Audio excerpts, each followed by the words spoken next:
This telecast of our signal to our off-track betting parlors is authorized by Supreme Ventures Racing and Entertainment Limited for the sole use of our licensees. Any reception, interception, retransmission, redistribution, or other use of the signal without the express written consent of Supreme Ventures Racing and Entertainment Limited is strictly prohibited and will be the subject of criminal prosecution and civil action. Any equipment or apparatus involved in such a use is subject to seizure and forfeiture under the law.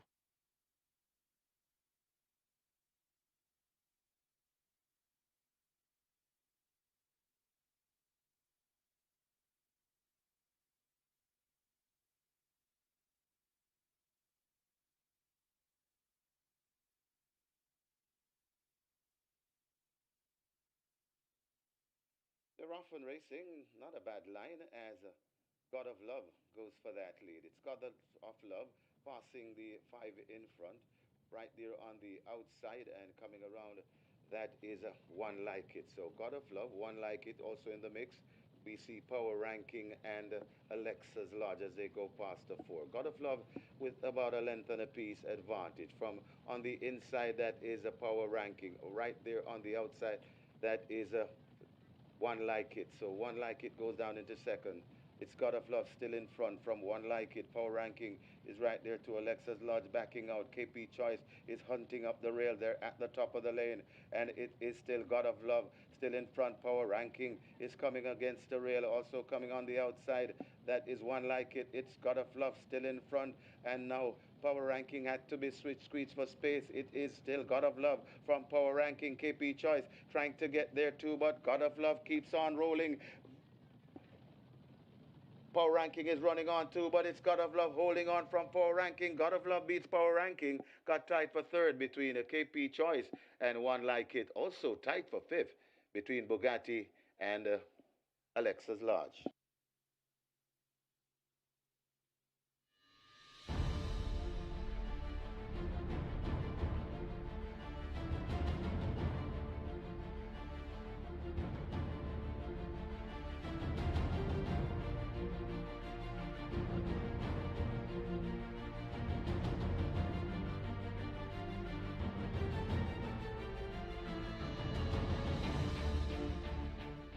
They're often racing XY Soul and AKA Storm, marginally missing it, and left at the back of the field as they make their way coming towards the 6 furlong point. And it is Tekka Punt on that lead, tracked on the outside by Anonymous. So Anonymous points from Tekka Punt. They're about 6 lengths in front of racing in third. That is Fault Line. Then comes AKA Storm, and just left at the back of the field as they pass the 5. That's XY Soul. They make their way towards the 4 furlong point, and these two are glued together. Tekka Punt and Anonymous. They're about 7 lengths, tearing away on the lead. These two, about 7 lengths before we come to Fault Line. Then comes AKA Storm, and still left out of it, that is XY Soul. These two are still going at it. They're going at it hammer and thumbs. Still just on that lead. It is Anonymous. Tekka Punt coming back on the inside. Anonymous and Tekka Punt, these two are not doing themselves any favor. Tekka Punt, Anonymous, they're still glued together and fighting hard. They're setting themselves up for maybe a run-on challenge. And now Anonymous points from Tekka Punt, who is not yet done out wide. That's AKA Storm, and Fault Line has thrown in the queue, but it's Anonymous marginally. Now that goes down on the rail. Tekka Punt trying to come back. Anonymous begins to find more, and Anonymous finds plenty for O'Shea Nugent to win by about 4. Tekka Punt is second. Then comes a Fault Line, and AKA Storm. XY Soul is fifth.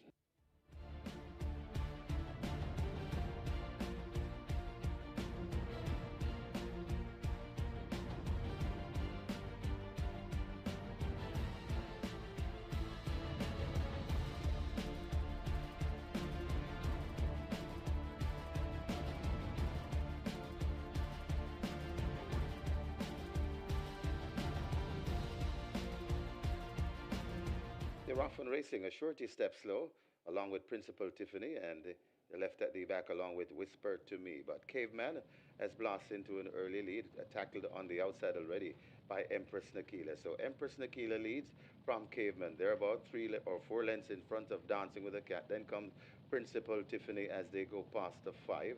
A Shorty recovering. Then comes Ahmed Ali and racing at the back of the field. That's Whispered to Me. They head toward the 4, and it is Caveman narrowly on that lead from Empress Nakila chasing. Hustled up and out some more. That is Dancing with a Cat. Then comes rushing down on the outside. That's a Surety. Right there, too. That's Principal Tiffany, Ahmed Ali, and Whisper to Me still at the back of the field. They've passed the 3, and they'll coming to the lane shortly. It's Caveman still on intent on that lead, but watch Dancing with a Cat. Dancing up the inside rail, it's Caveman in front, Dancing with a Cat, coming forward also on the outside and coming down. That's Principal Tiffany, but it's Caveman still.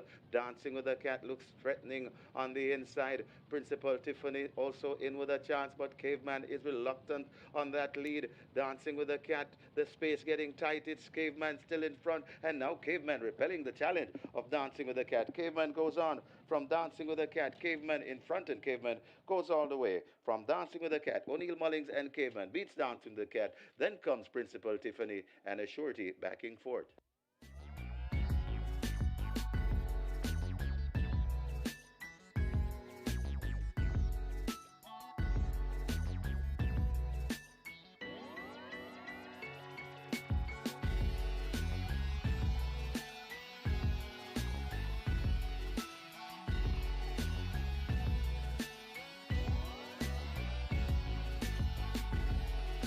Ready for a start.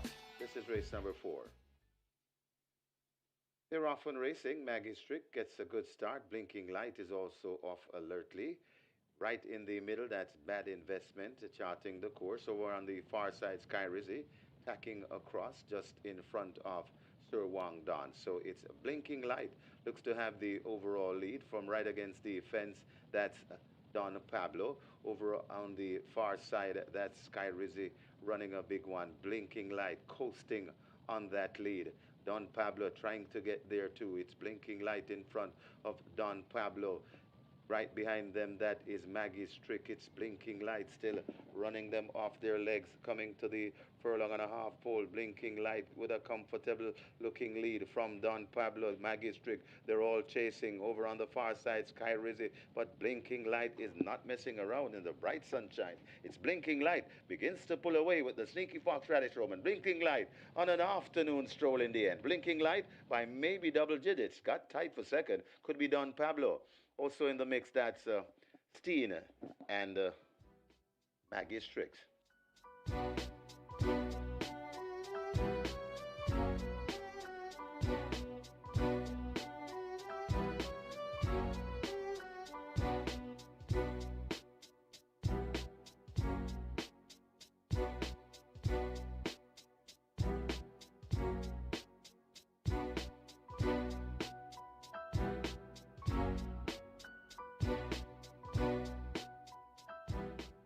They're off and racing. Huntsman gets a good start. In the middle, they all got away quickly. Over toward the near side, that is a KD Strong prompting the pace. Benson is also early. Legit Boss is right there too. On the far side, we see City Hawk charting the course as well. But it is KD Strong. Looks to have the overall lead right in the middle, leading the group in the middle.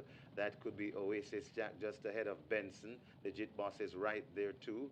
They're coming out of the chute and they're coming onto the racetrack proper, and it is Oasis Jack and a KD Strong matching stride. California Gold is also on the premises over on the far side, Legit Boss, but it is now Oasis Jack who hits the front. It's Oasis Jack. KD Strong is trying to fight back once again. Oasis Jack still in front of KD Strong, hustling hard, and also coming on California Gold, but it's Oasis Jack getting out of the grasp of these. Oasis Jack begins to pull away. Oasis Jack by about 2 lengths from California Gold.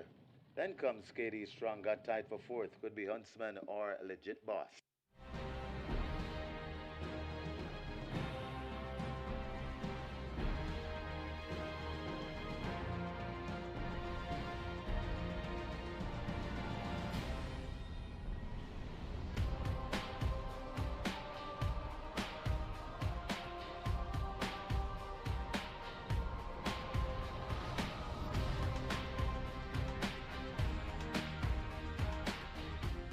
They're off and racing. Not a bad line for a big field as a Baby Love blasts into an early lead. It's Baby Love, Xylophonic Steel, Ava Sunshine rushing out wide. That's Miss Linton.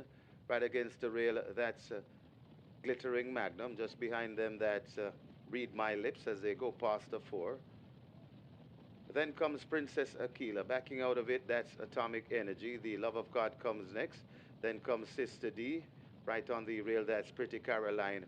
Then comes Simply Sensational, Veliki Vicky. And racing at the back of the field, that's Lady Karma. They come entering in the top of the lane, and it is Baby Love on that lead and looking very good too. Baby Love doing it nicely, coming to the furlong and a half pole, about 6 lengths in front. They're all chasing Xylophonic Steel and Read My Lips hard at work, but it is Baby Love in front and loving it today. It's Baby Love in front and blowing them away. Baby Love is all alone in the end, and Baby Love wins it and sprint off to win by double digits. The Sneaky Fox, it's a double. Then comes Read My Lips. It's got tight. A bang-up finish there for third with running on the near rail. That Simply Sensational, Pretty Caroline, Sister D, and Princess Aquila.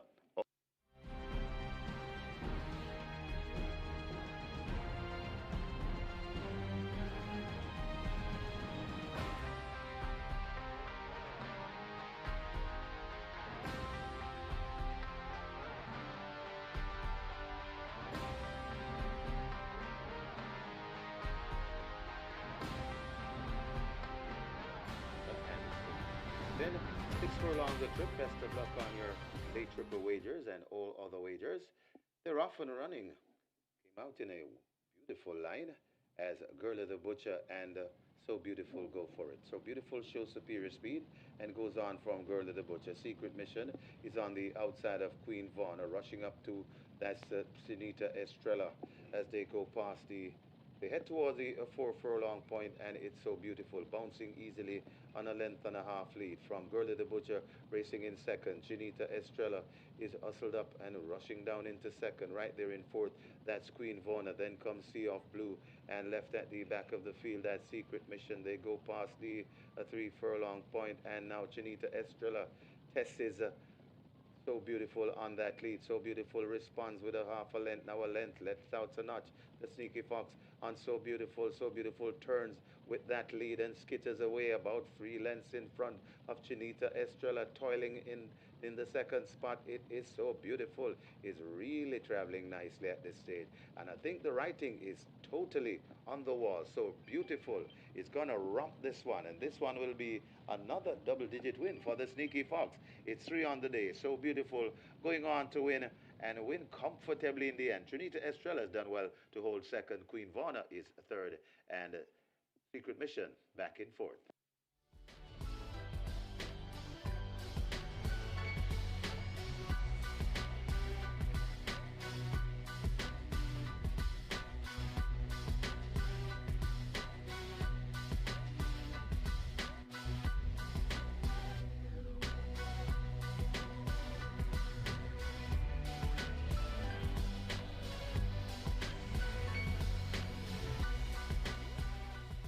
They're off on racing, not a bad start, and marginally left at the back of the field. That's a race car as a Bootylicious pole position one. Chocomoch tracking on the outside, rejected Raja as they pass the four. Then comes Freedom Street, Money Market tacking on to those. Also there, that's Laban. Then comes Life is Life and Race Car left at the back of the field. Bootylicious bouncing on a 3 lengths lead in front of Chocomo, chasing hard. Money Market trying to cut the corner and gain some ground, but Bootylicious is not for catching. Bootylicious at the top of the lane kicks away by 3, 4, maybe 5, or maybe more, but this looks over. As soon as they enter the straight, Bootylicious gets it into gear, and Bootylicious is kicking away from these, running on encouragingly. Money Market, but only for second. Bootylicious, Oman Drive, Bootylicious by about 7 lengths. Money Market is second, Chocomo third. Laban runs on to be fourth.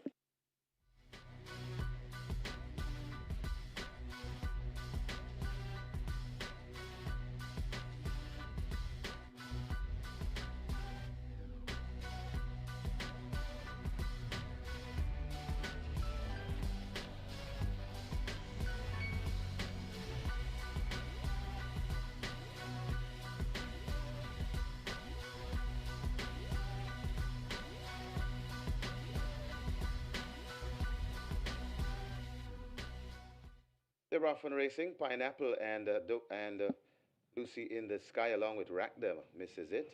But going for that lead, Motivate Me Baby is motivated to go right in to that lead. It's Motivate Me Baby from Sipping on Sunshine. Firecracker watches them on the rail. Then comes Crypto Girl. Hit and Run joins that pack. About a 2 length before we come to Queen of Soul, overtaken by Don't Tell Lulu. Then out wide, that's Cleopatra Queen. Pineapple recovering after that break. Then a gap before we come to Rack Them and Lucy in the Sky racing at the back of the field. They go and head towards the top of the lane, and it is Motivate Me Baby, not being motivated much by Robert Halliday. Motivate Me Baby looks to have this in the bag so far. It's Motivate Me Baby, sipping on sun, coming forward. That is a Firecracker. It's Motivate Me Baby in front. Firecracker trying to get there. Also coming on late is Pineapple, but it's Motivate Me Baby in front with a good looking lead. Pineapple has got second. It's Motivate Me Baby by 5 lengths. Pineapple is second. Then comes Firecracker. Hit and Run looks to be fourth. And maybe Don't Tell Lulu back in fifth.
Once again, a very good morning, racing fans, as Supreme Ventures Racing and Entertainment Limited welcome you to the Caymanas Park racetrack and our off-track betting parlors.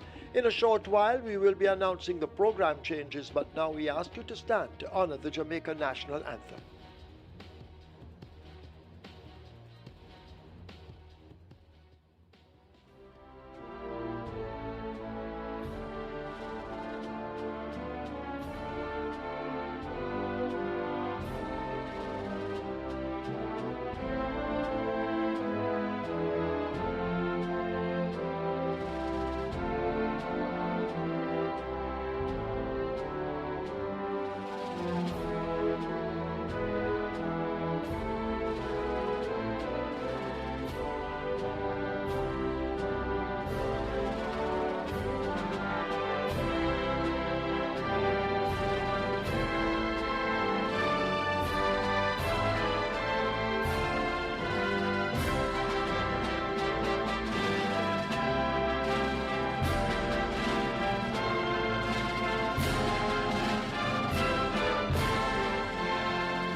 Today, the first event offers high five wagering, and that's where the Reggae 6 will begin.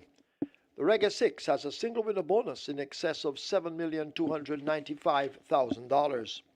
In the first event, scratch 11 Brit Brown Express. Brit Brown Express is lame. Race 1, scratch 11 Brit Brown Express, lame. Race 2, catch 9 wagering. Single winner bonus in excess of $555,000. Moving on to race 3. Quick 4 and play spot 8 both begin there. No single winner in the quick 4. The play spot 8 has a single winner in excess of $653,000. A race 4. That's where the early 5-star begins. Single winner bonus in excess of $608,000. A race 5. Twilight 6 wagering along with high 5 wagering offered. Moving on to race 6, it's the GOPIE Memorial Cup, high 5 wagering, and the start of the late 5-star. A race 7, the Jamaica Jockeys Guild Trophy. Strike 4 wagering begins there, the single winner bonus in excess of 258,000. Race 8, that's where the late triple begins. Race 9 is the Terremoto Trophy. High five wagering offered. Also scratch number 9, Uncle Peck. In the 9th event, take out 9, Uncle Peck. Uncle Peck is lame. Race 10 offers high five wagering. Myself and Kevin will be back with you later on when the action begins. It's now time to go over to our racing analyst, Mr. Michael Kane, as he will try to decipher the program, passing on the information to you, allowing you to make the right choices and leave here with a bag of cash. Over to Michael.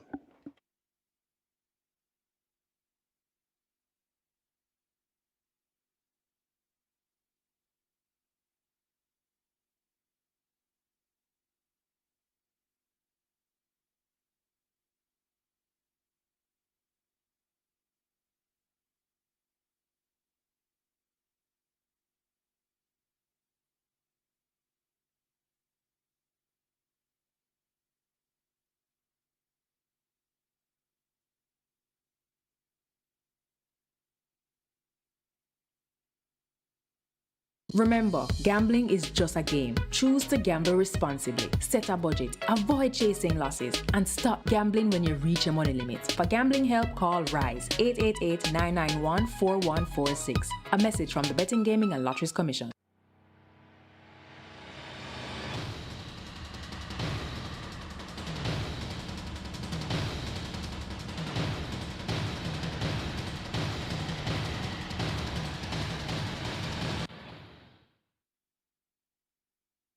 Good day to you, Thoroughbred Racing fans, and welcome once again to Caymanas Park, home of the Caribbean's #1 derby. Hold the Caribbean's final thoroughbreds are here for a 10-race card, and indeed, it's the Jamaica Jockeys Guild Day, and that's going to be one of the features of the card, the Jamaica Jockeys Guild Trophy. That's going to be race number 7, and we have a field of 6. They go 1,400 meters or 7 furlong on the purse there.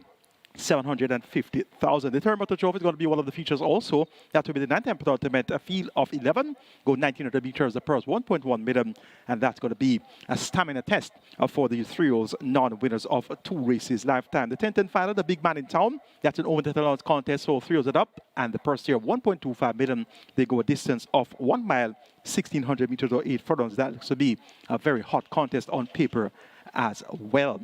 The Jockeys Colony heated up quite intensely, and we're all the way in July, towards the end of July now, so just over 5 months of racing left, and I tell you, the riders are getting very, very heated, and they're not giving an inch, either Tevin Foster or Radish Roman. Tevin Foster is on 74, 7 clear of Radish Roman on 67.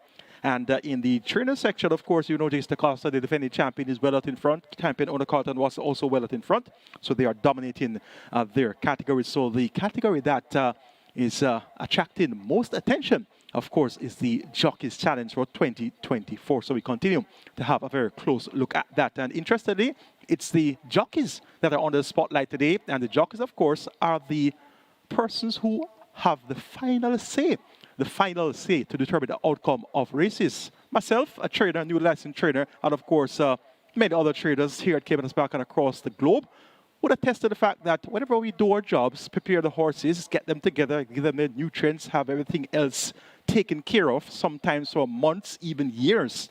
When we go in the ring and we speak to the jockey and give them whatever instructions we would like to give them, when we give them that leg up, we have no more say as far as things are concerned. So the jockeys are the ones that have the final say in the outcome of thoroughbred races. And indeed, we sure wish that that final say would be in our favor.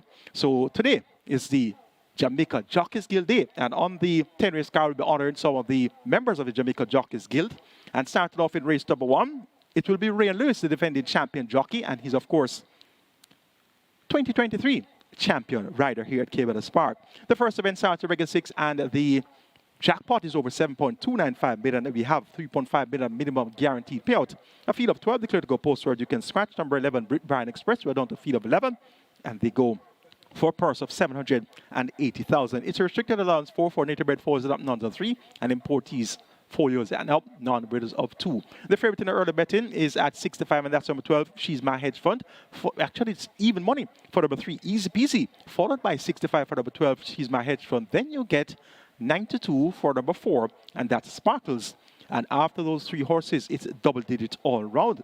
Now, last time out on the 8th of July, everyone was going head over heels for She's My Hedge Fund. And I asked the question, She's My Hedge Fund, has she ever gone 2 turns before? The answer was no. It's never a good idea to bet on a horse to do something that that horse has never done before, particularly a horse that has run on several occasions prior. You can bet on a horse that has never raced, yes, a debutant based on the exercise reports, the breeding, and the physical attributes, and so on and so forth. But betting on a horse who has experience, who hasn't shown a liking for course, that could never be a good idea at 3 to 5. So those suspicions turned out to be quite valid in the end, because She's My Hedge Fund at the 3 to 5 favorite was set by 26.5 lengths, beaten out of sight by Wayne's Princess Natural Dancer, and Easy Peasy was third. And we see Easy Peasy open the favorite here at even money. So last time out, where we saw She's My Hedge Fund going off at 3 to 5, Easy Peasy in that same contest was at odds of 7 to 1. So why is it today that you're getting even money for Easy Peasy? And yes, still good support for She's My Hedge Fund at 6 to 5, but why is it that Easy Peasy is now the favorite over She's My Hedge Fund? Last time out, She's My Hedge Fund was all the rage at 3 to 5, though. That's the perception of the betting public, and of course the perception of racing fans in general. And that perception is really impacted by the most recent effort by the thoroughbred. So last time out, Easy Peasy third by 10 lengths, and She's My Hedge Fund second by 26.5 lengths. But I beg to point out the fact that She's My Hedge Fund really didn't appreciate the 2-turn distance, really hadn't shown any inclination to get a 2-turn distance prior.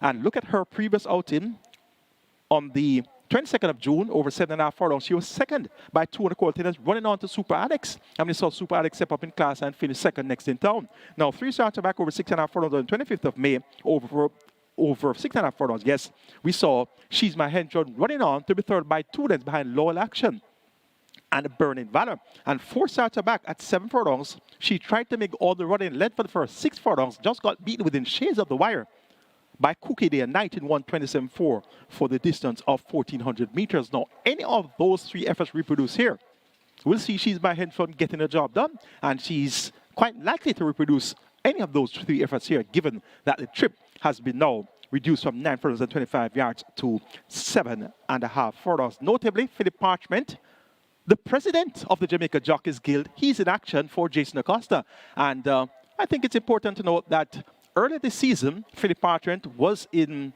team with Jason Acosta, won aboard Interesting Times Ahead. Of course, remember that one winning the Jamaica Tour Stakes last year. And remember Philip Parchment getting the job done most convincingly there. Now, prior to the Kingston, Philip Parchment rode a horse by the name of Firepath and had a spill shortly after Firepath passed the post there. Firepath is a 180 claimer. Firepath is 12 years old. And when I had a look at that replay, and I saw Philip Parchment really riding Firepath quite bustling. And I tell you, Firepath was literally ridden into the ground. The horse fell right after passing the post, and Philip Parchment in turn fell, and he suffered injury and was not able to ride for a couple of months, couple of weeks, well, going into months. And in doing so, the ride for aboard Interesting Times Ahead was up for grabs because Philip Parchment was injured. Obviously, he couldn't be able to partner Interesting Times Ahead, and it was Tevin Foster that got the leg up aboard Interesting Times Ahead, and the rest is history. Interesting Times Ahead won the Kingston, won the 2,000 guineas, but actually, no, didn't win the 2,000 guineas. Was second in 2,000 guineas behind California Crown.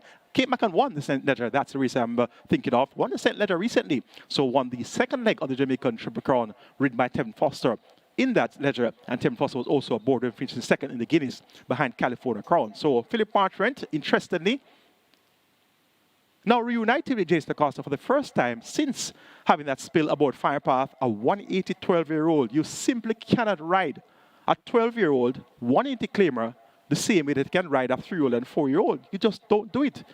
And I hope that that spill, and in turn, that loss of mount and opportunity aboard Interesting Times Ahead would have been a lesson learned by the president of the Jamaica Jockeys Guild, Philip Parchment. You simply can't ride a 12-year-old 180 horse the same way you ride a 3-year-old and 4-year-old young, juvenated thoroughbred. It just doesn't work out. So 12 years old, and Firepath his legs gave way after passing the post there in that straight contest. So, reunited, Philip Parcher and Jason Acosta, the president of the Jamaica Jockeys Guild on Jamaica Jockeys Guild Day in the first race for the championship. I think that's going to be good enough indicators for you to back She's My Hedge Fund to get the job done here. So in addition to that, she's handicapped given the change in distance.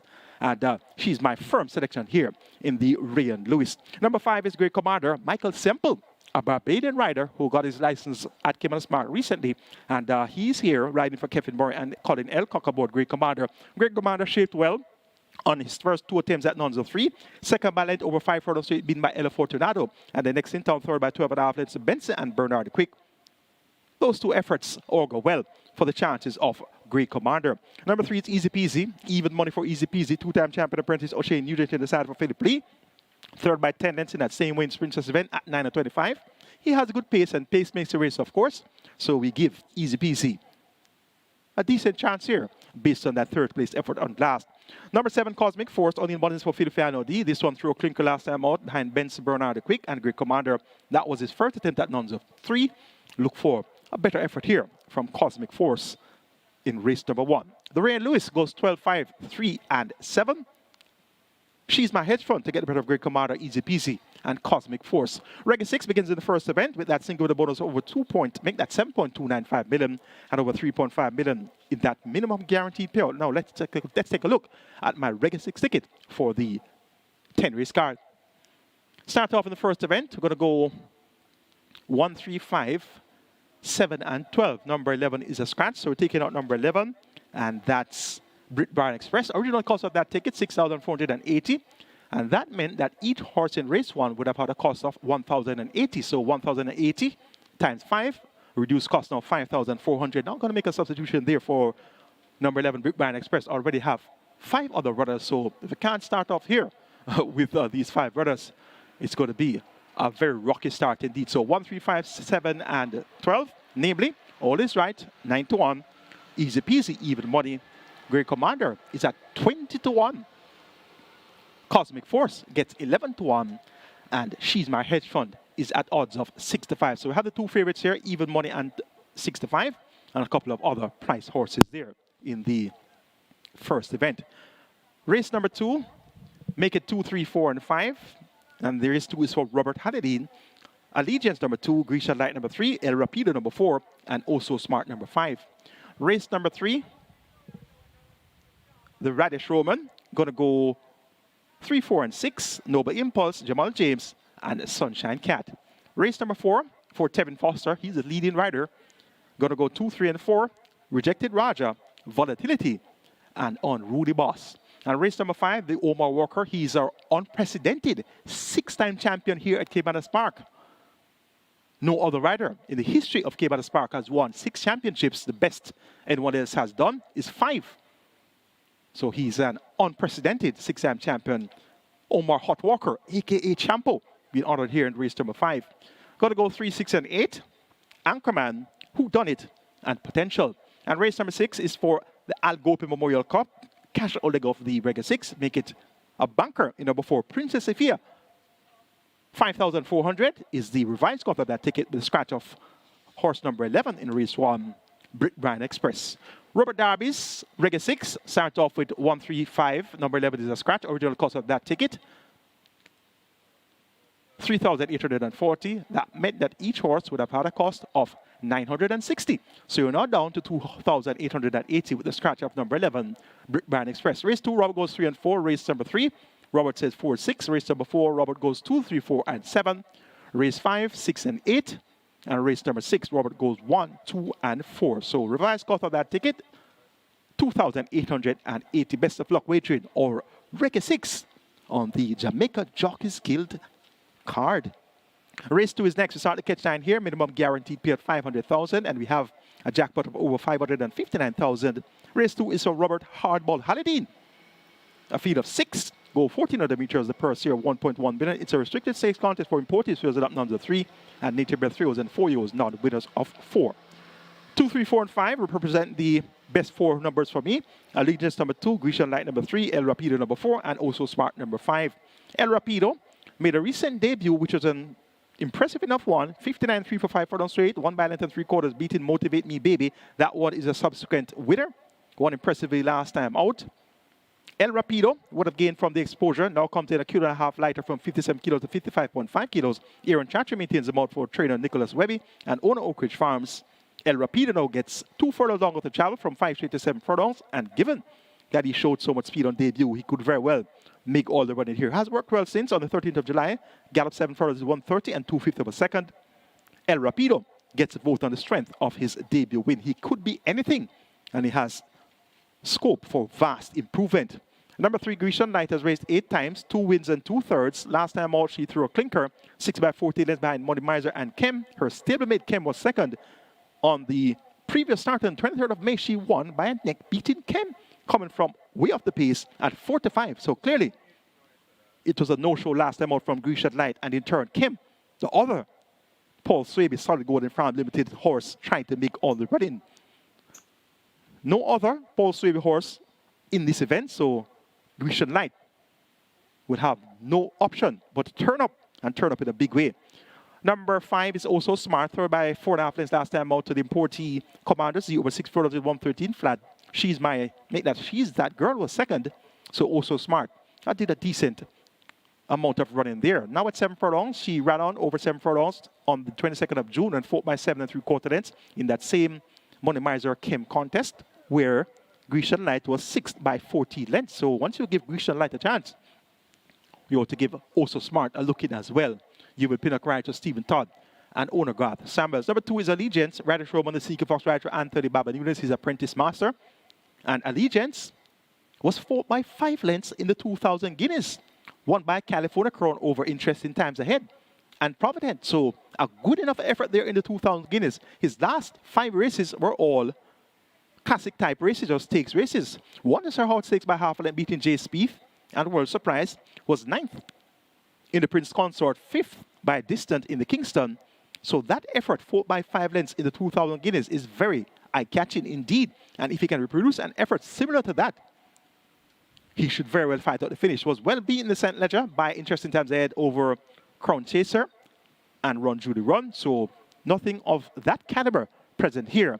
Allegiance is expected to bounce back to competitive ways. Make it 4, 3, 5, and 2 in the Robert Hardball Holiday on Jamaica Jockeys Guild today. El Rapido to get the better of Grecian Light, Also Smart, and Allegiance. Catch 9 begins in the second event. Let's now take a look at my Catch 9 ticket for the 10 race card. Starting off in race number 2 with 2, 3, 4, and 5. It's that much of a competitive looking event on paper. Allegiance, Grecian Light, El Rapido, and Also Smart. Small field of 6, but it looks likely to go anyway. Race number 3 for Radish Roman, going to go 4 and 6. Jabal James and Sunshine Cat. Race number 4 for Tevin Foster. Banking number 3, the Radish Roman ridden Volatility. Race number 5 for Omar Walker. We go 3, 6, and 8. Anchorman, Who Done It, and Potential. And race number 6 for Al GOPIE. It's the Al GOPIE Memorial Cup. We're banking number 4, Princess Sophia. Race number 7, the Jamaica Jockeys Guild Trophy. Small field of 6. Looks quite competitive. Got to go 2, 4, 5, and 6. Joe Blade, Crucial Alexia, Pretty Caroline, and Sugar Sugar. Race number 8 for Paul Francis, a.k.a. Country. Banking on number 3, Rockola. Race number 9, the Terremoto Trophy. Got to go 1, 7, 8, and 10. Midnight Galaxy, Supremacy, King Pie, and Battle Angel. And race number 10, the big man in town, 3, 8, and 13. Atlantic Convoy, Fred the Great, and Sistrine Treasure. 5,760 will get you my Catch 9 ticket. That's my idea of a very live Catch 9 ticket. Robert Darby's Catch 9 goes 2 and 3. Race number 3, 6 and 8, race 4, 1 and 4. Race number 5, Robert goes 5 and 6, race number 6. Robert says 1, 3, 11, race number 7, 1, 3, 6. Race number 8, 1, 7, and 10. Race 9, a single in number 3. And race number 10, 3, 8, and 13. 6,480 will get you Robert Darby's Catch 9. Best of luck later on Catch 9 on Jamaica Jockeys Guild. In culmination with the Terremoto and Big Man in Town, as well as the Al GOPIE Memorial Race 3 is next. It's for the Sneaky Fox Radish Roman on Jamaica Jockeys Guild Day. We have a field of 7. They go 1,200 meters. It's for the 250 on 200,000 claim level. The purse here, 700,000. Quick 4 starts here. Minimum guarantee by $250,000. Jackpot was paid out last race day. We had a mandatory payout in the quick 4. So that jackpot will start afresh today. And the place spot 8 also begins here. Jackpot now 653,000 plus. Minimum guarantee payout in our place spot 8. Also $250,000.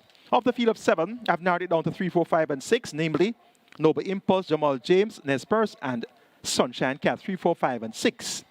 Sunshine Cat is one I like on top. Tevin Foster rides for trainer Ryan Darby and owner Ramos. And interestingly, race 3 is for Radish Roman, and Tevin Foster is the one that I like to win the race aboard Sunshine Cat. So it could very well have the Radish Roman being presented by Radish Roman to Tevin Foster. That would be a nice turtle for race number 3. Now, Sunshine Cat has raced for Ryan Darby sometime in the past, if my records are right, and Ryan Darby has had fair success with Sunshine Cat, so I'm expecting a good run here from Sunshine Cat for trader Ryan Darby, who does extremely well first time up the claim. Of course, he is the Prince of Claiming, son of the former King of Claiming, Robert Darby Sr. Sunshine Cat, my top selection here. One last time out at 7-1, beating Conundrum.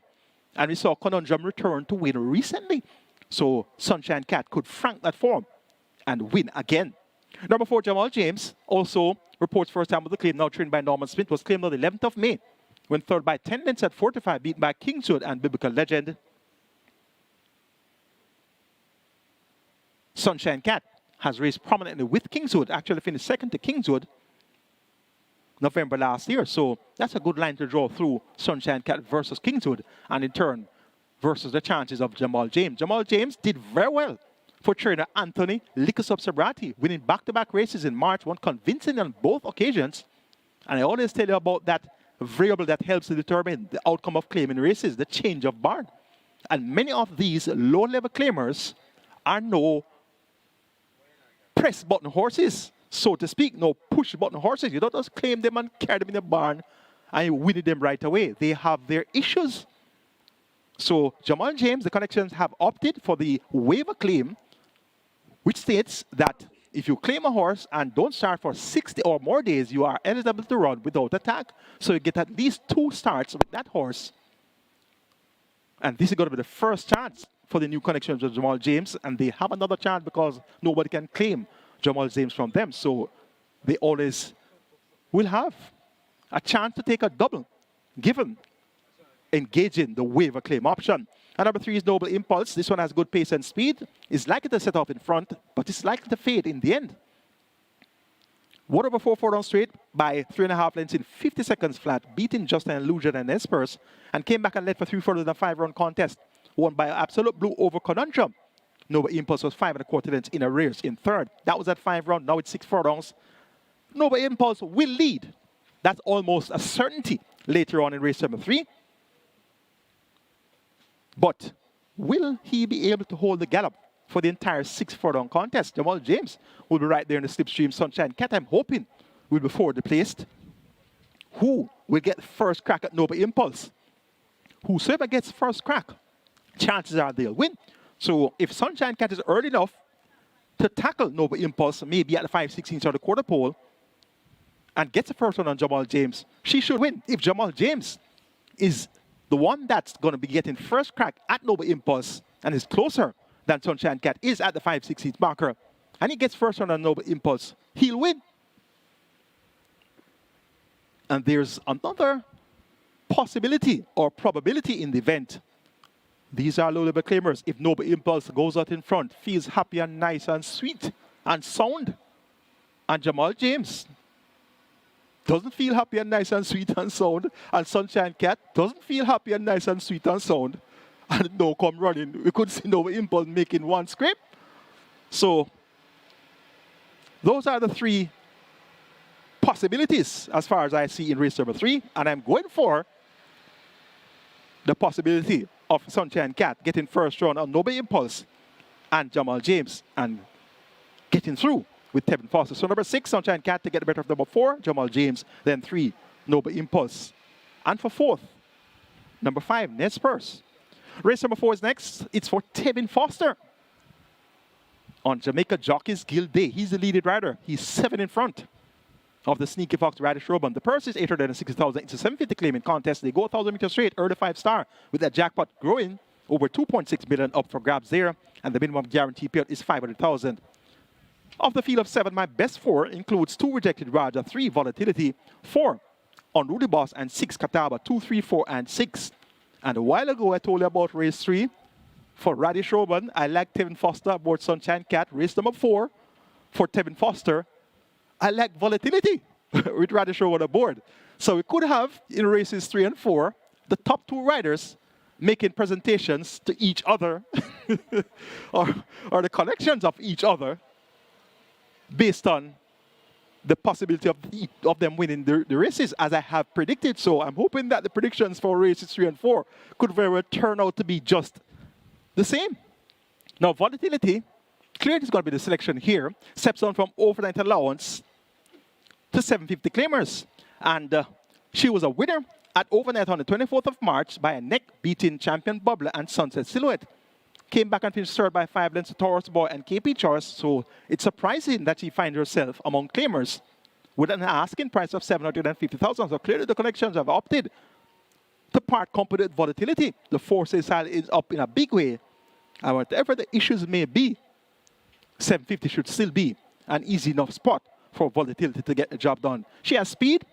There's speed present here, drawn on the outside from Kataba. There's also speed from Phoenix Risen.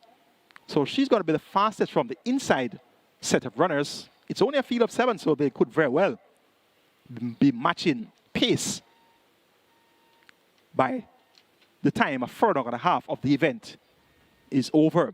Unruly Boss also takes a trek down in class, raced at 1 million the last 5 races, and now steps down for a 750 tag. Philip Parchment, the president of the Jamaica Jockeys Guild, and I'm told by a very good source that Prezi should be taking a double today. And I've coincidentally tipped those 2 horses for race 1. She's my hedge fund, and race 5, who done it. So Mr. President himself, Philip Parchment, he's on some live mounts today. Unruly Boss is another one of those live mounts, and in the last race, he'll be aboard Atlantic Convoy. So it's going to be quite fitting that the president of the Jamaica Jockeys Guild turn up in big form and on Jamaica Jockeys Guild Day. So this Unruly Boss is going to be a top-rated contender for race number 4. Down in class for $1 million. Finished second behind KP Choice twice at the $1 million level. So down to 750. No problems here for Unruly Boss. Number 6, Kataba, won by 8 lengths last time out. Won as she liked, making all the running, beating Bugatti and Capture My Ship. Shavon Townsend picks up the mount. This one reports first time of the claim, now trained and owned by Raymond Townsend. Look for Kataba to use her speed and make it honest throughout. Gonna go 3, 4, 2, 6 in the Tevin Foster Volatility with the Sneaky Fox Radish Roman to get the job done over on Woody Moss. For third, make it a toss-up here between 2 and 6. Rejected Raja, Tevin Foster aboard there for Robert Pearson. This one also steps down from overnight allowance down to 750, so we keep this one on the right side as well. 3, 4, 2, 6 in the Tevin Foster Volatility on Rudy Boss, Rejected Raja, and Kataba. Race 5 is next to start at Twilight 6 here. It's for our unprecedented 6-time champion jockey, Omar Hot Walker, a.k.a. Champo. A restricted allowance 4 native bred 5 up nuns of 3 and importees 5 up nuns of 2. The purse 750,000, a field of 9. Declared to go posters to start at Twilight 6.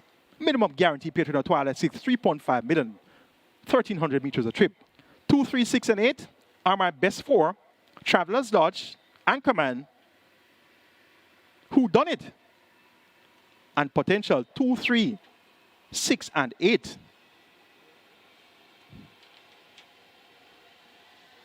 Number 6, Who Done It, with the president of the Jamaica Jockeys Guild, Philip Parchment, aboard. He's on some live mounts today, and he should be rising to the occasion. Who Done It ran on to be third, first time of asking at nuns of 3, beaten all of 15.5 lengths, so behind 12 length winner. Another wave, Ava Jaden was second. Went up at 8 to 5, so he had a host of backers when stepping up of that victory on the 25th of May over 6.5 furlongs, won by 3.5 lengths, beating Millennium Star and Sheesh Prado. So he had a host of backers expecting him to win first time at Nonza 3, but he didn't get the job done. And usually, I like to see horses run at the grade above before considering them for winnings. Who done it?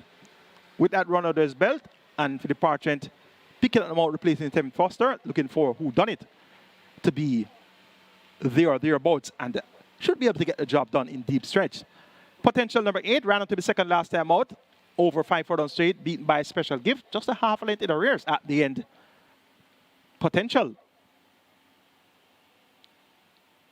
didn't do so well over 6.5 furlongs prior on the 29th of June at 2-1. Had a pace-talking trip behind another wave and Ava Jillian, but for no kick at 2-1. And dating back to 25th of February, or also over 6.5 furlongs, was 6 by 4.5 lengths, no factor behind Premier Identity and Anchorman. So, not very consistent is his potential, but if he can follow through that last second by half a length effort over the straight, he could very well be right there at the finish. Giving pinnock riding for Patrick Lynch, a.k.a. the Professor, and owner Joyous Racing. Number 3, Anchorman, 6-1 last time out over 5 furlongs straight, 5th by 2 3/4 length in that same Special Gift potential event. Better suited to 6.5 furlongs, should get a strong enough pace ahead of him here, with the likes of Musa drawn post 1, Travelers Lodge drawn post 2. You also have Tap It Good drawn post 4. Am I going to mention my horse, the Gifted One, drawn post 5? Well, for those listening to hear, I say something about my horse, the Gifted One. Let me tell you straight up.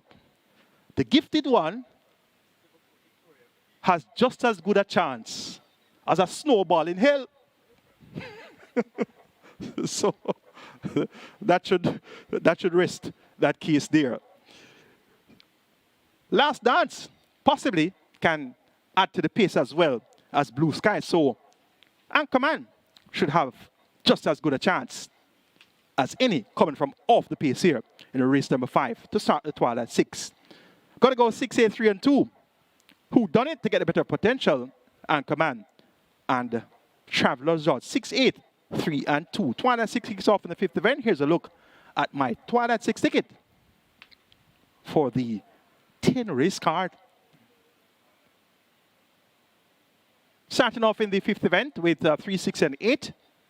Namely, Anchorman, Who Done It, Potential. Race number 6, the GOPIE Memorial Cup. I'm banking number 4, Princess Sophia. Race number 7, the Jamaica Jockeys Guild Trophy. Going to go 2, 4, 5, and 6. Joe Blaine, Crucial Alexia, Pretty Caroline, and Sugar. Race number 8, the Paul Francis, a.k.a. Country. Going to go 3 and 5, Racola versus Go West Young Man.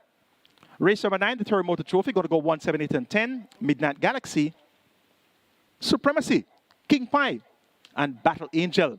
And race number 10, the cash out leg of the Twilight 6, the big man in town. Make it 3, 8, 9, 10, 11, and 13. Namely, Atlantic Convoy, Fred the Great, Fearless Soul, Randy Bangala, Diet Cornerstone, and Sistering Treasure. 5,760 will get you my Twilight 6 ticket.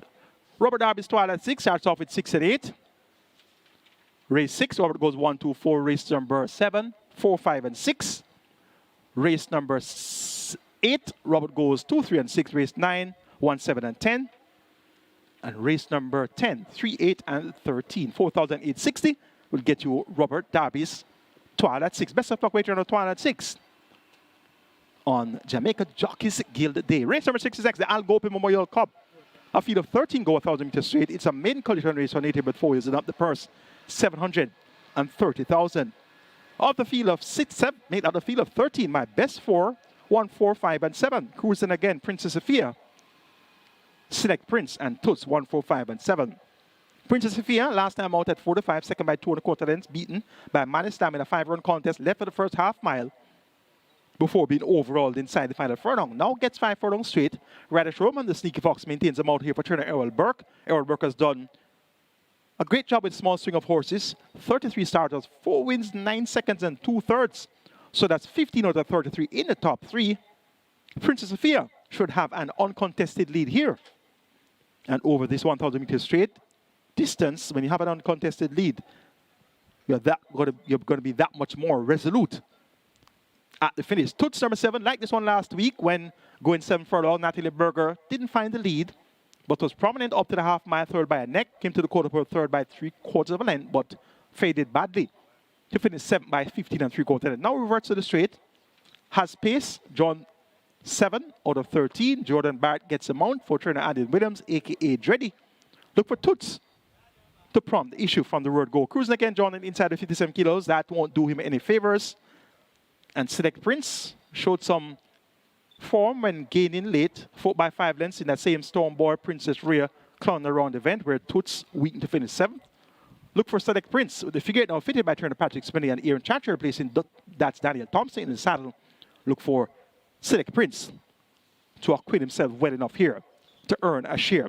Make it 4, 7, 1, and 5 in the Al GOPIE Memorial Cup on Jamaica Jockeys Guild Day. Princess Sophia to get the better of Toots cruising again and Select Prince. Race 7 is next. It's the Jamaica Jockeys Guild Trophy. We have a field of 6. They go 1,400 meters. It's a restricted allowance 5 for native bred foals and up nuns of 2 and importees, folios and up maidens. Strike 4 begins in the 7th, and the late 5-star kicks off in race number 6. Of course, race 6 is the cash-out leg of the regular 6. That late 5-star minimum guaranteed payout is $500,000. Strike 4 also has a minimum guaranteed payout of $500,000. Single with a bonus in the strike 4, over $258,000. 2, 4, 5, and 6 are my best for Joe Blaine, Crucial Alexia, Pretty Caroline, and Sugar Sugar. 2, 4, 5, and 6. Sugar Sugar will be the one to catch. Last time out was a strong second, beaten by Hedgecraft over 6.5 furlongs, led for the first 6 furlongs, but was just out-battled by Hedgecraft in the end. She was 3.5 lengths clear of the second runner-up, Crucial Alexia, who was third, and Crucial Alexia is present here. John Post 4. Aaron Chatter picks up the motorboard. Crucial Alexia for Carl Addison, owner, trainer, and breeder. So Sugar Sugar, in all likeliness, should have the lead once again. And once she waits kindly for Radish Roman, she could very well hold him off in deep stretch. Maybe the one-horse Workout Crew can carry the pace with her. Workout Crew has shown some speed in her first 2 races. Both races were over 5 furlongs. So both races, we saw Richard Ingram, seldomly called apprentice aboard. It's now 6-time champion jockey Omar Walker. Now that's what they call a significant change of rider. Could Workout Crew just be going through the paces in her first 2 races and she's now serious about getting the job done? Well, the change of jockey certainly indicates same. And over 7 furlong, John Post 1, I see this Workout Crew being the only horse that can go with Sugar Sugar. So my advice would be for Sugar Sugar to rate just behind Workout Crew for the first 2.5 or 3 furlongs, and then making a move for the lead thereafter. Because if she tries to go one scrape from a level break, Workout Crew is going to pressure her from the one draw. So a word to the wise is sufficient. I would like to see Sugar Sugar rate just behind Workout Crew in the early part of the race, and then make a move thereafter. Try to find the lead thereafter, and then slip away and hold on from the closers. Who are going to be the closers? Joe Blaine, number 2 for sure. 4 by 11 3/4 last time up in that same Hedgecraft Sugar Sugar event. Sloan to stride and ran on. So he's going to get an honest pace ahead of him here with Workout Crew and Sugar Sugar possibly alternating on the lead. And Crucial Alexia should also get a nice pace stalking trip. Was third in that same Hedgecraft Sugar Sugar event. Chased from third from the top of the lane and held that position all the way through to the wire. And how about Pretty Caroline with Tevin Foster in the saddle? For Patrick Lynch and Solomon Sharp. Of course, Solomon Sharp, chairman, SVREL. Pretty Caroline, 4 by 12 1/4 lengths. Beaten by Baby Love, who was a 10-length winner. So not too far away behind the runner-up. Read My Lips and Princess Akila was third. And this is usually a handicapping principle that I like to apply. You consider the margin of victory by the winner. Clearly, the margin of victory there was 10 lengths. And you consider how far the horse that you're looking at got beaten. And this horse, Pretty Caroline, got beaten by 12 1/4 lengths. So that means that she was just 2 1/4 lengths behind the runner-up, Read My Lips. And that's in turn a good enough performance. The horse that was third was a length and a half behind Read My Lips, and that horse, Princess Aquila. That meant that Pretty Caroline was just a half a length or maybe 3/4 of a length behind the second runner-up, Princess Aquila. So when you subtract the 10-length margin of victory by Baby Love, you realize that Pretty Caroline was just 2 lengths behind the runner-up, just a half a length behind the second runner-up. And that in and of itself can be considered to be a good effort in a field of 14. She finishes 4th, 2 lengths behind the runner-up. So Pretty Caroline's chances look far more appealing when you take those handicapping angles into consideration. Tevin Foster in the saddle. It's a Jamaica Jockeys Guild Trophy. We have our top 2 riders riding in the race, Radish Roman and Tevin Foster. So it may be quite fitting that they fight out the finish. And at the same time, 6M champion jockey Omar Walker would have to do something to say about that. And Aaron Chatry riding like a man possessed, coming off his hiatus, so to speak. And Joe Blaine is going to be a deep closer here. So an interesting looking event for the Jamaica Jockeys Guild Trophy. Despite a field of 6, it's quite competitive. Going to go 6, 4, 5, and 2 as my order of preference. Sugar over Crucial Alexia, Pretty Caroline. Joe Blaine. Race 8 is next. It's for Paul Country Francis. A field of 8 go 1 mile. The purse of $150,000. It's a main condition race on native bred thrills. Last triple, the minimum guarantee payout of $400,000 starts here. It looks to be a match race on paper. Racola versus Go West Young Man. And in that matchup, I see Racola winning by open lengths. The last outing on the 8th of July at 2 to 5 with Shane Ellis, fresh from Canada, fresh from Woodbine. The Canterman, this one was expected to canter all over the field, but in turn was cantered all over by All Machine, who won by some 26 lengths or more. Now that was an off day for Racola. Through a clinker, can't be given an excuse. Look at the 3 prior starts. Second by length to Mac and Rome, over 9 and 25. Second by length, 3 starts back to Brenda Boy, over a mile. Second by 3.5 lengths, 4 starts back to Strike Smart, over 7 furlongs. And even prior to that, third by 5 3/4 lengths behind Provident, who eventually ran well in the classic races. So any of those 4 runs reproduced here by Racola, it won't be a race. Let me repeat that. Any of those 4 runs mentioned here by Racola, it won't be a race.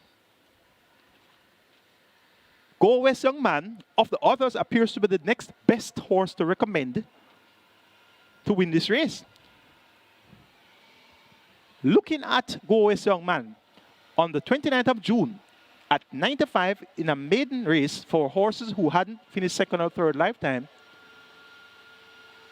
6 by 11.5 lengths, no show behind Ride Natty Ride, Gelroy and Chinite Estrella. Came back a week later among maiden condition racers, more formidable opponents, and he turns up with a big run. Could it be that he didn't like the straight? Maybe, because he ran over the straight on 4 prior occasions, even though finishing 4th on 1 occasion.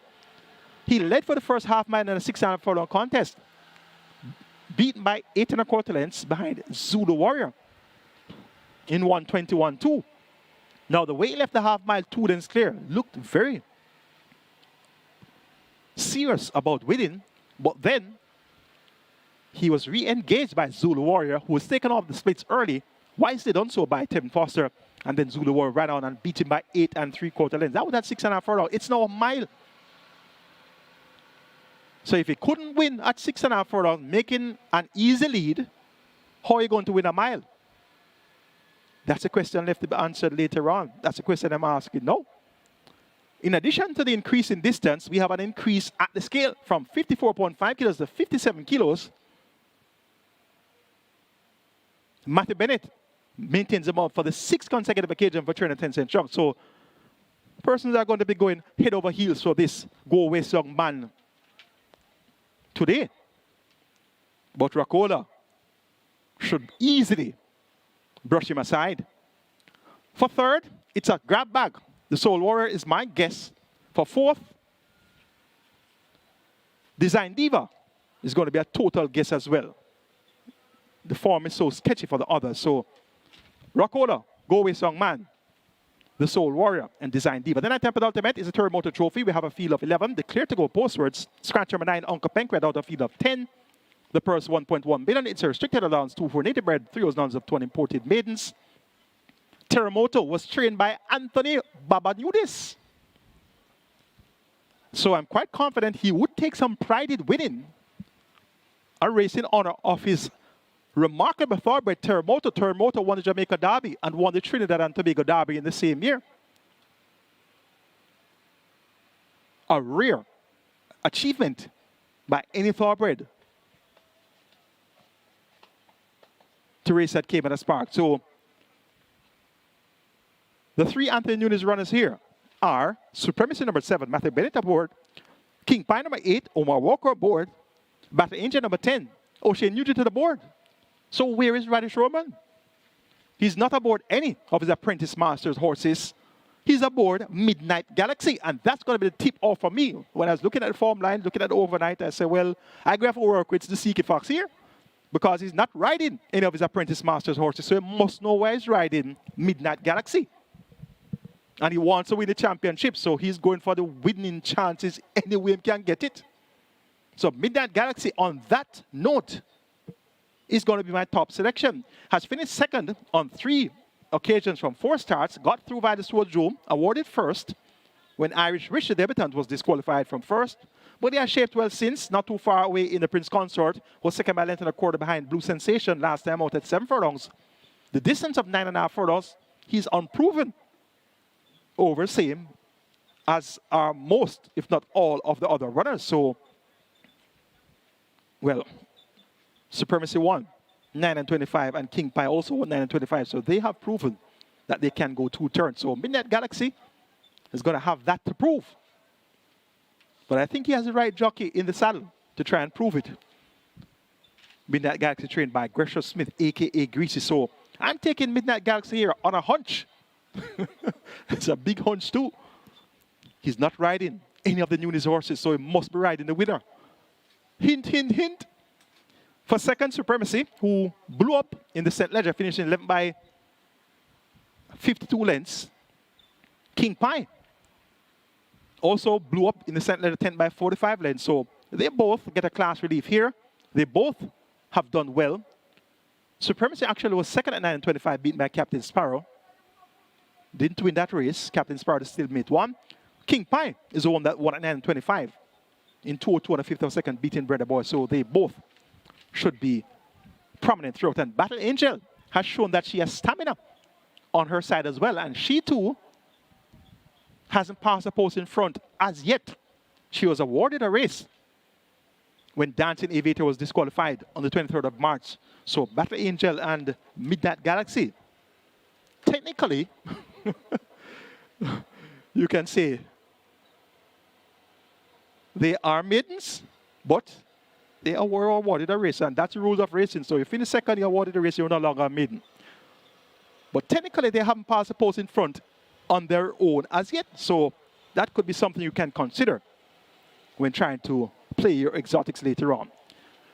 Midnight Galaxy number 1 to win the Terremoto Trophy over number 7 Supremacy, then 10 Battle Angel, and 8 King Pie. So Radish Roman to get the better of his apprentice masters horses in the Terremoto Trophy. Well, let's see how that will unfold. The 10th and final, speaking of trophy race and training that won with the horse that's been honored on the day. Big Man in Town was trained by who? Gary Sabrati. And it's the Big Man in Town. That's the 10th and final on Jamaica Jockeys Guild today. 1.25 million purse money. It's an over the allowance contest for 3 up. A field of 13 declared to go postward. My best 4 of the 13 includes 3 Atlantic Convoy, 8 Fred the Great, 9 Trader's Soul, and 13 Sister in Treasure. 3, 8, 9, and 13. That's where we're going in the Big Man in Town. Gary Sabrati has 2 runners here. The head cornerstone number 11, Sister in Treasure number 13. So he must have some motivation to win the Big Man in Town. Sister in Treasure Last time on third by 3 1/4 lengths to Neil Star and Power from Above. Reed Robert Halliday with 55.5 kilos at 9 further 25 yards. Chase Trail third by 2.5 lengths at the half mile. Came to the quarter pole third by 2 1/4 lengths. That time around, a horse named Provocativa was in front. Sister and Treasure seemed to be running on the spot. I had a look at that replay and I was saying to myself, why is Sister and Treasure running on the spot here? Well, in the end, she finished third by 3 1/4 lengths behind New Star and Power from Above. We're actually gaining again late when Provocativa faded badly. I like the change of rider. I like the fact that this one comes out from 55.5 to 52, so it's going to be 3.5 kilos lighter. And Sister and Treasure won at a mile when she last registered her victory. That was in December in 1:39.1. Subsequent to that, she has finished second at a mile, beaten by Zada Fact in 1:39.1. And she was second at 7 furlong, beaten by Get a Peps in 1:26.2. The handicaps are significantly in her favor here. At 52 kilos, she'll get 5 kilos from Atlantic Convoy with the president, Philip Partridge, to the saddle for Patrick Lynch and Solomon Sharp. She'll be getting 4 kilos from Fred the Great, Tevin Foster riding it for Jason Acosta and Melida Zan CD. So Sister Treasure looks well off at the handicaps, and as such, I've given her the vote here. Fearless Soul has worked very well for this. 6 furlongs with 1:13.3 on the 14th of July. That's an eye-catching exercise gallop. Now gets a mile. Is bred in the purple out of the Graham Hall Dam Rumble. That makes him a half-brother to Further and Beyond and Above and Beyond, both classic winners. So the distance of a mile is indeed right up his street. Only the morning's right for Filipiano D and Bacchus and Sagan Mirage. A competitive looking 10th and final for the big man in town. And I'm working with Radish Roman and Gary Sabati for the Success Farm. Sister and Treasure. Number 13 to get the better of number 3, Atlantic Convoy. Then, Fred the Great and Fearless Soul, 13, 3, 8, and 9. That's the handicapping seminar for our 10-race card to be run here today at Caymanas Park on Jamaica Jockeys Guild Day in culmination with the big man in town, the Terremoto, and also the GOPIE Memorial Cup. Looks to be a great day ahead of us here at Caymanas Park today. Regular 6 pool at 5.8 million, approaching 6 million. Remember the jackpot, 7.295 million. And remember the minimum guarantee payout, 3.5 million. Early triple is at 500,000 wagered. Have a great day wagering Caymanas Racing right here at Caymanas Park. Olo UTB's added wide on the Embed platform, Narrowbets, Express Bet, the Woodbine mobile betting platform. Also on FanDuel. Have a great day wagering Caymanas Racing.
Horses take the track for the first, named for Ray and Lewis.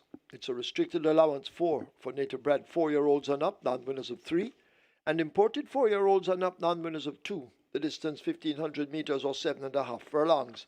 Number 1, Always Right. Make the weight 52.5 or 116. 5, Grey Commander. 54.5 or 120.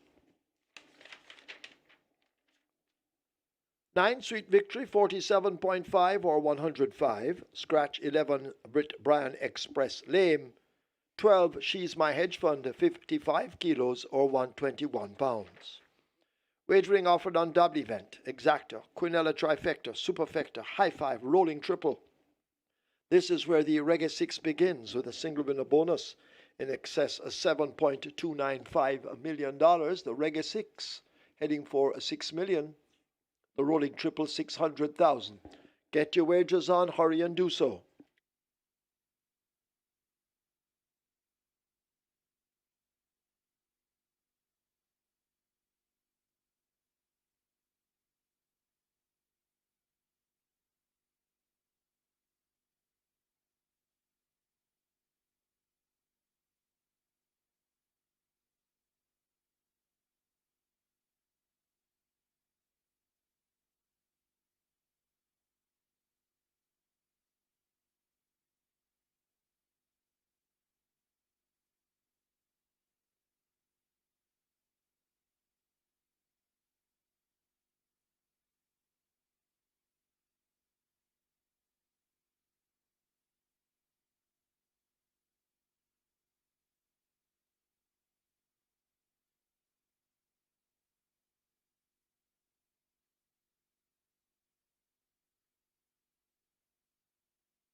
again, Thorbett Racing fans, and welcome to Caymanas Park, home of the Caribbean's #1 derby. Over the Caribbean's fans, Thorbett are here for a 10-race card, and today is in honor of the jockeys. It's Jamaica Jockeys Guild Day, and these are the persons who are responsible, the final responsibility they have to determine the outcome of the races. And I told you earlier, we as the traders, we do our jobs, owners pay the bills, time, money is invested, and who has the last say? When you give them the leg up, the jockeys, they are the ones that have the last say, and we just hope that that last say turns out favorably for the horses, owners, trainers, and everybody else, of course, the grooms as well. So it's a big team effort, and all of that effort comes down to a minute or two when the starting gate is opened. And the jockeys have their job to do. So they are being honored today on Jamaica Jockeys Guild Day. We also have the GOPIE Memorial Cup. We also have the TERREMOTO Trophy, as well as the big man in town. Race 1 is in honor of our champion jockey, Ray Lewis, and we have a field of 11. Number 11, Brit Brand Express, a scratch. They go 1,500 meters or 7.5 furlongs. The top selection goes to number 12 for the president of the Jamaica Jockeys Guild, Philip Parchant, aboard She's My Hedge Fund for champion trainer Jason Acosta. So 3-2 for She's My Hedge Fund. Joint favorite now with Easy Peasy. Last time out it was all the rage. 3-5 She's My Hedge Fund. Today you get a little bit more meat on the bone. And Easy Peasy was at 7-1 last time out. It's now been better 3-2. So they are the joint favorites. Make it 12-5, 3 and 7. My top selection. She's My Hedge Fund over Commander. Make that great Commander.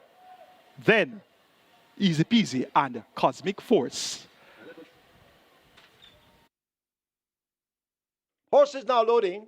Horses loading. 7.5 furlongs. Always Right is in, along with a Grey Commander. Captain Philip. A Cosmic Force joins them. Lion Charmer loading at 2. This is the first of 10. Jockeys Guild Day. Lion Charmer is in. Next up,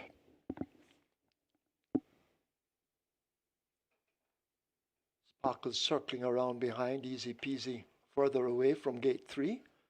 That's where Easy Peasy will come from. May Sellington is loaded at 8. Princess Talisi coming into 10.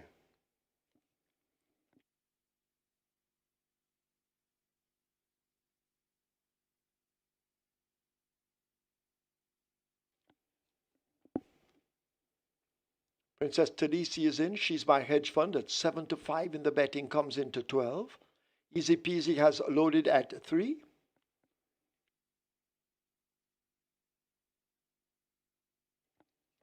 Sparkles now joins the group. 1 to load. Sweet Victory coming into 9. Ramon Napier. Field in line for the first. Starter ready. They're off. Fair start. Sweet Victory gets a great one. Grabs an early lead quickly. Sparkles rushing up now to challenge with Easy Peasy. Cosmic Force right with that front group as they charge down the back stretch and head toward the 6. Easy Peasy comes away with it. Sparkles in pursuit a length and a half back. Cosmic Force watches them as they leave the 6th. Sweet Victory, the Greys next, possibly 8 off that lead. May Sellington in between horses. Always Right rubs the rail. She's My Hedge Fund in the green races up next. Toward the outside, Grey Commander moving down quickly. Lion Charmer overtaken on the rail. A huge gap opens to Captain Philip and the trailing Princess Talisi.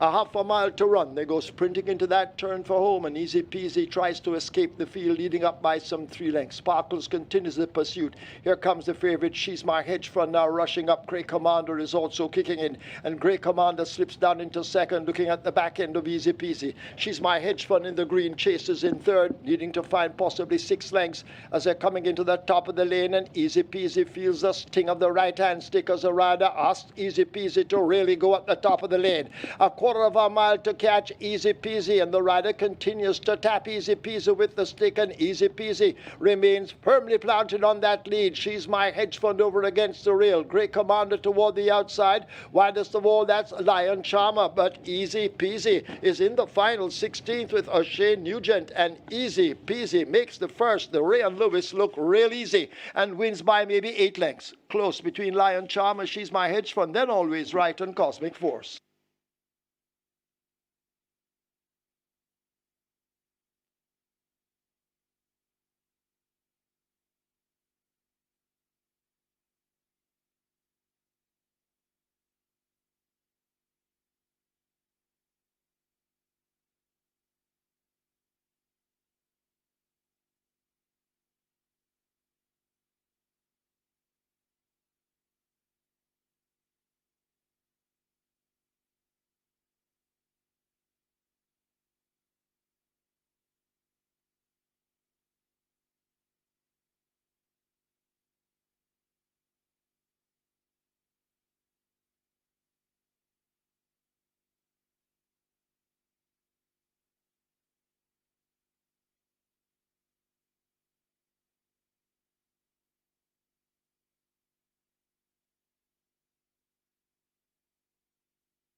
In the winners' enclosure, the unofficial winner of race number 1, this one named for the champion jockey Ray and Lewis. The unofficial winner number 3, Easy Peasy. 4-year-old Bay Colt by Casual Trick. Baby P by Market Rally. Red Monica Zan, own Zelfa Ricketts. Train Philip Lee, the winning rider. Shane Nugent. The groom Steve Marshall, second. Number 2, Lion Charmer. Third, number 12, She's My Hedge Fund. Fourth, number 1, Always Right. And fifth, number 7, Cosmic Force. Final time for 7.5 furlongs, 134 flat.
They're off.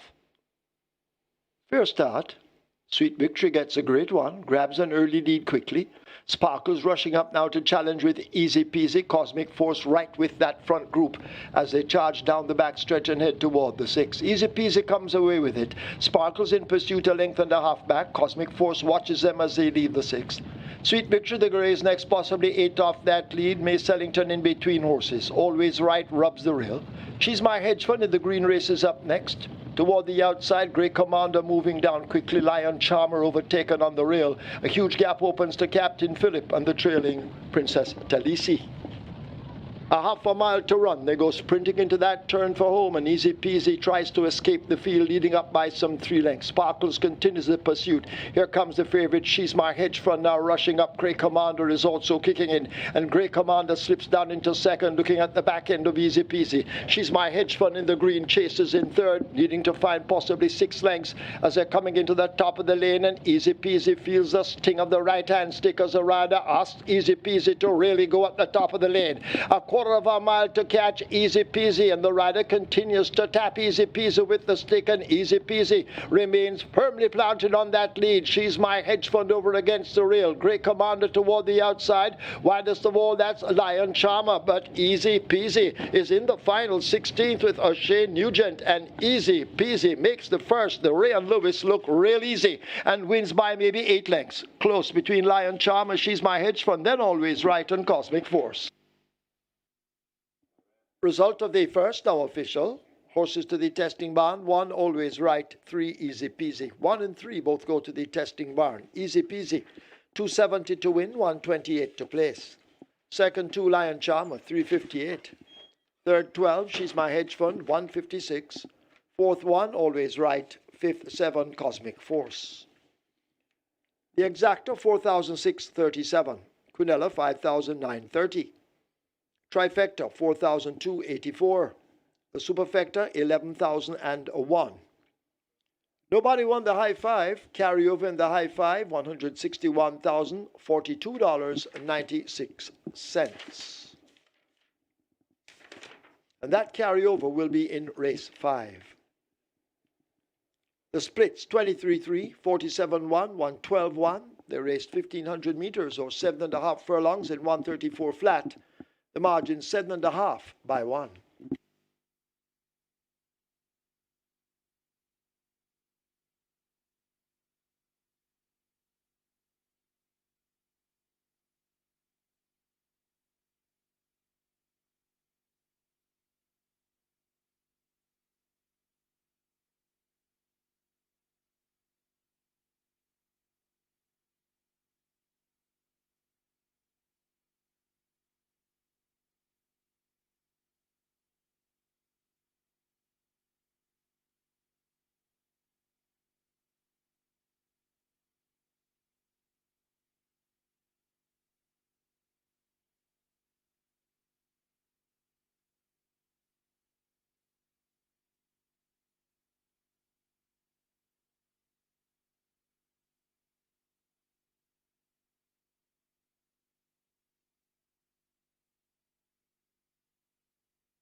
Ladies and gentlemen, your attention called to the winners enclosure for the presentation of the Ray and Lewis.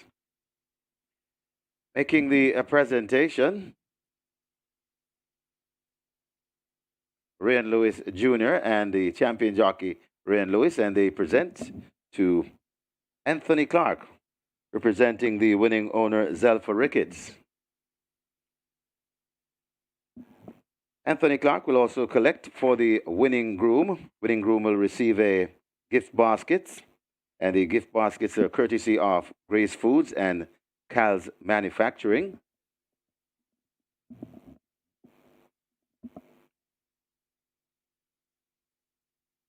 Mr. Clark will also collect for the winning trainer.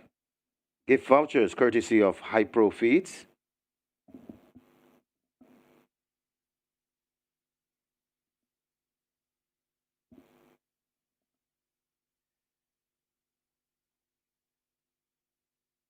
Winning jockey will be presented with gift vouchers from ONS Tack Room and Supplies. And the winning jockey, O'Shea Nugent, will also receive Cal's beverages, courtesy of Cal's.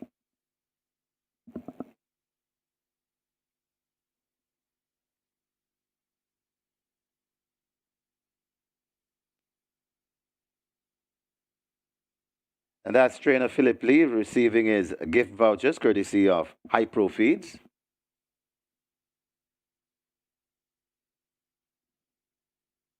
And now the winning jockey receiving his gift vouchers, courtesy of ONS Stack Room. And he'll also receive Cal's beverages.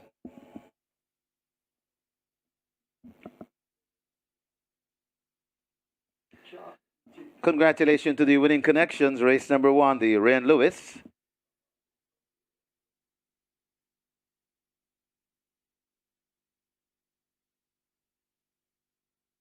And the special presentation coming up for champion jockey Ryan Lewis. Making the presentation, a gift basket courtesy of J3A's, True Shake, and SVRL. Racing Secretary Denzel Miller present to champion jockey Ryan Lewis. Congratulations, Ryan. And congratulations once again to the winning connections, race number 1.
Horses take the track for the second, named for Robert Hallidine. It's a restricted stakes for imported 3-year-olds and up, non-winners of 3, and native-bred 3-year-olds and 4-year-olds, non-winners of 4, the distance 1,400 meters or 7 furlongs. Number 1, Super Alex, 52 kilos or 115 pounds. 6, Riches to Rags, 52 kilos or 115 pounds. Wagering on double event, exacta, trifecta, rolling triple. The catch 9 begins here. Single winner bonus in excess of $555,000. Get your wagers on.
And all the way victory there by Easy Peasy in race number 1. Two-time champion apprentice O'Shane Nugent, more popular known as Johnny, in the Saturday return of Philip Lee and owner Zelfa Ricketts. They win most convincingly, some 7.5 lengths straight in 134 flat.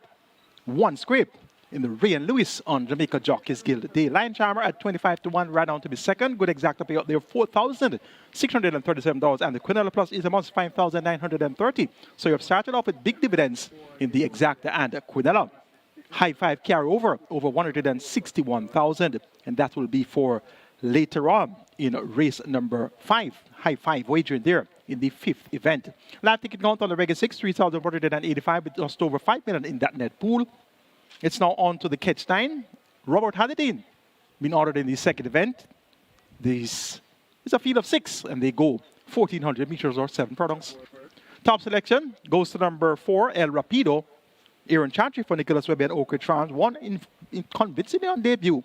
And this one looks well poised to try to make all. Grecian Knight, even money, joint favorite. Tevin Foster for Paul Swaby and Solid Golden Farms looks likely to be finishing effectively from off the pace as well. Also Smart at 6 to 1. You will pin up for Stephen Todd and Garth Samuels should also be making a good run from just off the pace. And Allegiance was 4th in the 2000 Guinness. Just 5 lengths behind California Crown, Interesting Times Ahead and Provident. Also likely to fight out the finish in the Robert Halliday. Looks to be one that should come right down to the wire. Going to go 4, 3, 5, and 2. El Rapido over Grecian Knight, also Smart and Allegiance. Catch 9 pool, 550,000 wager. Their triple is at $250,000.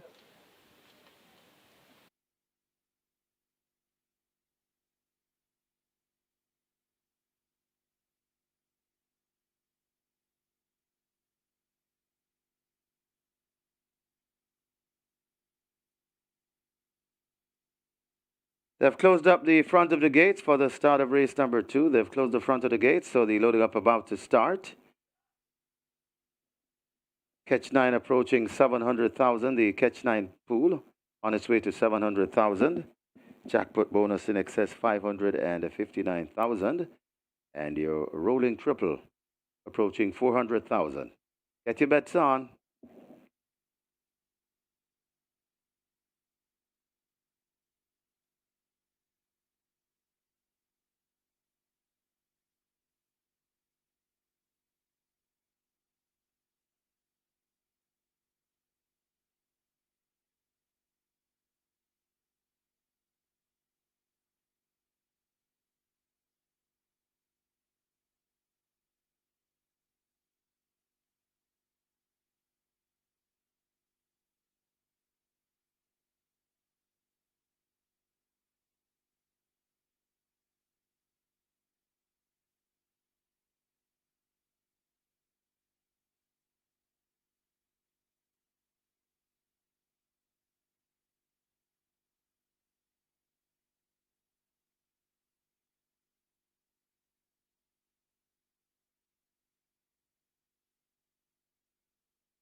Horses loading, last chance to make your wagers.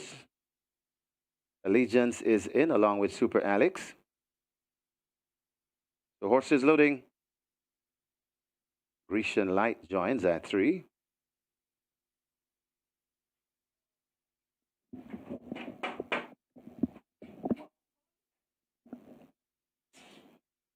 El Rapido goes at 4. That's the 4 to 5 favorite. Also Smart is in at 5. And the final one, Richest to Rags.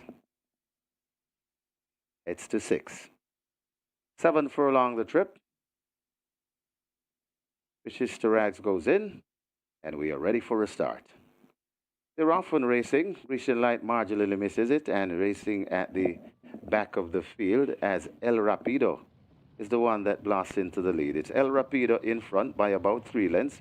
From racing in second, that's Super Alex. Allegiance watches them from third, going down into fourth. That's Grecian Light, recovering after that break. Then comes Richest to Rags and racing at the back of the field, also Smart. They passed the 5, and El Rapido is really chanting the course, about 6 lengths in front of racing in second on the rail. That is Super Alex. Grecian Light comes next. Then comes Allegiance racing in fourth, just on the outside of Allegiance. That's Also Smart, and racing at the back of the field and tailing off a bit. That is Riches to Rags. They come past the 3, and El Rapida is in front, but not by far. About 2.5, maybe 3 lengths from Super Alex, chasing in second. Grecian Light is in third. Then comes Also Smart, backing out of it a bit. That is Allegiance, and still racing at the back, but recovering though. That is Riches to Rags, but El Rapido has blown the turn and gone wide, and it is Super Alex along with Grecian Light. These two are in contention. Grecian Light right against the rail. Super Alex. Here comes Allegiance charging on the in the middle of the track, but it is still Grecian Light. Allegiance is really finding late footing. It's Grecian Light hanging on though, and I think Grecian Light could have just lost. Got tight for second though between Super Alex and Allegiance. Got tied for fourth also.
In the winners enclosure, the unofficial winner of race number 2, an Allegiance, got there in the nick of time. A well-timed ride by the Sneaky Fox, Radish Roman Allegiance.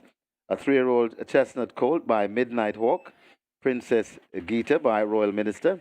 Red S&D Stables, own Yardy Stables. Trained Anthony Nudis, the winning rider, the Sneaky Fox, a very good ride. The groom, Adrian Taylor. Second, number 1, Super Alex. Third, number 3, Grecian Light. Fourth, number 6, Riches to Rags. Final time for 7 furlongs, 127 and 4.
And that's the photo for the win on screen. Photo for the win.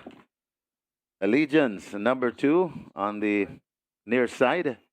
Getting there in the nick of time ahead of number 1, Super Alex. So that's the win print on your screen. Very exciting finish in race number 2.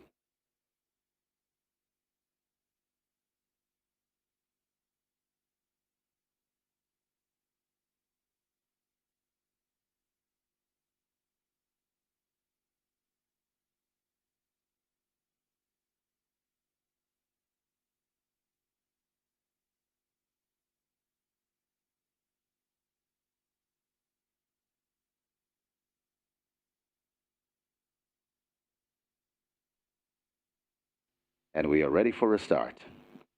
They're often racing. Grecian Light marginally misses it and racing at the back of the field as El Rapido is the one that blasts into the lead. It's El Rapido in front by about 3 lengths.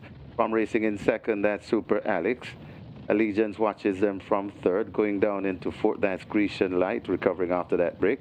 Then comes Riches to Rags and racing at the back of the field, oh so smart. They passed the 5, and El Rapido is really charting the course, about 6 lengths in front of racing in second on the rail. That is Super Alex. Grecian Light comes next.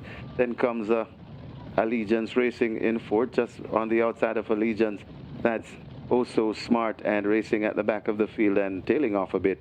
That is Riches to Rags. They come past the 3, and El Rapido is in front, but not by far. About 2.5, maybe 3 lengths from Super Alex, chasing in second. Grecian Light is in third.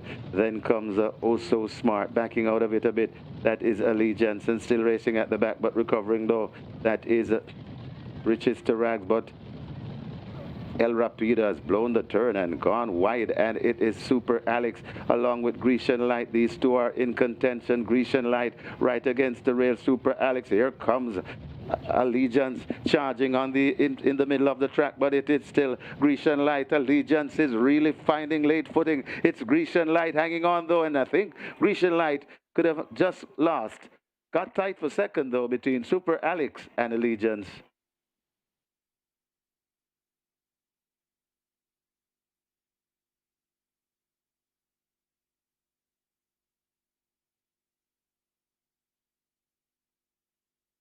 Result of the second now official. Horses to the testing barn, 2 Allegiance, 5 Oh So Smart. 2 and 5 both go to the testing barn. Allegiance, 728 to win, 268 to place. Second 1, Super Alex, 304. Third 3, Grecian Light. Fourth 6, Riches to Rags. The double 2,052. Exacta 2,377. Trifecta 1,826. The splits were 24, 48-1, 114-1. They raced 1,400 meters or 7 furlongs in 127.4. The margins a short head by a short head.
Ladies and gentlemen, your attention called to the winners enclosure for the presentation of the Robert Hallidine. Making the presentation, the Sneaky Fox Radish Roman. representing Robert Hallidine, and he makes it to Carl Lawrence of Yardie Stables.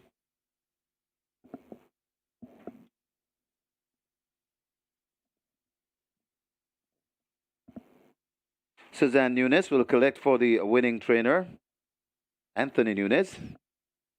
Gift voucher from Hypro for Hypro Feeds.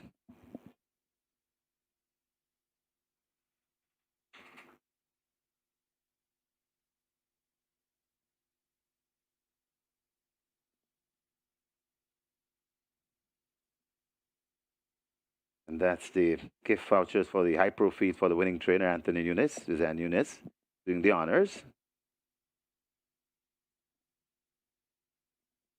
For the winning jock, Rowan Roman.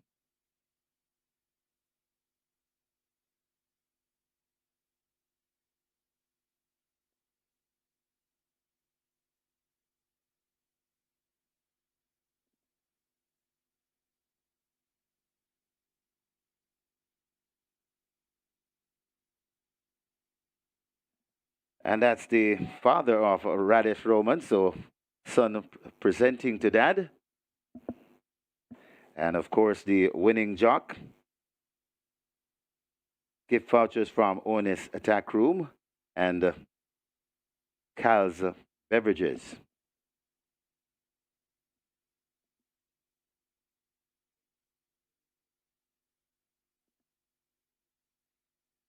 Winning groom. Collecting for the winning groom, that's Roman. Collecting gift baskets for the winning groom. And of course, the gift baskets are courtesy of Grace Foods or Cal's Manufacturing.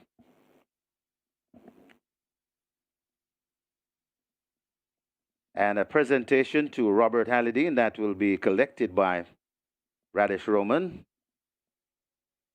Racing Secretary Denzel Miller presents gift baskets, courtesy, and these gift baskets for the winning jocks, for the jockeys. That's courtesy of Dre Triez, True Shake, and SVRL. And we congratulate the winning connections, race number 2, the Robert Hallidine.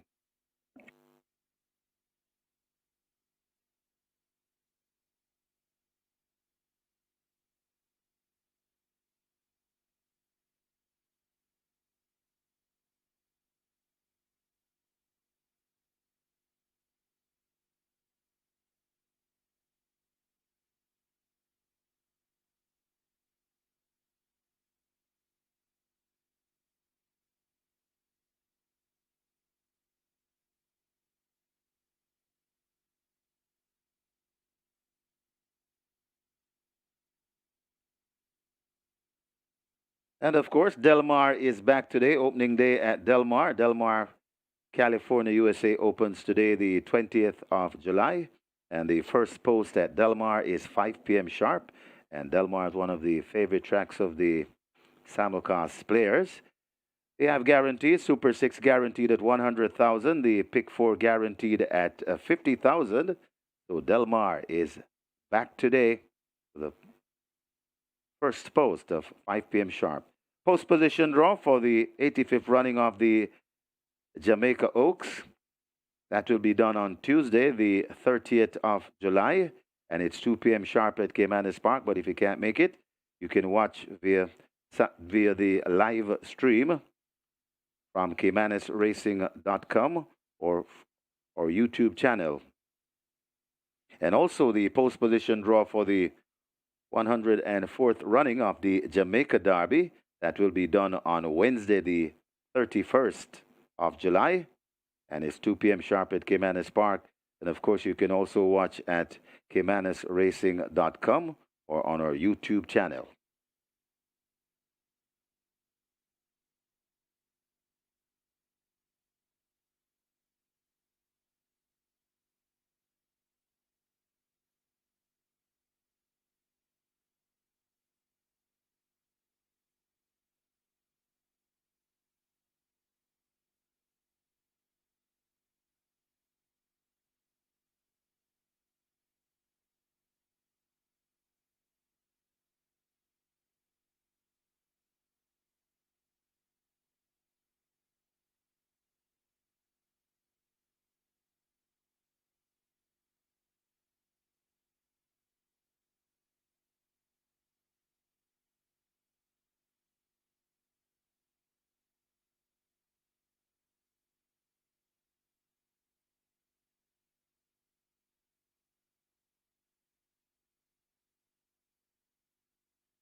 And we're here for race number 3, and we missed you guys on the race 1 and 2. But let's just go into race number 3 quickly, and then I'll give you an idea of the horses later down that have been selling.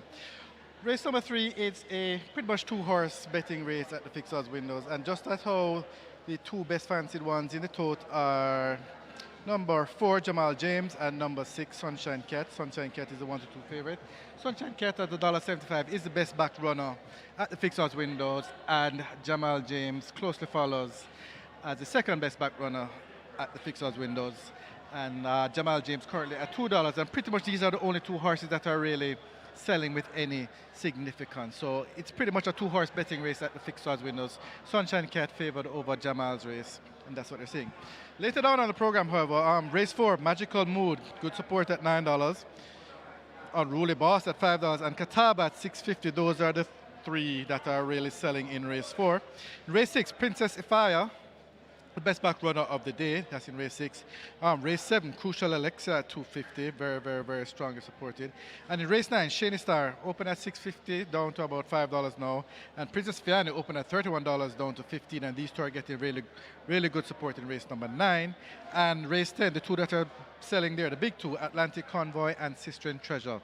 So that's it for later down on the card. And back to race number 3, as I mentioned, it's Sunshine Cat and Jamal James. Those are the 2 that are selling at the fixed odds windows. So wishing you all good luck and a great day from the fixed odds windows here at Caymanas Park.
A thriller there in race number 2, and that was the Robert Halladine. And Allegiance proves that that 4x5 leads in the Jamaica 2000 Guineas behind California Crown and Interesting Times Ahead was good enough to get the job done here. Got flying in deep stretch and grabbed Super Alex and Grecian Light in the glass. And that was a Sneaky Fox at his best, getting up there, a short head by a short head. A very exciting finish to the second event. Live ticket count on the regular 6, 850. And the catch line starts off at 148 live tickets, 454,000 plus in the net pool for the catch line. Regular 6, over 5 billion in that net pool. Horses are about to take track for race number 3. It's for Radish Roman, the Sneaky Fox, who just brought the house down in race number 2. Let's introduce the runners for the third. And I'll be with you right away with my idea of a possible outcome.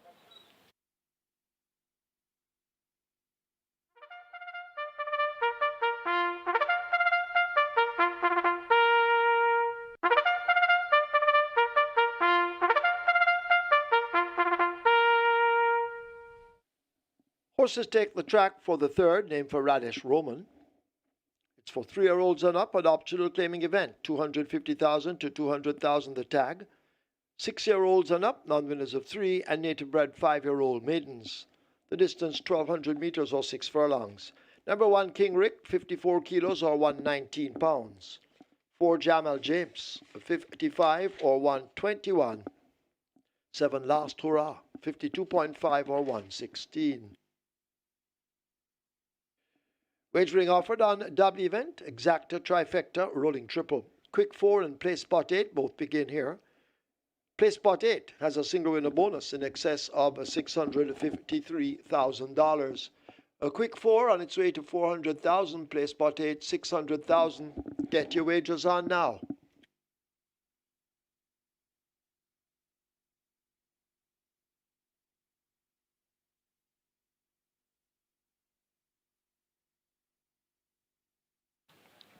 Horse on the track for race number 3, started the quick 4 and play spot 8. Top selection goes to number 6, Sunshine Cat, with terrific Tevin Foster in the side for the Red Derby and Oda Ramos. This one reports first time of the claim, was a winner last time out at 7-1, mad upset winner on the 22nd of June, beating Conundrum. Conundrum returned to win since. So Sunshine Cat reporting in good condition. Sunshine Cat, the top selection here. Tevin Foster could have an immediate reply to that powerhouse ride by Radish Roman in race number 2 aboard Allegiance. Jamal James, number 4. This one is a 3-5 favorite. Shane Richards riding for trainer Norman Smith. Norman Smith, 15 starters so far this year, 1 second, 1 third. So he's looking for his first win. And Jamal James look good coming out onto the track. Jamal James has prospects of getting a job done. The 3-5 favorite. Number 3, the Speedy Nova Impulse will certainly be in front from the word go. However, the 6 furlong distance, will this one have enough petrol in the tank, so to speak, from the midway point of the contest? Last time out, week in that 5 furlongs round, beat my Absolute Blue and Conundrum. Third by 5 1/4 lengths. Noble Impulse clearly has to be given a chance to make all here. 2-time champion apprentice O'Shane Nugent had the winning race one with easy peasy. So he's looking for a double, and he'll be in front from the word go. Nespers looks to be the best of the others to recommend for 4th. Make it 6-4-3-5 in the Radish Roman. On Jamaica Jockeys Guild today, Sunshine Cat, ridden by Tevin Foster, over Jamal James, Noble Impulse, Nespers. Quick 4 pool, 350,000. Your place with a pool is at $500,000. Best of luck.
Your attention, please. Your attention, please. Number 2, Sparkling Tradition, now a late scratch at the gate on the advice of the vet.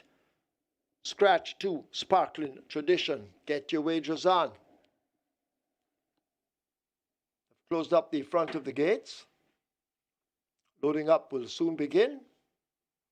Get your wagers on.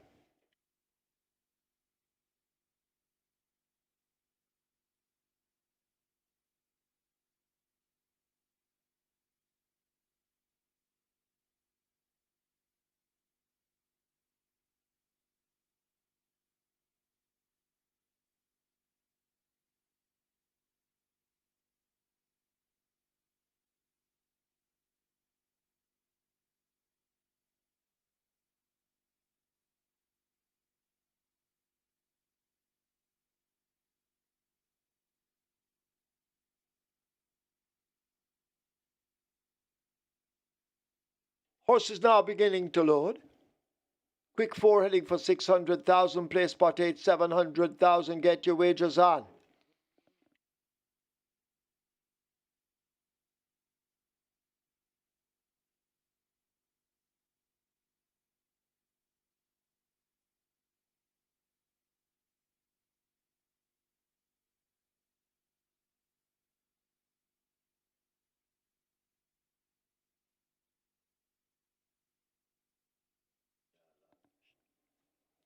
So they're trying with Jamal James.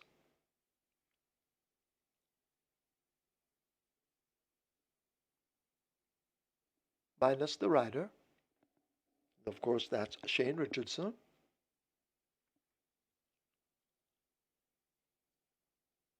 So Shane waiting on his mount, Jamal James, to load. Jamal James sideways at the moment. Now they try again. You need to get your wagers on.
So finally, Jamal James in at gate 4. As the quick 4 heads for 700,000 and the play spot 8, 700,000.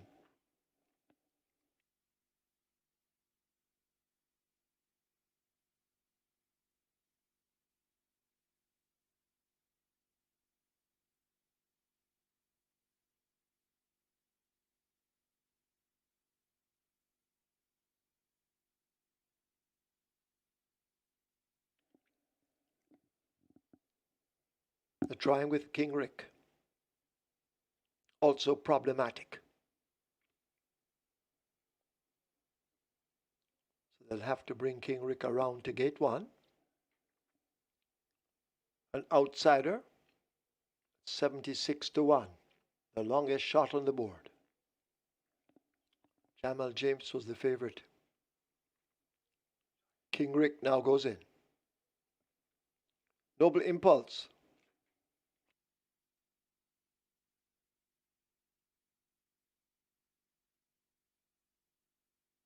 So Jamal James and Sunshine Cat, joint favorites. Nez Pierce goes in. Sunshine Cat heading for 6, last hurrah 7.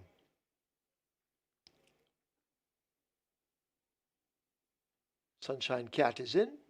Wait on the final runner. Last hurrah. Roger Hewitt riding.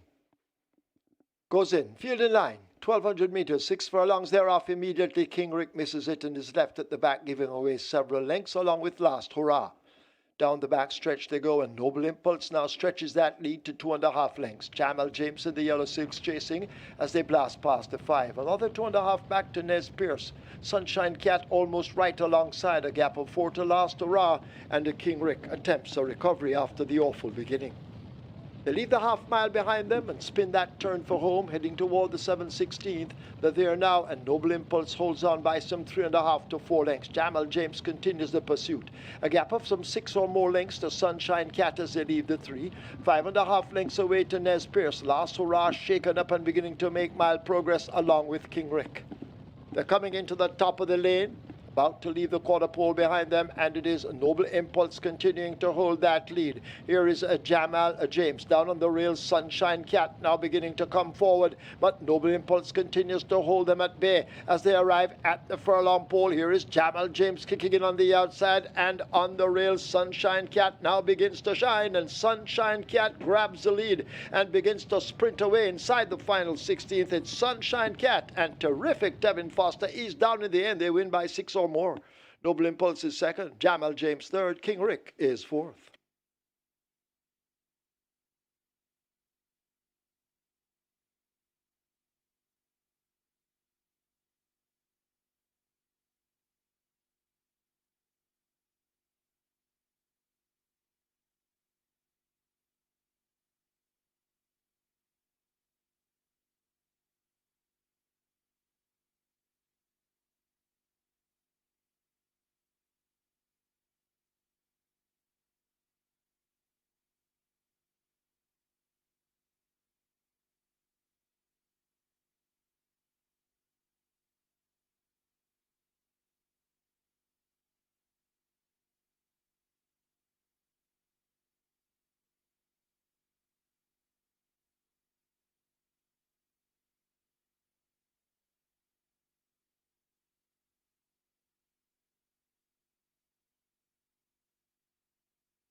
We have a claim in the third event. Number 6, Sunshine Cat, 17 submitted. Roy Matthews for himself. Roy Matthews claims Sunshine Cat for himself.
In the winners enclosure, the unofficial winner of race number 3, this one named for Reddish Roman.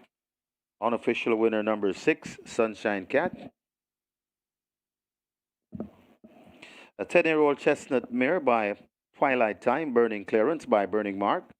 Fred Carl Anderson. Owen Ramos. Trainer Ryan Darby, the winning rider, Terrific Tevin Foster. One of our Shoot Shakes sponsored riders. Winning groom Robert Ranger. Second, number 3, Noble Impulse. A third, number 4, Jamal James. Fourth, number 1, King Rick. Final time for 6 furlongs, 1:18 and 1. And jockey Shane Richardson, please go now to the steward's room. That's jockey Shane Richardson. Please go now to the steward's room.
Six furlongs thereof, immediately King Rick misses it and is left at the back, giving away several lengths along with Last Hurrah. Down the back stretch they go, and Noble Impulse now stretches that lead to 2.5 lengths. Jamal James and the Yellow Silks chasing as they blast past the 5. Another 2.5 back to Nez Pierce. Sunshine Cat almost right alongside, a gap of 4 to Last Hurrah, and the King Rick attempts a recovery after the awful beginning. They leave the half mile behind them and spin that turn for home, heading toward the 7/16th. They're there now, and Noble Impulse holds on by some 3.5 to 4 lengths. Jamal James continues the pursuit. A gap of some 6 or more lengths to Sunshine Cat as they leave the 3. 5.5 lengths away to Nez Pierce. Last Hurrah shaken up and beginning to make mild progress along with King Rick. They're coming into the top of the lane, about to leave the quarter pole behind them, and it is Noble Impulse continuing to hold that lead. Here is Jamal James down on the rails. Sunshine Cat now beginning to come forward, but Noble Impulse continues to hold them at bay as they arrive at the furlong pole. Here is Jamal James kicking in on the outside, and on the rails Sunshine Cat now begins to shine, and Sunshine Cat grabs the lead and begins to sprint away inside the final 16th. It's Sunshine Cat and terrific Devin Foster is down in the end. They win by 6 or more. Noble Impulse is second, Jamal James third, King Rick is fourth.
Ladies and gentlemen, your attention called to the winners enclosure for the presentation of the Radish Roman.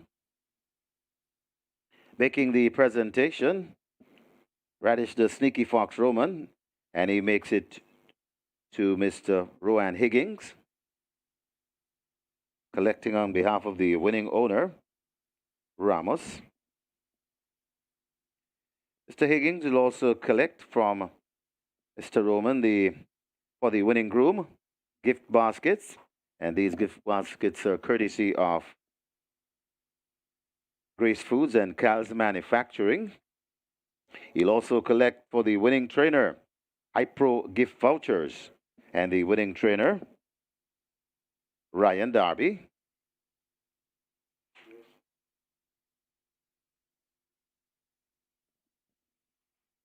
And collecting for the winning jockey, Mr. Trevor Harricut for the winning jockey, terrific Tevin Foster. And he received gift vouchers from ONS Tack Rooms and also beverages from Cal's Manufacturing.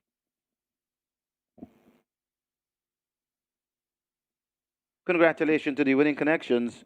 Race number 3, the Radish Roman. And a special presentation to jockey Radish Roman, and presentation to be made by Keisha Brown, winners enclosure presentation coordinator, and she presents to the Sneaky Fox, Radish Roman. Congratulations. And of course, Radish, a True Shake sponsored riders.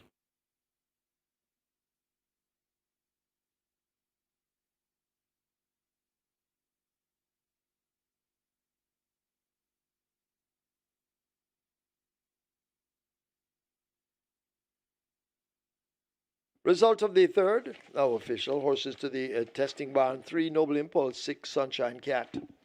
3 and 6 both go to the testing barn. The winner, Sunshine Cat, 194 to win, 140 to place. Second, 3, Noble Impulse, 236. Third, 4, Jamal James. Fourth, 1, King Rick. Special double with 2, Sparkling Tradition. The late scratch at the gate, 266. The double event, 1,528. Exacta, 317. Trifecta, 214. The triple had 143 winners, each receiving 3,363. Splits 24-2, 49-4. They raced 1,200 meters or 6 furlongs in 118.1. The margin 6 3/4 by 3 1/4.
Horses take the track for the fourth. This one named for terrific Tevin Foster. It's a 3-year-old and up claiming event, 750,000 to 600,000 the tag. The distance 1,000 meters or 5 furlongs straight. Number 1, Magical Mood, make the weight 52 kilos or 115 pounds. 4 on Ruly Boss, 55.5 or 122. 6 Catawba, 52 or 115. Wagering offered on double event, exacta, trifecta, rolling triple. This is where the early 5-star begins with a single winner bonus in excess of $2.6 million, and the early 5-star hitting for 500,000. Get your wagers on. Runners will make their way to post.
So the Radish Roban goes to Tevin Foster with Sunshine Cat for the Ryan Darby. And Ryan Darby does it again. First time of the claim and gets a win. And as I noted prior, Ryan Darby had some past success with Sunshine Cat. So reclaiming Sunshine Cat would mean that Sunshine Cat would get the job done and get the job done she did. A 10-year-old mare. And she keeps on proving that she is quite capable at the 250 level. Noble Impulse tried to make all and was passed by only one horse, which was Sunshine Cat. Jamal James was there, running on the spot. Clearly didn't pick up his legs effectively and had to set up a third.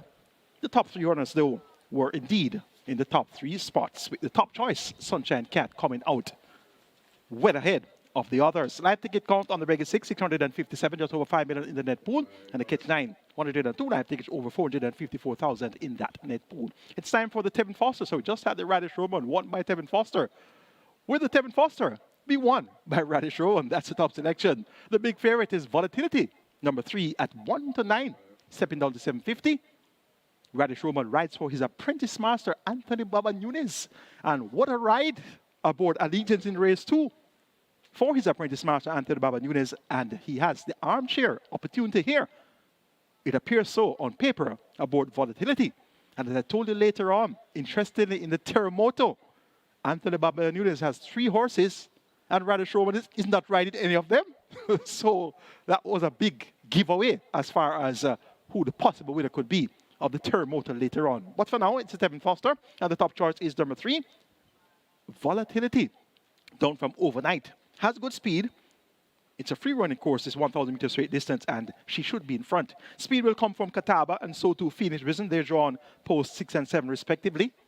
But will they be able to keep up with Volatility, who's down in class?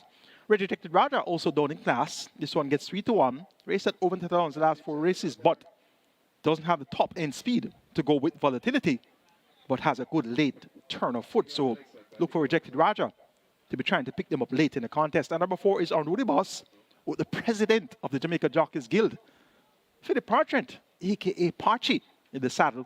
Thought he would have won race 1 with She's My Hedge Fund. That was not forthcoming. Well, he's getting 9-1 here on Rudy Boss, who steps down in class as well. Raced at $1 million the last 5 outings. Now down to 750. Didn't really catch the eye coming onto the track, but it's not a fashion show.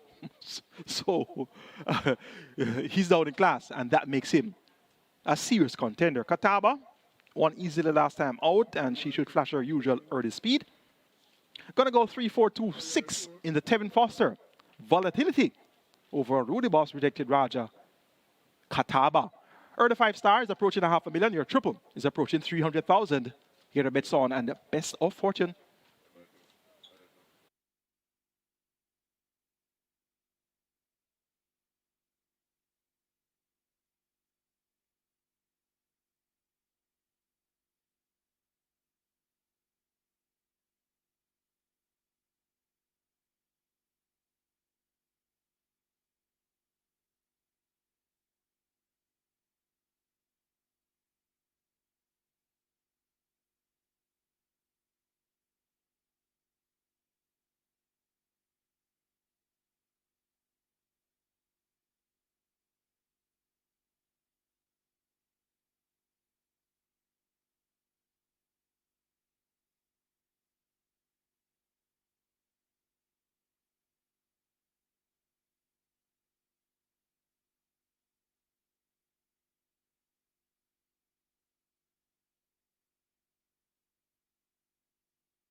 So the runners are heading to post. Runners heading to post. This is race number 4. This is the Tevin Foster.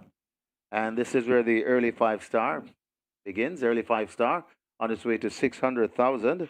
And a whopping jackpot bonus in excess $2.6 million. And your rolling triple on its way to 350,000. Runners are heading to post. Get your bets on.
So the runners have arrived at the post. Runners are at the post, and the early 5-star on its way to 650,000, and they've closed the front of the gate for the loading process.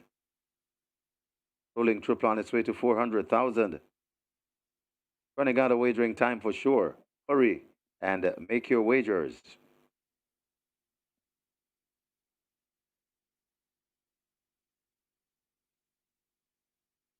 Horses loading. First one in, Magical Mood. The horse is loading.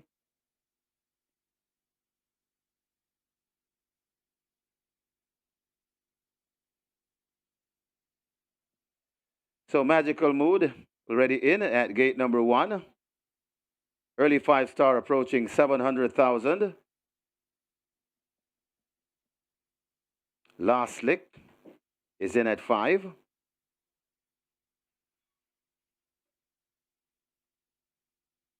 Rolling triple on its way to 400,000.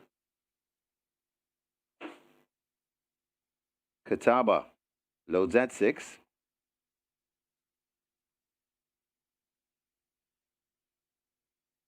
Phoenix Risen heads to 7. Phoenix Risen goes in. Unruly Boss in at 4. Rejected Raja in at 2. And 1 to load. Volatility, the 1 to 5 favorite. Volatility goes in, 5 furlongs straight the trip, and we are ready for a start.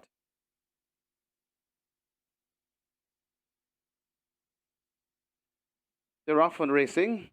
Volatility gets a flyer and prompts the pace in the middle. Right there, too, that's Catawba. So Volatility and Catawba, these are the prominent ones so far. Over on the far side, Rejected Raja and Magical Mood. Also coming into it, that is Unruly Boss. They make their way coming to the 3 furlong point, and it is on that lead. It is with that lead, it's Volatility. Volatility in front and making the running. Volatility is in front of racing in second. That's Catawba. Volatility is chanting the course and leading them a merry dance. Coming to the furlong and a half pole. Volatility over on the far side. Rejected Raja gets going now, but Volatility is still in front and comfortably in the lead. Volatility begins to sprint off. Catawba and Rejected Raja running for the minors. So Volatility sprinting clear.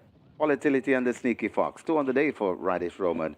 Then comes Rejected Raja, Catawba, and Unruly Boss.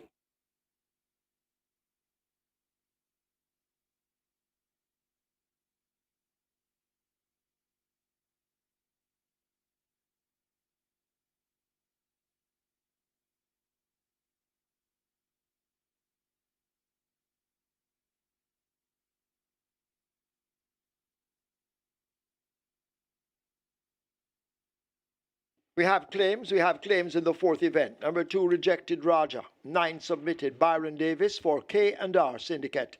Byron Davis claims Rejected Raja for K&R Syndicate. 1 claim submitted for number 4, Unruly Boss, Oral Hayden for himself. Oral Hayden claims Unruly Boss. 9 submitted for number 6, Catawba, Errol Burke for Preston Monroe. Errol Burke claims Catawba for Preston Monroe.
In the winners' enclosure, the unofficial winner of race number 4, this one named for Tevin Foster, the leading rider.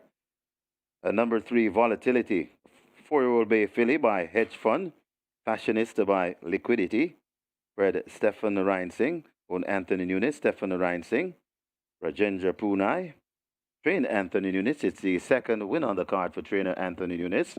Congratulations. And it's the second winner for the Sneaky Fox, Radish Roman, one of our True Shake sponsored rider, the groom Stephen Smith. Second, number 2, Rejected Roger. Third, number 6, Catawba. Fourth, number 4, Unruly Boss. Final time for 5 furlong straight, Zippy, 59-4.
They're off on racing. Volatility gets a flyer and prompts the pace in the middle. Right there, too, that's Catawba. So Volatility and Catawba, these are the prominent ones so far. Over on the far side, Rejected Raja and Magical Mood. Also coming into it, that is Unruly Boss. They make their way coming to the 3 furlong point, and it is on that lead. It is, with that lead, it's Volatility. Volatility in front and making the running. Volatility is in front of racing in second. That's Catawba. Volatility is chanting the course and leading them a merry dance. Coming to the furlong and a half pole. Volatility over on the far side. Rejected Raja gets going now, but Volatility is still in front and comfortably in the lead. Volatility begins to sprint off. Catawba and Rejected Raja running for the minors. So Volatility sprinting clear. Volatility and the Sneaky Fox. 2 on the day for Radish Roman. Then comes Rejected Raja, Catawba, and Unruly Boss.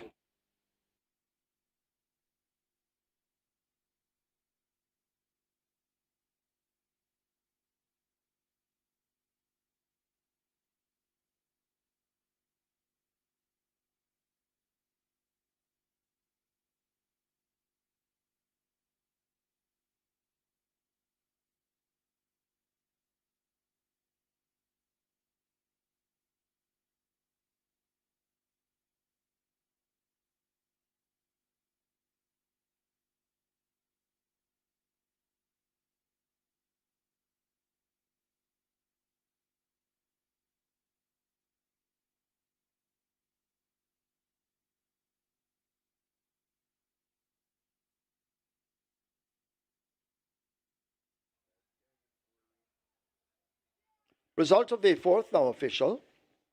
Horses to the testing barn. 3, Volatility. 6, Catawba. 3 and 6 both go to the testing barn.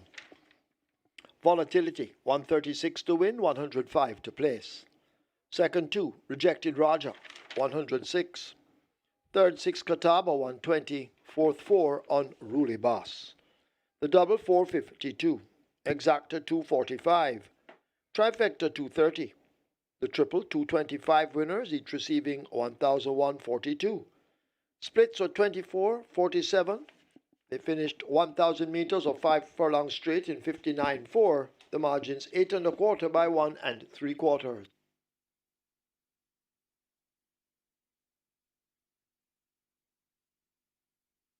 Ladies and gentlemen, your attention called to the winners enclosure for the presentation of the Tevin Foster. Making the presentation, terrific Tevin Foster presents to Mr. Carl Lawrence, collecting on behalf of the winning owners, Anthony Nunes, Stefano Reinsing, and Rajendra Punai.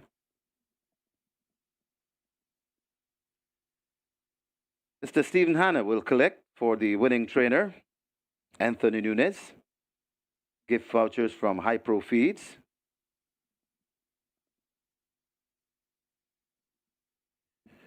Winning jockey, Radish the Sneaky Fox Roman, collects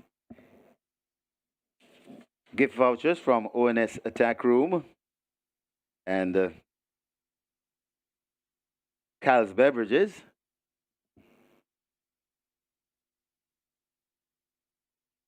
For the winning groom,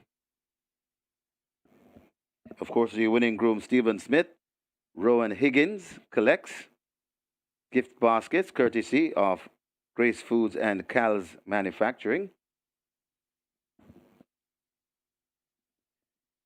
And a special presentation to terrific Tevin Foster from Ed Barnes, CD, noted broadcaster, and a member of the board of directors here at Caymanas Park, and he presents to Tevin Foster, the leading rider. Congratulations.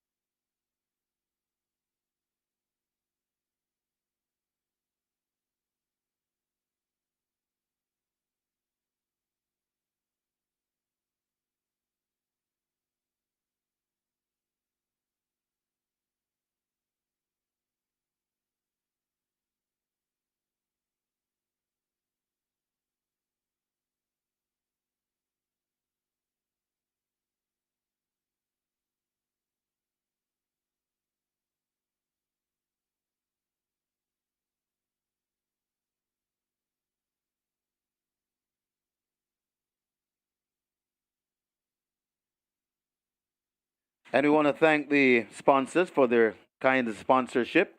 Grace Foods, Cal's Manufacturing, Hypro Feeds, ONS Tack Room, J3A, True Shake, Nutrition Shake, and SVRL. We thank you for your kind sponsorship. And Delmar starts today for the simulcast fans and everybody else. Delmar, opening day at Delmar today with a post time of 5 p.m. sharp. Guaranteed on the Super 6, the Cali 6 at Delmar, 100,000. The Pick 4, it's guaranteed at 50,000. And the Delmar for today. And it's a favorite track for all the simulcast players. And the post position draw for the 85th running of the Jamaica Oaks will be on Tuesday, the 30th of July at 2 p.m. sharp at Caymanas Park. You can watch us also via live stream at caymanasracing.com or on our YouTube channel. And on the 31st, it's the post position draw for the 104th running of the Jamaica Derby. That's Wednesday, the 31st of July, 2 p.m. sharp. If you can't be here at Caymanas Park, you can watch us live via the live stream at caymanasracing.com or on our YouTube channel.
And we're on to race number 5 here. And this one is very, very, very competitive in terms of how the betting is.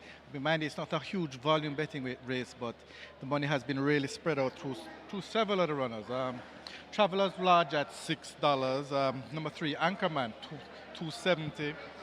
Who Done It, number 6, 440. And then Potential at 360, and in the last couple of minutes, some interest has been shown in Last Dance, currently at $10. So the money is pretty well spread out. The favorite is number 3, Anchorman, and that's at even money in the tote. But the money is just very well spread out, as I mentioned. Travelers Lodge, Anchorman, Who Done It, Potential, and Last Dance. So there's really no overwhelming amount of money on any one runner. It's like pretty even betting at the fixed odds windows spread out between those 5 runners. So that's pretty much it's apparently, if you're going by what the fixed odds windows betting is, it's a wide open bet. There's no really solid horse that is really being heavily bet at the fixed odds windows for this race number 5. So good luck, and that's pretty much the story here.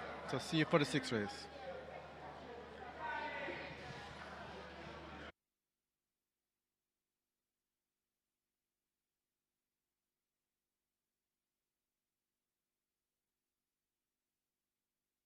Number 5, the gifted one, takes the track early.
Number 2, Travelers Lodge, takes the track early with Shavon Townsend.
Horses take the track for the 5th. This one named for Omar Walker. It's a restricted allowance 4 for native bred 5-year-olds and up, non-winners of 3, and imported 5-year-olds and up, non-winners of 2. The distance 1,300 meters or 6.5 furlongs. Number 3, Anchorman, 54 kilos or 119 pounds. 5, The Gifted One, 49.5 or 109. 6, Whodunit, 55.5 or 122. 7, Blue Sky, 52.5 or 116. Wagering offered on double event exacta, Quinella trifecta, superfecta, high 5 with a carryover in excess of $161,000. You need a piece of this. Rolling triple, the Twilight 6 also begins here. A Twilight 6 creeping closer to 5 million. Runners make their way to the start. Get your wagers on.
No problems there for the holding favorite, Volatility.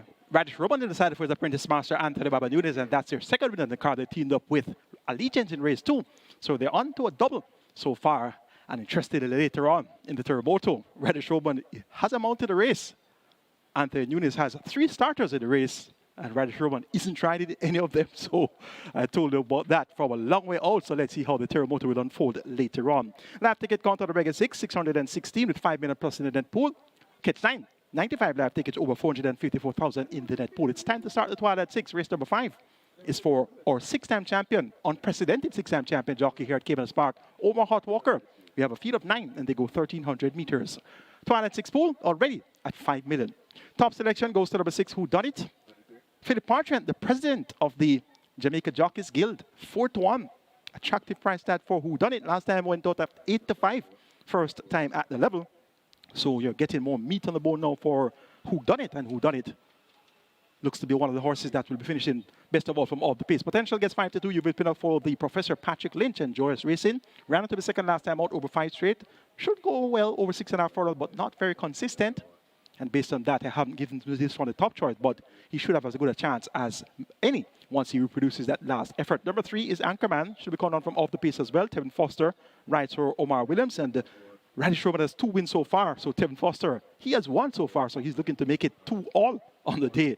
And we could see these jockeys go back and forth for the entire day and for the remainder of the year as well.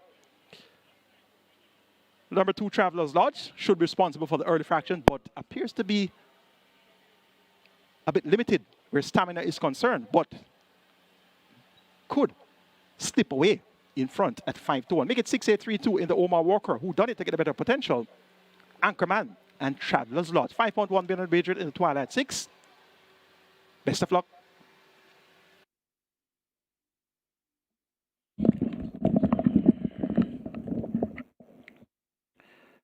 Producer Miguel Letona, please. Producer.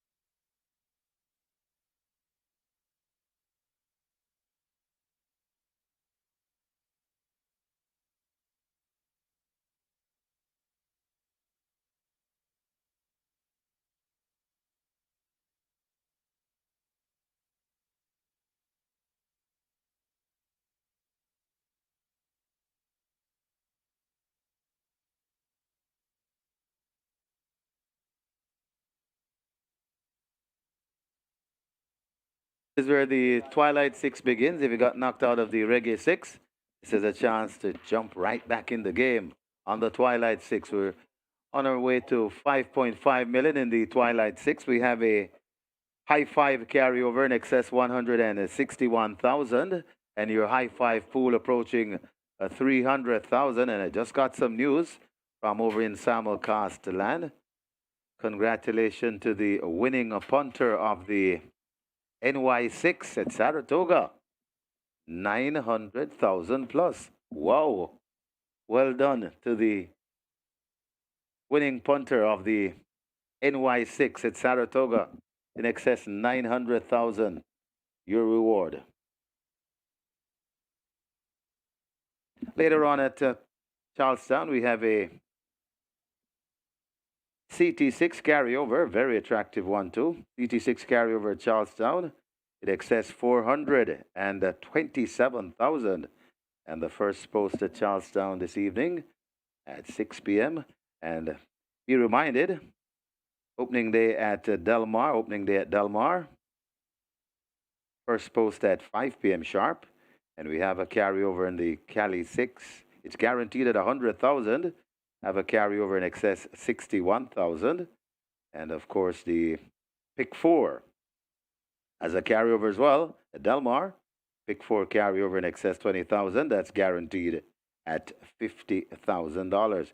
We also have a carryover at Charlestown in the pick 4. Pick 4 carryover at Charlestown just under 79,000. So we have lots of carryovers coming later on at Del Mar and Charlestown on our simulcast schedule. And once again, we congratulate that skilled and lucky punter at Saratoga today, taking down the early pick 6. We still have one to come, another pick 6, starting in race number 7 at Saratoga, 900,000 plus. The payout there. Congratulations once again. Closing up the front of the gate for the start of the Twilight 6. Twilight 6 pool on its way to 6 million. Get your bets on.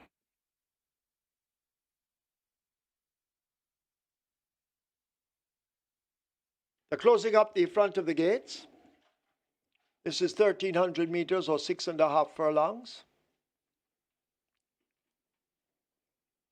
Any moment now they will begin to load as the Twilight 6 continues to head for $6 million.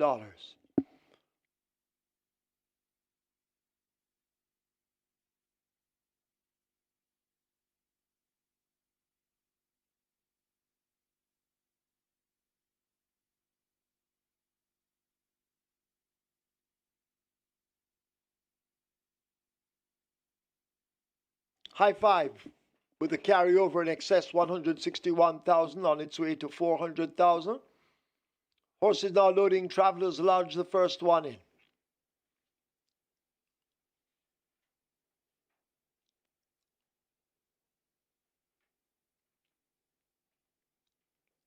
So Travelers Lodge is in as the Twilight 6 arrives at 6 million.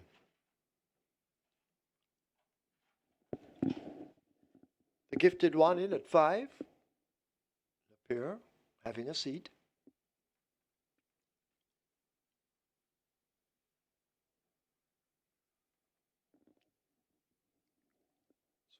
Blue having 3 runners here.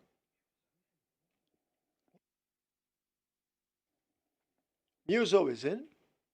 Who Done It joins. Blue Sky comes into 7 with Shane Richardson. Potential coming to 8.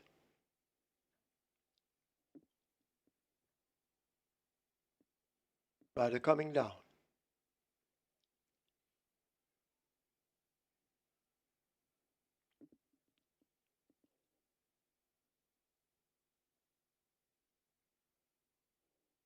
And Command the favorite at 2-1. Not yet loaded at 3. Potential is in, followed by Last Dance. Radish Roman looking for a triple on the card. And Command, they try with at 3.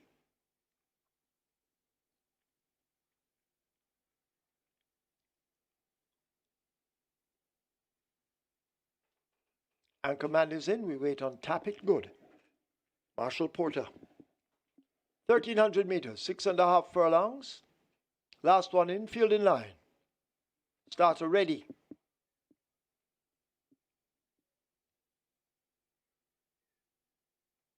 Couple of them acting up. They're off. Fair start. Several horses vying for that lead. Tap It Good is also moving through with Traveller's Lodge. Tap It Good and Traveller's Lodge going at it. Last Dance forms a line of 3, and these 3 now make their way toward the 5. They've opened up some 4 lengths over Muso. A Blue Sky right alongside. Anchorman is 2 further lengths away. The Gifted One overtaking Potential, and Who Done It at the back of the field.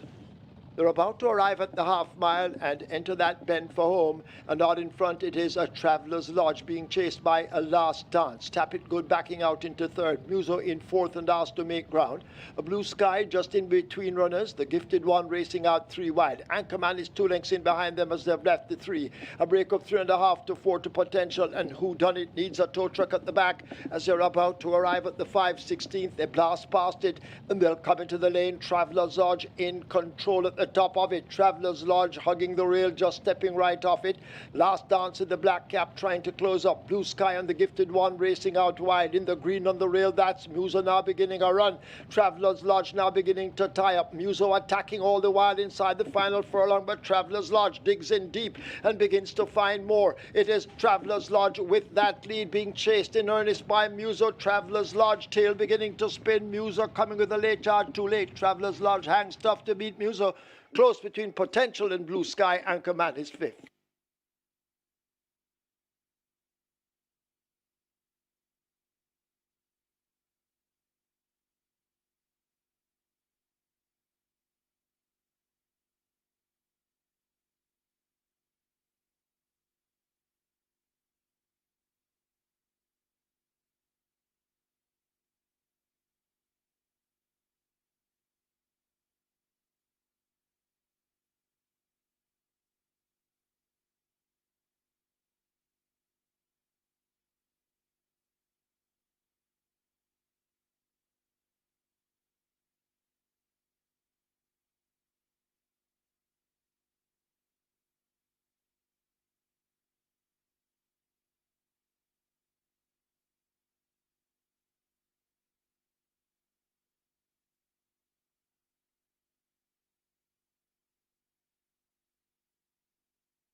In the winners enclosure, the unofficial winner of race number 5, the Omar Walker. Number 2, Travelers Lodge. A 5-year-old Bay Mare by Blue Pepsi Lodge. Sea Traveler by Law of the Sea, bred Marcus Dabdoob. Owned Houston Stable. Trained by chef trainer Christopher Pearson. Winning rider, very fine ride from Shavon Townsend, the groom John Smith. Second, number 1, Muso. Third, number 8, Potential. Fourth, number 7, Blue Sky. And fifth, number 3, Anchorman. Final time for 6.5 furlongs, 124 and 1.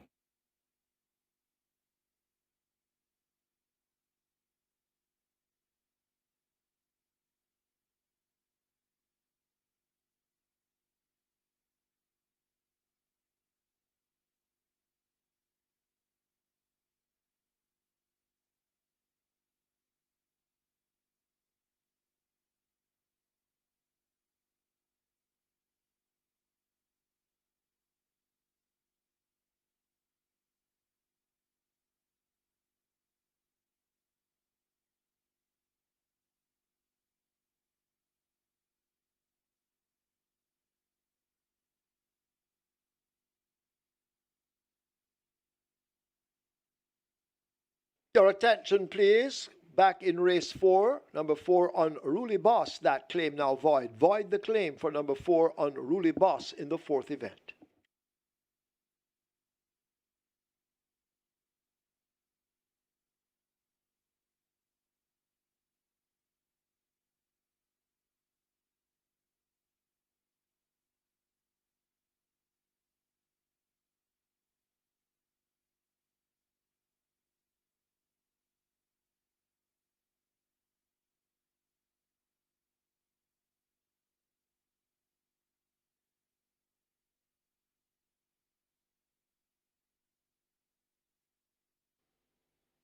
They're off. Fair start.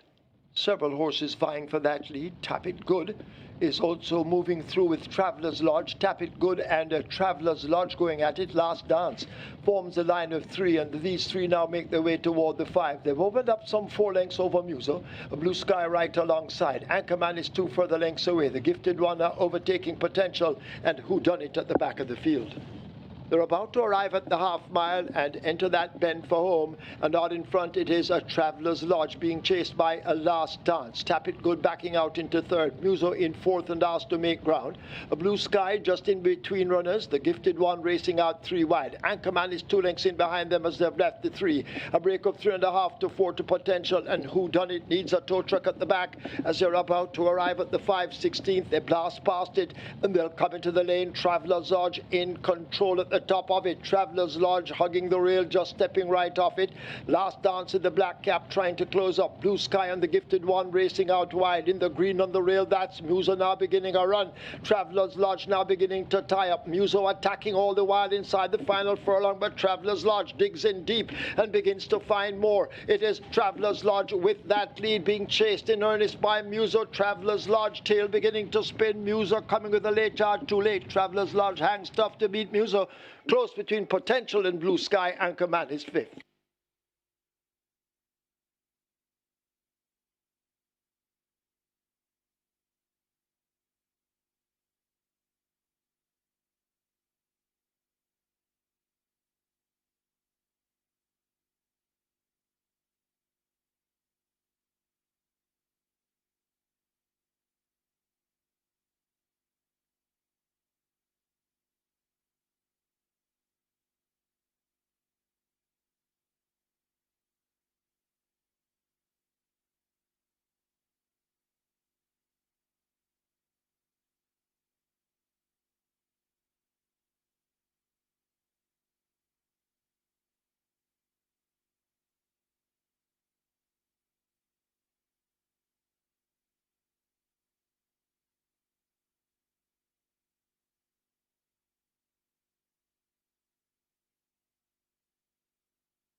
Ladies and gentlemen, your attention called to the winners enclosure for the presentation of the Omar Walker.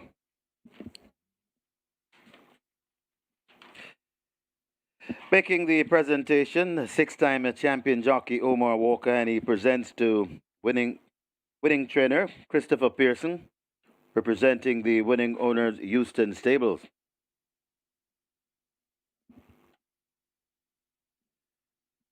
So Christopher Pearson will also collect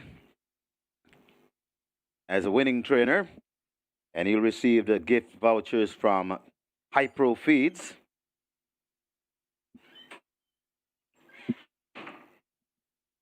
He'll also collect for the winning groom, John Smith, gift baskets. And of course, the gift baskets are courtesy of Grace Foods and Cal's Manufacturing.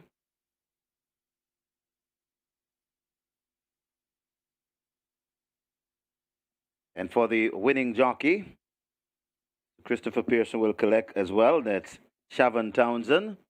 And the winning jockey received gift voucher from ONS Tack Room and beverages from Cal's Manufacturing.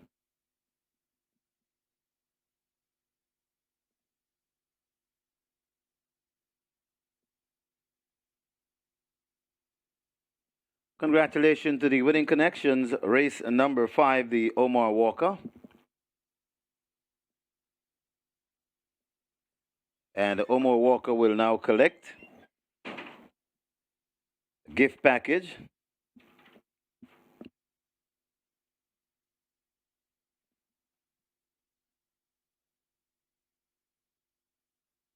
And that's both Omar Walker Senior and Junior collecting the gift package from Mr. Kevin Swaby. And of course, this gift package is courtesy of J3A, True Shake, Nutrition Shake, and SVRL. Congratulations once again. The winning connection, race number 5, the Omar Walker. And congratulations, Omar. Result of the fifth now official. Horses to the testing barn. 2, Travelers Lodge. 5, the gifted one. 2 and 5 both go to the testing barn. Travelers Lodge, $660 to win, $226 to place. Second one, Muso, $164. Third, 8 Potential, $144. Fourth to 7 Blue Sky. Fifth, 3 Anchorman. The double event, $1,800. Exacta, $1,386. Quinella, $1,900. The trifecta, $4,086. Superfecta, $18,393. 9 high fives, $48,654. 166 triples, $1,720 each. Splits, 23-3, 48-3, 116. They raced 6.5 furlongs. In 124-1, the margin's 3/4 by 5 3/4. Up next, the GOPIE Memorial Cup.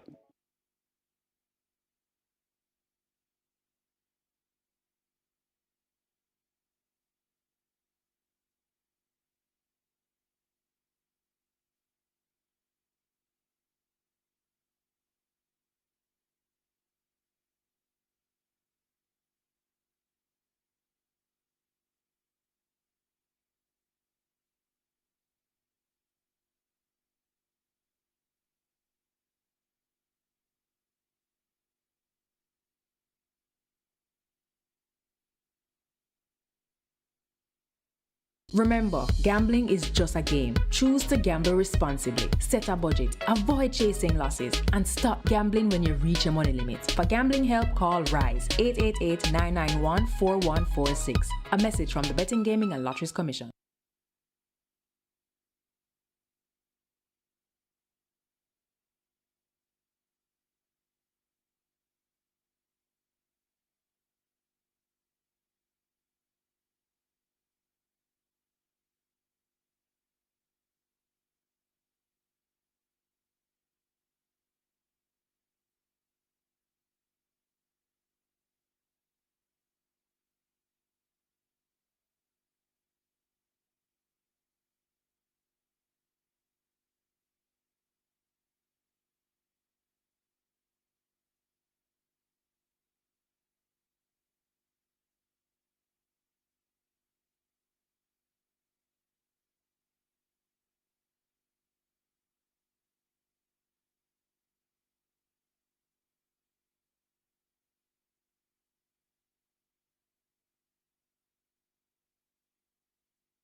Hi, and we're on to race number 6 here, and this one is, well, there's a 1-9 favorite in the tote, and that is number 4, Princess Ifaya, and that's actually the best back runner at the fixers windows as well. Probably one of the best back runners of the day, actually. Currently at about $1.30. I know the screen behind me hasn't updated to race 6 yet, but Princess Ifaya is at about $1.60 at the fixers windows. That's the one that is the overwhelming seller here, but there's reasonable support for a couple of others. Number 7, Toots, currently at $6. Number 12, the first time a medal award, currently at $8.50. And number 11, Papa Gray at $26. That one is taking a little bit of support as well. Well, you'll see here that, yeah, Princess Ifaya, very short at $1.30. And this one opened at about $2.30 or $2.40 or something thereabout, and was very heavily bet. And it's the overwhelming favorite at the fixers windows here. So let's see how it goes here for race number 6. Good luck from the fixers windows.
Another exciting finish on Jamaica Jockeys Guild Day. Race number 5 was for 6-time champion jockey Omar Walker, and that was Travelers Lodge, Richard Von Townsend, the inform apprentice, making most run in there. And he rode a fine race for Christopher Pearson, more popular known as Superman, and owner Houston Stables 5-1. Minds upset win there by Travelers Lodge. Muso gave Game Chase in second, a good exacta payout, 1,386, and the Quinella Plus is a must, 1,900 in dividends there. Live ticket count on the regular 6 coming into the cash out leg, 227 with just over 5 million in the net pool. And we have 18 live tickets on the kit side, over 454,000 in that net pool. And the Twilight 6 has started off with 1,198 live tickets with 4.4 million plus in that net pool. Race number 6 is the GOPIE Memorial Cup, a 1,000-meter straight maiden condition race for 4 years and up. Late 5-star begins here, minimum guaranteed payout 500,000. This is also the cash out leg of the regular 6, a purse of 730,000 up for grabs. The top selection is the big favorite Princess Ifaya, number 4. Opens up at 1-9. Ryder Showman looks for his 3rd win on the card, and he rides here for Errol Burke. And this one showed good speed last time out, leading for the first half mile in a 5-run contest won by Man Islam. Now gets 5 furlongs straight to work with, and appears to be the type that should be in front on an easy lead. Number 7, Toots, has pace as well. This one gets 5-1. Like this one last week when finishing 7th, going 7 furlongs. Now cuts back in distance to 5 straight. Jordan Barrett replaces Natalie Berger in the saddle. Look for Toots to give Game Chase to the favorite Princess Ifaya. And they are the top 2 choices in the betting, as well as my top 2 choices as well. So barring those 2, it's double-digit odds. You get 1-9. Princess Ifaya, 5-1 Toots. And they could very well be that much ahead of the others. For 3rd, make it number 1. Cruising again. Tevin Foster riding for Rowan Matthew. This one, John Post won, 57 kilos. Never the best place to be in a 5 straight race, in any straight race for that matter, and particularly in a big field of 13. So this one will have a lot to overcome. But looking at the other runners, Cruising again should at least earn his keep here. Select Prince number 5 gets some attention at 14-1. Last time out showed some good form, 4 by 5 lengths, making a late gain at 7 furlongs. Now cuts back to 5 straight. Did run over 5 straight on 2 prior starts. On the 30th of December, 6 by 9 and 3/4 lengths. Deem Lane behind Ava Sunshine, Zane's Princess, and Xylophonic Steel. And on the 14th of February, 8 by 6 3/4 lengths trailing for most away behind Uncle Sil in a 104 and a fifth of a second 5 straight event. So Select Prince, one of those horses you may want to carry on your superfectas and high fives. Make it 4, 7, 1, and 5 in the Al GOPIE Memorial Cup on Jamaica Jockeys Guild today. Princess Sophia over Toots, cruising again. Select Prince.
Horses take the track for the sixth, named for it's the Al GOPIE Memorial Cup. It's a maiden condition race for native bred 4-year-olds and up. The distance 1,000 meters or 5 furlongs straight. Number 2, Handyman, make the weight 52.5 or 116 pounds. 11, Papa Grey, 55.5 or 122. 12, Medal Award, 55 or 121. 13, Run Georgia Run, 51.5 or 114. Wagering on double event, exacta, quinella, trifecta, superfecta, high five, rolling triple. The late 5 star begins here. The late 5 star on its way to 900,000, on its way to 1 million. The rolling triple on its way to 300,000. Get your wagers on.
So the runners are heading to post. Runners heading to post. This is the GOPIE Memorial Cup. And this is where the late 5-star begins. Late 5-star on its way to $1 million. Close to $1 million. So surely getting to $1 million and going way past that by the loading up process. So it's wise to wager the late 5-star. Almost $1 million wagered. Rolling triple on its way to 300,000. High 5 wagering offered and high 5 pool on its way to 200,000. Get your bets on as the runners make their way to post.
A late 5-star on its way to 1.2 million. Your late 5-star arriving at 1.2 million. Rolling triple on its way to 350,000. And your high 5 approaching 250,000. Get your bets on as the runners are arriving at the post.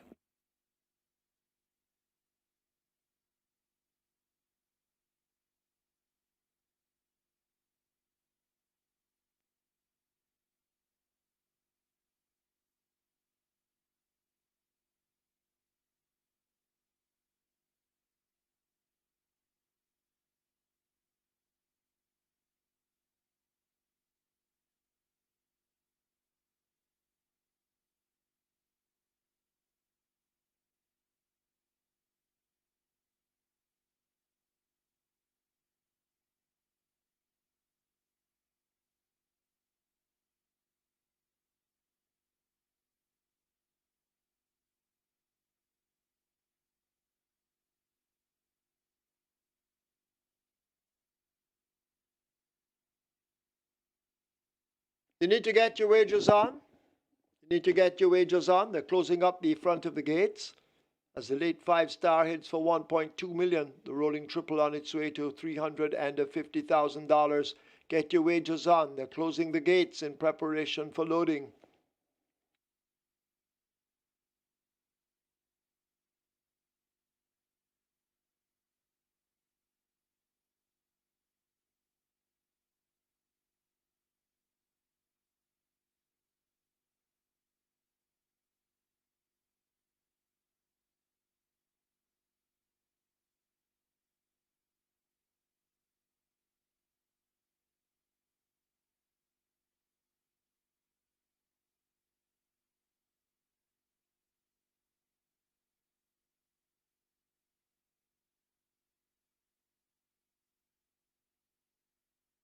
So loading up about to begin. Late 5-star. Nearly 1.2 million wagered in the late 5-star. Rolling triple approaching 350,000. And your high 5 getting close to 300,000.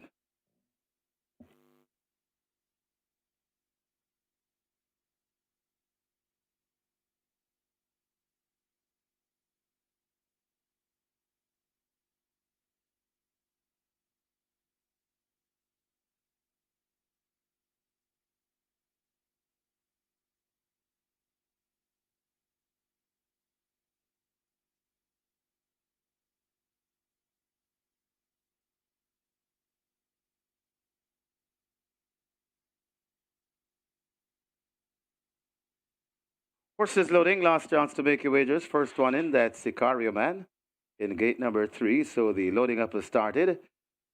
Late 5-star heading to $1.3 million. Select Prince is in at 5.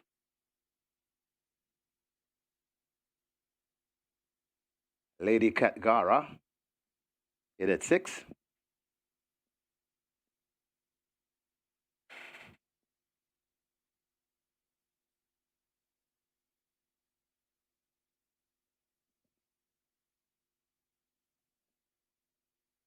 Beautiful Moon loads at 8.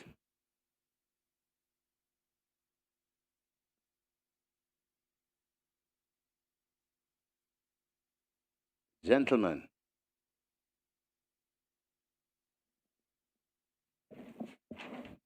in at 9.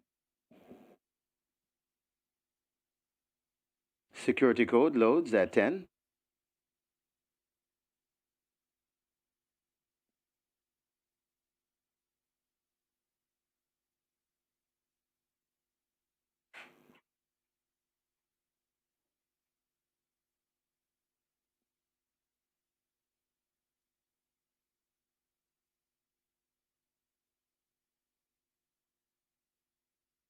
So quite a few to be loaded, so limited wagering time remains.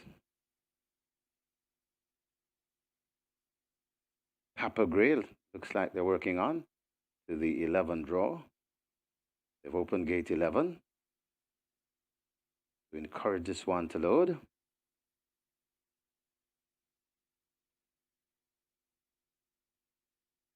Papa Gray, the rider is off. That's Philip Parchment. Papa Gray goes in. Parchment will climb aboard.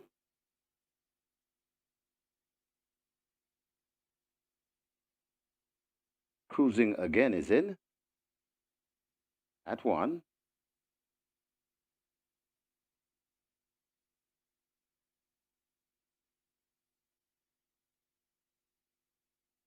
Medal Award loads at 12.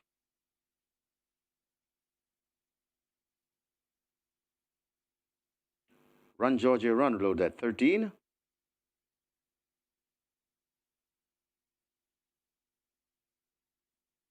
Handyman is in at 2. I think we have one to load. Princess Ifia to load at 4. Princess Ifia goes in. 5 furlong straight the trip. Ready for a start.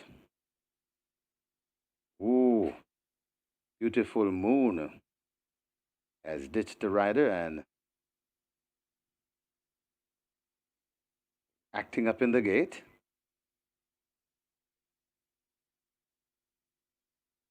Rider off Toots as well. Beautiful Moon backed out.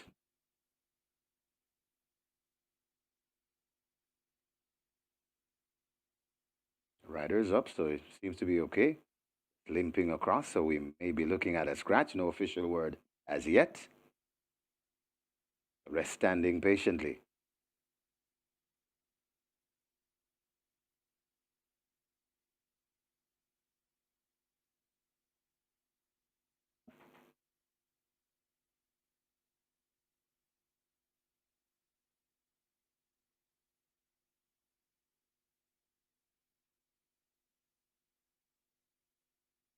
They're off and racing, and we've gone without Beautiful Moon as Toots sets a good start in the middle, right there to that Select Prince. Toward the near side, that's Run Georgia Run. Princess Ifia is right in dead center. Tacking across, that's cruising again. And it's Princess Ifia cruising again. Security code right there too. Also there, that is Medal Award as they come out of the chute and make their way toward the 2 furlong point. And it's Princess Ifia cruising again is right there too. Right there too on the near side.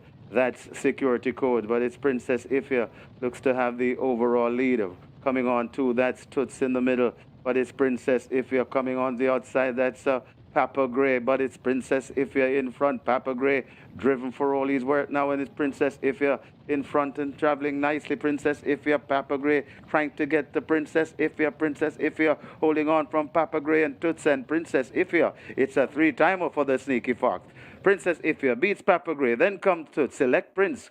Could have run on for 4th, got tied for 5th, could be cruising again or security code.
Your attention, please. So, number 8, Beautiful Moon, a late scratch. Scratch 8, Beautiful Moon.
In the winners enclosure, the unofficial winner of race number 6, the GOPIE Memorial Cup, number 4, Princess Ifya, a 4-year-old bay filly by Buzz Nightmare, Forced on Me by Patton Jack, Red Ham Stables Limited, own Preston Monroe, train Errol Burke, the winning rider. It's 3 on the day for the Sneaky Fox, Radish Roman, the groom, Paul Isaac. Second,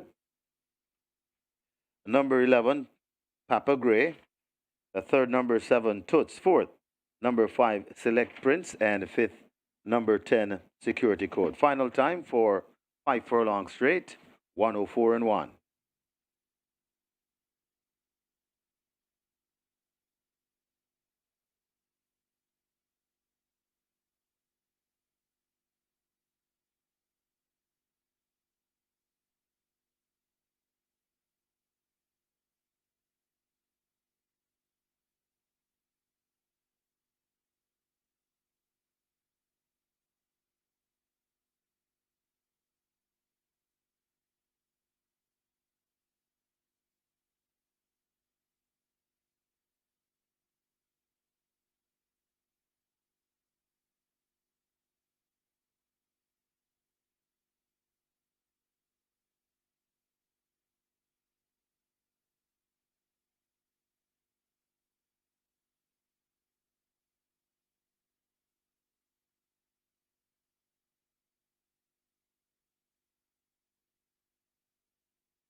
They're off and racing, and we've gone without Beautiful Moon as Toots sets a good start in the middle, right there to that Select Prince. Toward the near side, that's Run Georgia Run. Princess Ifya is right in dead center. Tacking across, that's cruising again. And it's Princess Ifya cruising again. Security Code right there too. Also there, that is Medal Award as they come out of the chute and make their way toward the 2 furlong point. And it's Princess Ifya cruising again is right there too. Right there too on the near side, that's Security Code, but it's Princess Ifya looks to have the overall lead. Coming on too, that's Toots in the middle, but it's Princess Ifya. Coming on the outside, that's Papa Gray, but it's Princess Ifya in front. Papa Gray driven for all he's worth now, and it's Princess Ifya in front and traveling nicely. Princess Ifya, Papa Gray trying to get the Princess Ifya. Princess Ifya holding on from Papa Gray and Toots and Princess Ifya. It's a 3-timer for the Sneaky Fox. Princess Ifya beats Papa Gray, then comes Toots. Select Prince could have run on for 4th, got tight for 5th, could be cruising again, or Security Code.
Ladies and gentlemen, your attention called to the winners enclosure for the presentation of the GOPIE Memorial Cup. Making the presentation, Jockey Delroy Behari, and he makes it to Florence Samuel, representing the winning owner, Preston Monroe.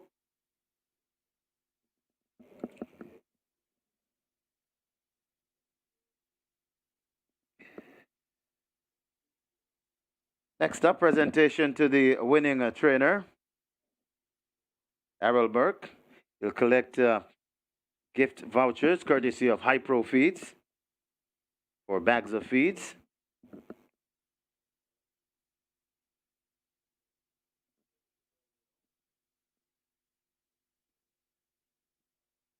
Presentation to Mr. Winston Barnes, representing the winning rider, Radish Roman, for gift voucher courtesy of ONS Tack Room and beverages from Cal's Jamaica Limited.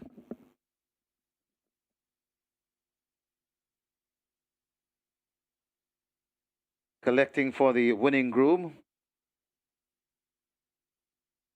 Rowan Roman for the winning groom being Paul Isaacs, and of course a gift basket for the winning groom, and the gift baskets are courtesy of Grace Foods or Cal's Manufacturing.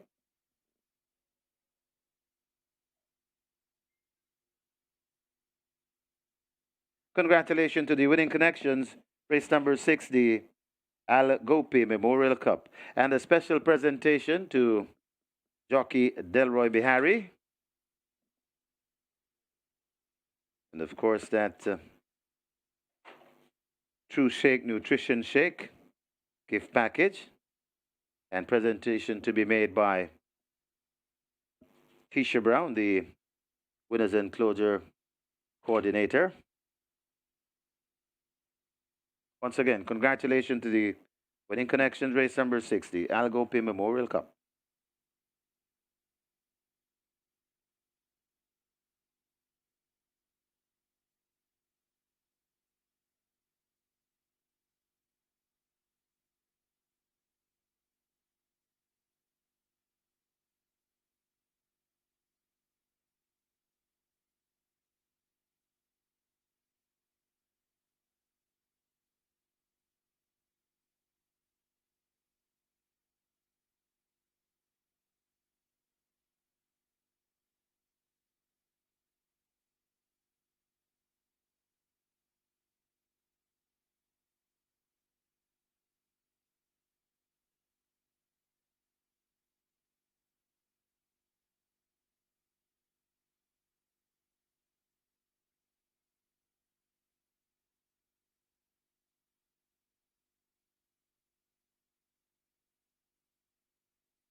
Result of the 6 now official. Horses to the testing barn: 4, Princess Ifia; 5, Select Prince. 4 and 5 both go to the testing barn. Princess Ifia, 116 to win, 106 to place.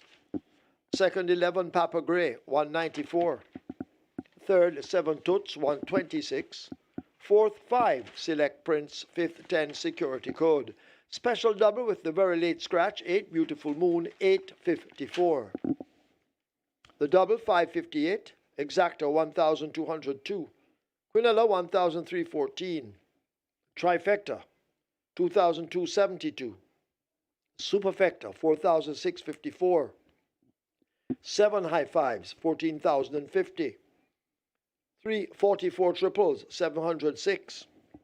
2 47 winners of the Reggae 6, 14,450. Single winner bonus in the Reggae 6, $822,703.54. 161 winners of the Quick 4, 3,106. Single winner bonus in the Quick 4 now, $80,152.20. The splits were 25-1 by 50 and 1. The final time, 5 furlong straight, 104.1. Margins 1 3/4, 1 1/4.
The GOPIE Memorial Cup goes to the big favorite, Princess Sophia, at 1-9 with Radish Roman in the Saturday Patricia Errol Burke.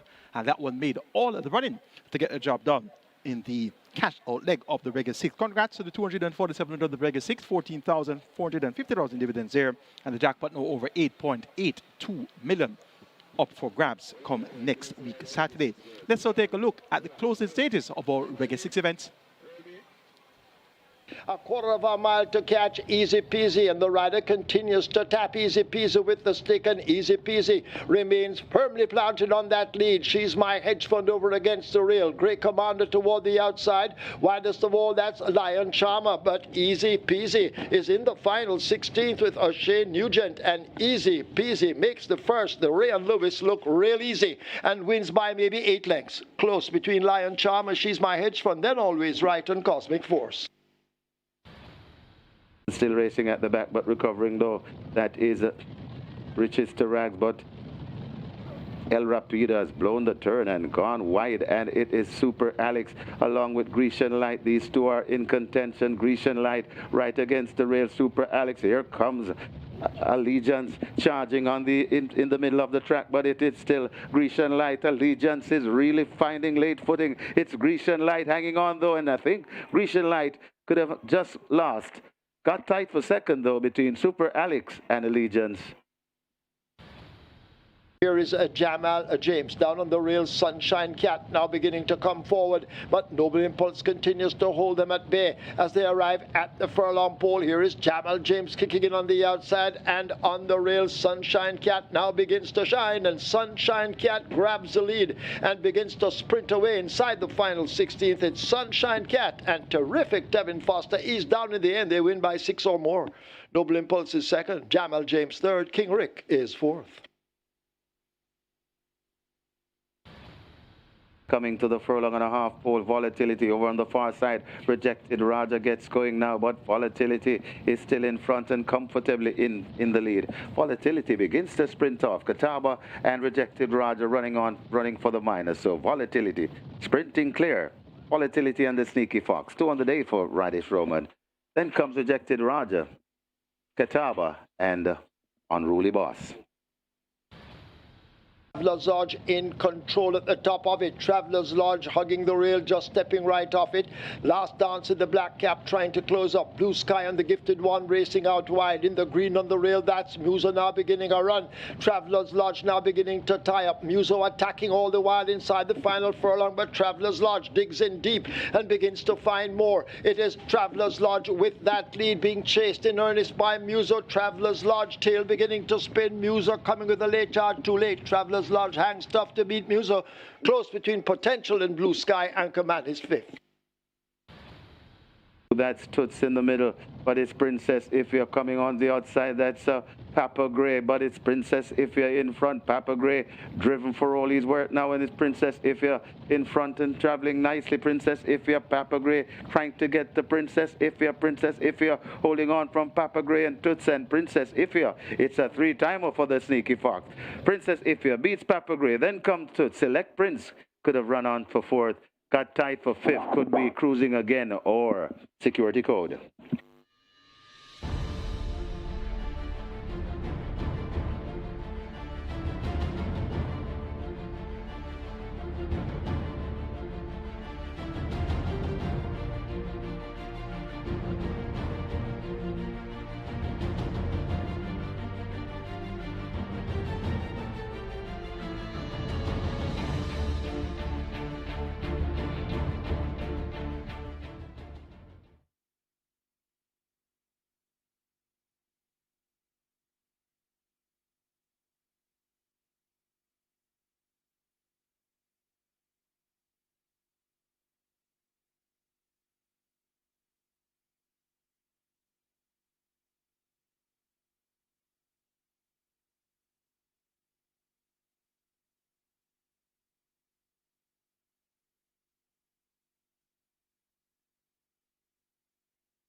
And we're on to race number 7 here. And there are 4 main horses that the punters are betting at the fixed odds winners here.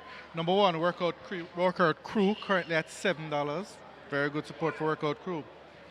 Number 4, Crucial Alexa, however, at $2.60, and this is the one that they've been heavily backing at the winners from morning. From the windows open, it's been Crucial Alexa, very, very, very huge favorite amongst the fixed odds bettors, and it's the best backed runner in the race at the fixed odds windows. It's currently at $3.70 now. Number 5, Pretty Caroline, also well supported at $2.90, and number 6, Sugar at $2.50, well supported as well. So these are the 4 who are really sharing the bulk of the betting dollars at the fixed odds winners. But with no doubt about it, it's number 4, Crucial Alexa, is the one that is the best back runner at the fixed odds winners for this race, number 7 here at Caymanas Park. So good luck from the fixed odds winners.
Horses take the track for the 7th. It's the Jamaica Jockeys Guild Trophy.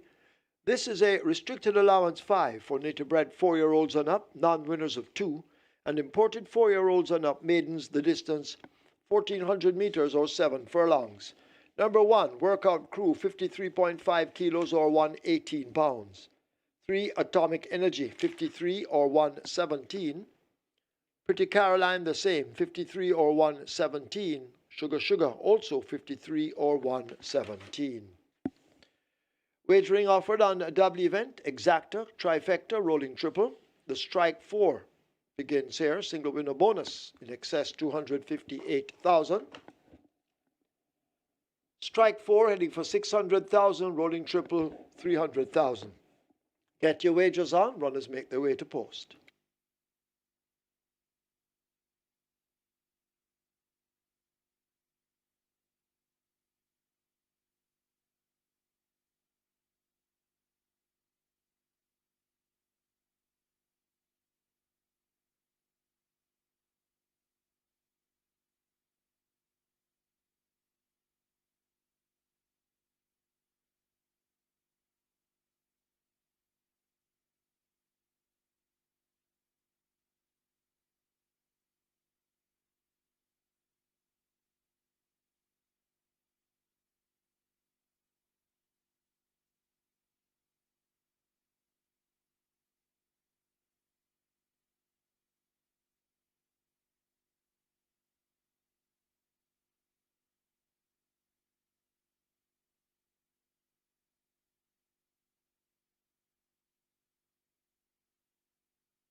So the Sneaky Fox continues to be on the roll. That's his third win for the day. And that was a fine ride aboard Princess Ifia. Rated that one very well coming onto the racetrack proper. And then asked her to quicken at the 4.5 point. And she did so and held on from Papa Gray with the president of the Jamaica Jockeys Guild, Philip Parchment, completing a nice exacta there. $1,202. The Quinella Plus is a must. You get an outsider with the big favorite at 1-9, Princess Ifia, in the GOPIE Memorial Cup. 17 tickets are live on the Ketstein side of things, 454,000 plus in that net pool, and we have 1,170 live tickets on the Twilight 6, over 4.4 million in that net pool. Congrats once again to the regular 6 winners, 14,450, not a bad payout there. And you have 8.8 million plus in that jackpot. That will be up for grabs come next week, Saturday, the 27th of July. It's now time for the Jamaica Jockeys Guild Trophy. You have a field of 6. They go 1,400 meters. It's a restricted allowance, 5 for native bred foals and up non twos and imported maidens. Small field of 6, but looks very interesting on paper. The top selection goes to number 6, Sugar Sugar, with the Sneaky Fox, Radish Roma looking for his 4th win on the card. And this Sugar Sugar ran a brave second last time out, beat my Hedgecraft over 6.5 furlongs. Gets a half a furlong longer to travel, but can be rated. And I'm hoping that she'll rate kindly for the Sneaky Fox, Radish Roma. He should be able to find the lead aboard Sugar Sugar here. The only horse that I'm looking for to give it any form of a challenge to Sugar Sugar for that headline is number 1, Workout Crew. 6-time champion jockey Omar Walker places Richard Ingram in the side between the Peter Brett Master. Has shown speed on 2 career starts. Both came over 5 furlongs straight. So John Paul's won at 7 furlongs. Look for Workout Crew to try and keep things honest early. I hope that Sugar Sugar can sit, allow Workout Crew to maybe set the pace for the first 2 furlongs, 2.5, maybe 3 furlongs, and then go through at the half mile and open up and keep on going towards the winning post. Crucial Alexia, third last time out in that same Hedgecraft Sugar Sugar event. She should acquit herself well also. She should get a nice run from just off the pace. Aaron Chatry, Roger Carl Addison, owner, trainer, breeder. Pretty Caroline gets good support today at 2-1, Tevin Foster for Patrick Lynch and Solomon Sharp. Of course, Solomon Sharp, chairman, SVREL, 4th, 12.25 lengths in arrears last time out behind Baby Love. Baby Love, though, a 10-length winner. So this Pretty Caroline just 2 lengths behind the runner-up, Read My Lips, and in turn, just about a half a length behind Princess Akila, who was in 3rd. Pretty Caroline, quite inconsistent, has proven to be quite average so far. Usually is slow into stride and leaves herself with a lot of run to do.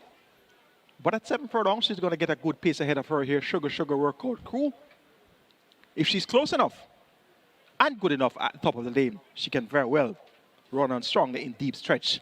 Tevin Foster and Radish Roman could very well fight out the Jamaica Jockeys Guild Trophy. Joe Blaine will have something to say about that in deep stretch. He's at 7-2. You will pin a grind for Philip Lee. And Philip Lee won race 1 for owner Zelfa Ricketts with easy peasy. So Philip Lee is looking for a double. And so is owner Zelfa Ricketts. So Joe Blaine now at 3-1 in a new flash in the betting is due the world of respect. Should also be finishing well from off the pace. It's all to come down to whether or not Sugar Sugar sees out the 7 furlong trip. For certain, we know she'll be in front. So taking our chances here with the Sneaky Fox in front aboard Sugar Sugar.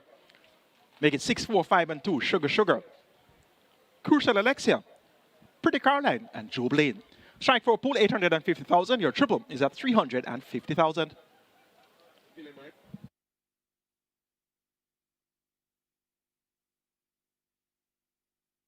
They've closed up the front of the gates. This is the Jamaica Jockeys Guild Trophy. The strike 4 on its way to 900,000. The rolling triple heading for 400,000. Any moment now, they will begin to load. You need to get your bets on. Don't be disappointed. Don't be shut out at the windows.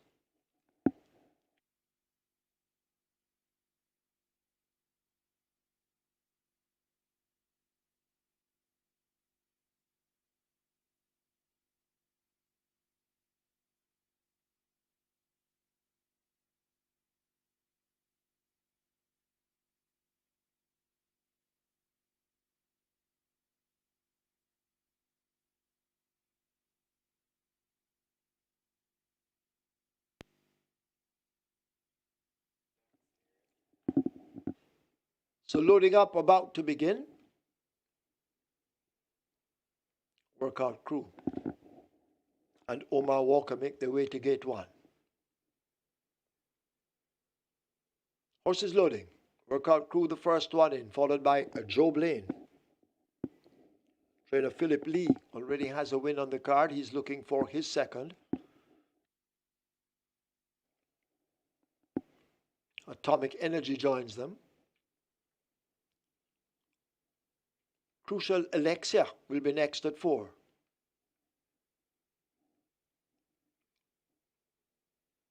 The favorite Sugar Sugar coming in to 6 at 4 to 5 currently. And at 9 to 5, Pretty Caroline. Field in line, 7 furlongs. Starter ready, they're off. Workout crew. A bit tardy at the start, Sugar Sugar wasn't. Goes for that early lead on the run down the back stretch. Sugar Sugar racing out just wide. Atomic Energy now cutting into it along with Joe Blaine, and these form a menage a trois as they go heading now toward the 5. Right on the heels of those, a workout crew. Crucial Alexia now pushed along, asked to get closer, some 5 lengths off that lead, and Pretty Caroline at the back as they've left the 5 and run away now toward the final half of a mile. They're about to leave the backstretch, and it is Sugar Sugar and Atomic Energy in a tussle. They exchange body blows as they run toward the 7:16. Joe Blaine 2 lengths back. Crucial Alexia taken to the outside and now asked to really go. Workout crew needs to find 7 or more. Pretty Caroline remains firmly planted at the back of the field as they come charging up now toward the final 5/16 of a mile. Sugar Sugar caught by Crucial Alexia the Grey, and they will come into the lane with Crucial Alexia now grabbing the lead at the top of it. Sugar Sugar left back against the fence, will have to fight right back as Crucial Alexia holds the advantage over Sugar Sugar. Toward the center, that is Joe Blaine asked to make ground. Workout crew has made some steady ground, but still Crucial Alexia shows them his rear end. Inside the final furlong, it is Crucial Alexia and Aaron Chatry in complete command with a 16th to run. Crucial Alexia has put paid to them all. Crucial Alexia comes away to romp the Jamaica Jockeys Guild Trophy by maybe 6 lengths over Joe Blaine. Workout crew is 3rd, Sugar Sugar is 4th.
In the winner's enclosure, the unofficial winner of race number 7, the Jamaica Jockeys Guild Trophy, number 4, Crucial Alexia, 4-year-old grey filly by Admiral Alex, Crucial Cat by Crucial Trial, bred, owned, and trained Carl Anderson, winning rider Aaron Chatry, the groom Joseph Harris.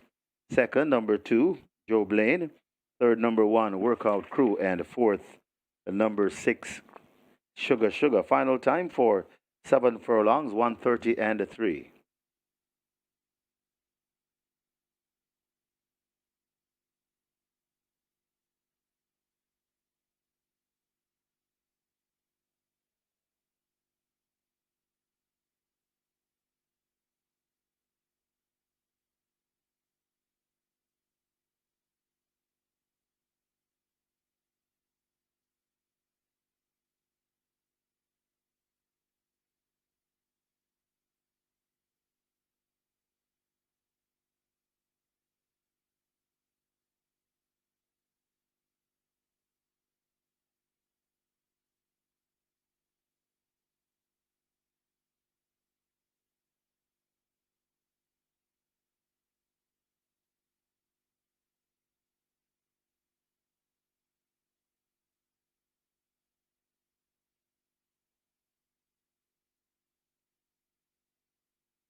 Starter ready, they're off. Workout Crew. A bit tardy at the start. Sugar Sugar wasn't. Goes for that early lead on the run down the back stretch. Sugar Sugar racing out just wide. Atomic Energy now cutting into it along with Joe Blaine, and these form a menage a trois as they go heading now toward the 5. Right on the heels of those, a Workout Crew. Crucial Alexia now pushed along, asked to get closer, some 5 lengths off that lead, and Pretty Caroline at the back as they've left the 5 and run away now toward the final half of a mile. They're about to leave the backstretch, and it is Sugar Sugar and Atomic Energy in a tussle. They exchange body blows as they run toward the 7:16. Joe Blade 2 lengths back. Crucial Alexia taken to the outside and now asked to really go. Workout Crew needs to find 7 or more. Pretty Caroline remains firmly planted at the back of the field as they come charging up now toward the final 5/16 of a mile. Sugar Sugar caught by Crucial Alexia the Grey, and they will come into the lane with Crucial Alexia now grabbing the lead at the top of it. Sugar Sugar left back against the fence, will have to fight right back as Crucial Alexia holds the advantage over Sugar Sugar. Toward the center, that is Joe Blaine asked to make ground. Workout Crew has made some steady ground, but still Crucial Alexia shows them his rear end. Inside the final furlong, it is Crucial Alexia and Aaron Chatry in complete command with a 16th to run. Crucial Alexia has put paid to them all. Crucial Alexia comes away to romp the Jamaica Jockeys Guild Trophy by maybe 6 lengths over Joe Blaine. Workout Crew is 3rd, Sugar Sugar is 4th.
Ladies and gentlemen, your attention call to the winners enclosure for the presentation of the Jamaica Jockeys Guild Trophy, kindly donated by Supreme Ventures Racing and Entertainment Limited.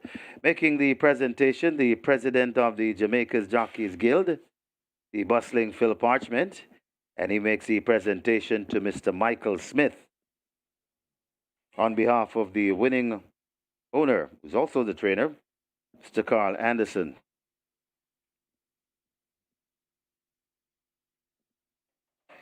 Mr. Michael Smith will also collect for the trainer, Carl Anderson, the gift voucher for the Hypro gift voucher for bags of feeds. Also, second place trainer Philip Lee will also receive gift voucher courtesy of Hypro for bags of feeds. And that's to be presented to Donovan Reed.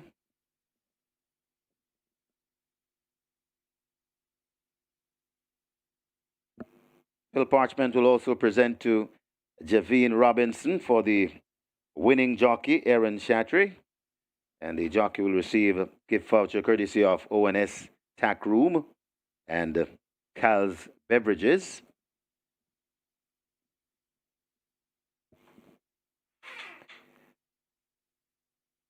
And he'll also present to the representative of the winning groom, Joseph Harris. He'll present to Arthur Lawrence for the winning groom gift baskets, and these gift baskets are courtesy of Grace Foods and Cal's Manufacturing. Congratulations to the winning connections. Race number 7, the Jamaica Jockeys Guild Trophy. And a special presentation to jockey Phil Parchment.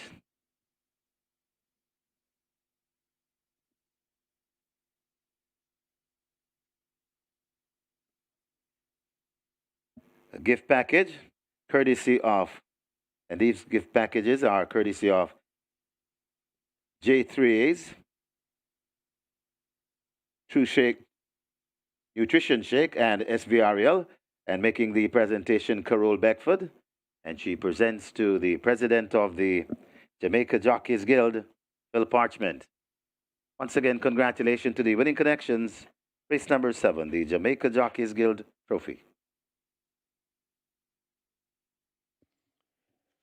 Result of the 7th now official. Horses to the testing barn. 1, Workout Crew. 4, Crucial Alexia. 1 and 4 both go to the testing barn. Crucial Alexia, 568 to win, 192 to place. Second, 2, Joe Blaine, 316. Third, 1, Workout Crew. Fourth, 6, Sugar Sugar. The double, $730. Exacta, $13.89. Trifecta, $18.92. 74 triples, $2,995. Splits, 24, 48.4, 115.4. Final time, 7 furlongs, 130 and 3. The margin 6 by 2.5.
A correction in race 7. Horses to the testing barn were 2 Joe Blaine, 4 Crucial Alexia. So a correction to the horses to the testing barn, race 7.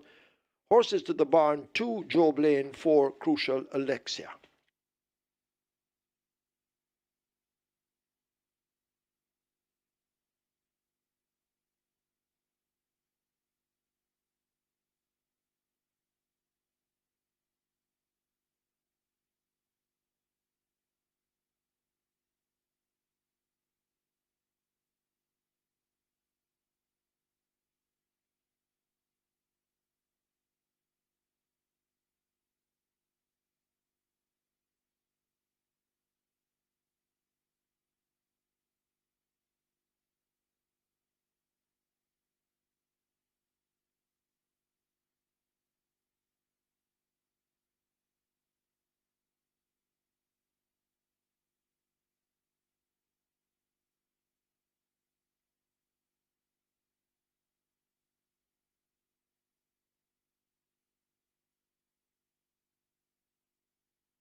Horses take the track for the 8th, named for Paul Francis.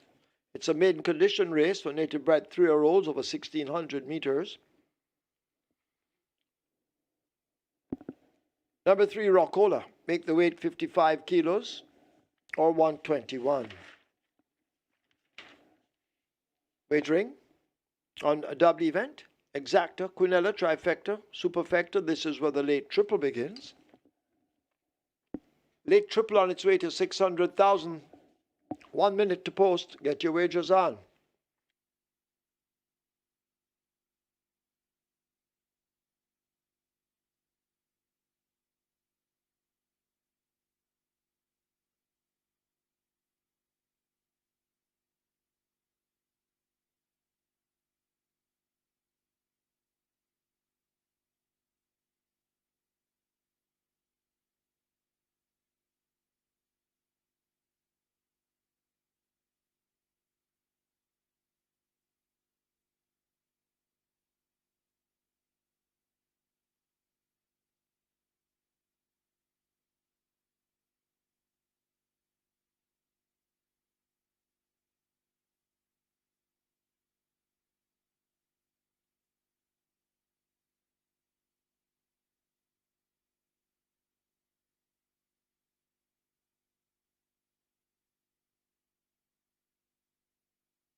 So the Jamaica Jockeys Guild Trophy goes to Crucial Alexia with Aaron Chatry, a man possessed since his return to active competition, and he got the job done there for owner, trainer, breeder Carl Addison at odds of 9-2. Crucial Alexia turns the tables on Sugar Sugar, who beat her recently.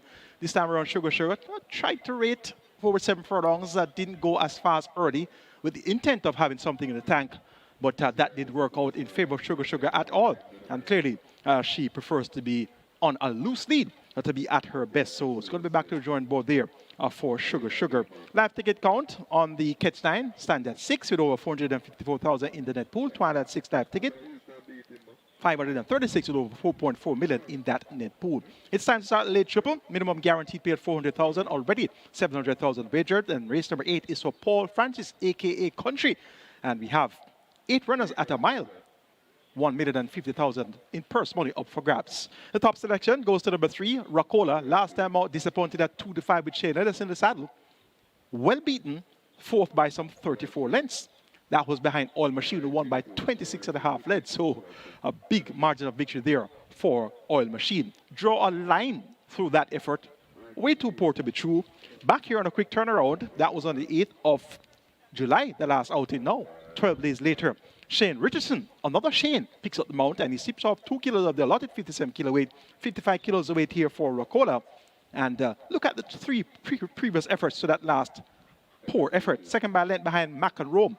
Second by length behind Brenda Boy. Second by 3.5 lengths to Strike Smart or Smart Strike. So any of those runs reproduced here, it won't be a race. And Racola looks well refocused for this assignment. Everybody says go West Young Man. I beg to differ. This one, an easy leader, passed in a half mile last time out at 6.5 furlongs and was second by 8 3/4 lengths in the end, so lost some 10 lengths from the half mile to the finishing line. Now gets a 4.5 longer to travel, hiked at the scale from 54.5 to 57 kilos, so he's allowing 2 kilos to Racola. Racola is far more experienced at a mile. As a matter of fact, if you look at Racola's last 5 races, he went 9 and 25 3 times, and he went a mile on 1 occasion. So there's absolutely no doubt of whether or not Racola will get a mile effectively. But there's indeed a significant amount of doubt in whether or not Go West Young Man will get a mile effectively. And in addition to that, of course, as I mentioned, he has top weight. So 6-5 for Racola looks far more appealing to me than 3-5. For Go West Young Man. Go West Young Man is going to be responsible for the early fractions. How far in front will he be at the half mile and how much stamina will he have thereafter.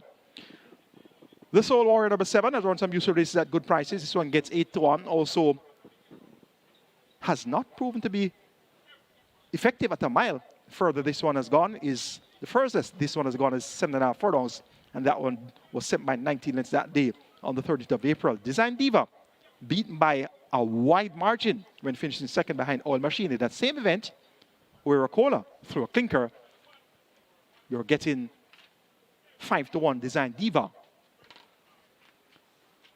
The betting now tightens up between the top 2. 4-5, Go West Young Man, still too short for me. Even money, Racola. That's where you should put your cash. So make it 3, 5, 7, and 6 in the Paul Francis. Racola to be as hard as a rock here over Go West Young Man, the Soul Warrior, and Design Diva. Late triple at 700,000 usually surpasses $1 million, but you have to put those bets in now. Best of luck.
So the runners have arrived at the post. This is race number 8, this one named for Paul Francis. And this is where the late triple starts. Late triple on its way to $1 million. As expected, the late triple on its way to $1 million. The last chance. You'll get to wager a triple on the card at Caymanas, so make the best of it. Late triple on its way to $1 million. Runners are at the post. Get your bets on. Limited wagering time remains.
So the front of the gates are closed. Front of the gates closed now, and the late triple on its way to 1.2 million. So loading up, about to start.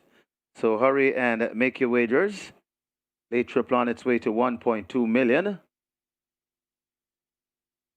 Last triple of the day on the card at Caymanas. Horses loading. Last chance to make your wagers. The first one in, that's Queen Vona in gate number 1. So loading up has started.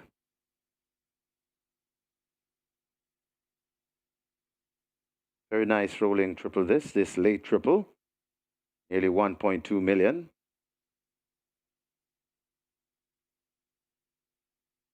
Looks as though they're working on the 8, that Shelley the Rocket.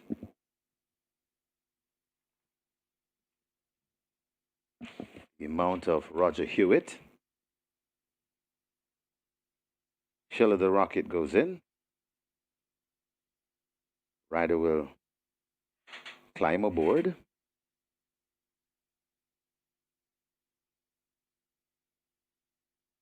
One mile the trip.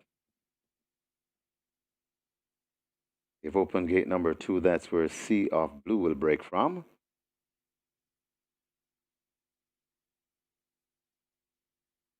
Rider comes down from Sea of Blue. That's Delroy Bihari.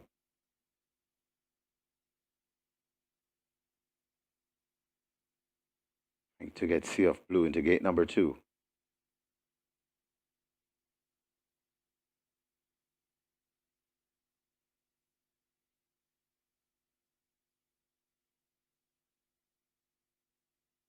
Sea of Blue goes in.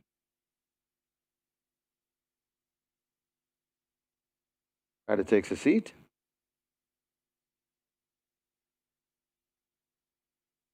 Solo Black is next at 4. Design Diva in at 6. The Soul Warrior goes to 7, goes in.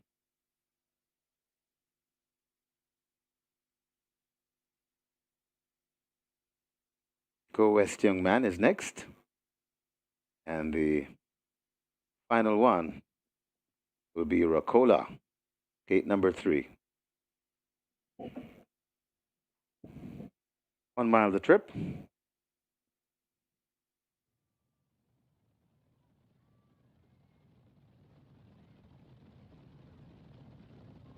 Racola goes in. Ready for a start.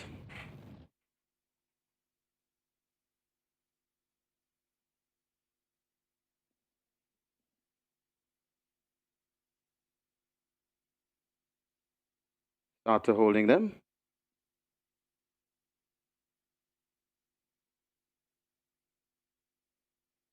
They're off and racing. Solo Black and Sea of Blue are the 2 that misses it, as Shelly the Rocket blast into an early lead, and Shelly the Rocket lead them passing the 7. Shelly the Rocket, Go West Young Man, hustled up and going down along with Queen Vorna, and also there, that's Racola. They head toward the 6, and it is Go West Young Man, just the leader. From racing in 2nd, that's Racola. Racing in 3rd, that's Queen Vorna. 4 lengths away before we come to Design Diva, overtaken by the Soul Warrior. Then comes Shelly the Rocket, and racing way out of it, the trailing pair of Sea of Blue and Solo Black. Heading toward the 4 and making the running Go West Young Man, about a length or 2 in front of Racola racing in 2nd, about 3 or 4 lengths before we come to Queen Vorna, overtaken now by the Soul Warrior going down. Also making late stride, that is Design Diva. Then comes Shelly the Rocket, and still racing at the back of the field, the trailing pair of Sea of Blue and the Solo Black. They're coming to the top of the lane, and it's Go West Young Man still in front. Racola now hounding on the outside. Go West Young Man in front of Racola. Still Go West Young Man turning back. Racola coming on. That's Design Diva against the rail. Go West Young Man still in front. Racola trying hard to get to Go West Young Man. Coming to the furlong pole, it's still Go West Young Man with a good-looking lead from Racola, still toiling into 2nd. It's Go West Young Man beginning to go away. Racola still fighting on. Go West Young Man is holding Racola at bay. And Matthew Bennett and Go West Young Man beats Racola. Then comes Design Diva and the Soul Warrior back in 4th.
In the winners enclosure, the unofficial winner of race number 8, the Paul Francis.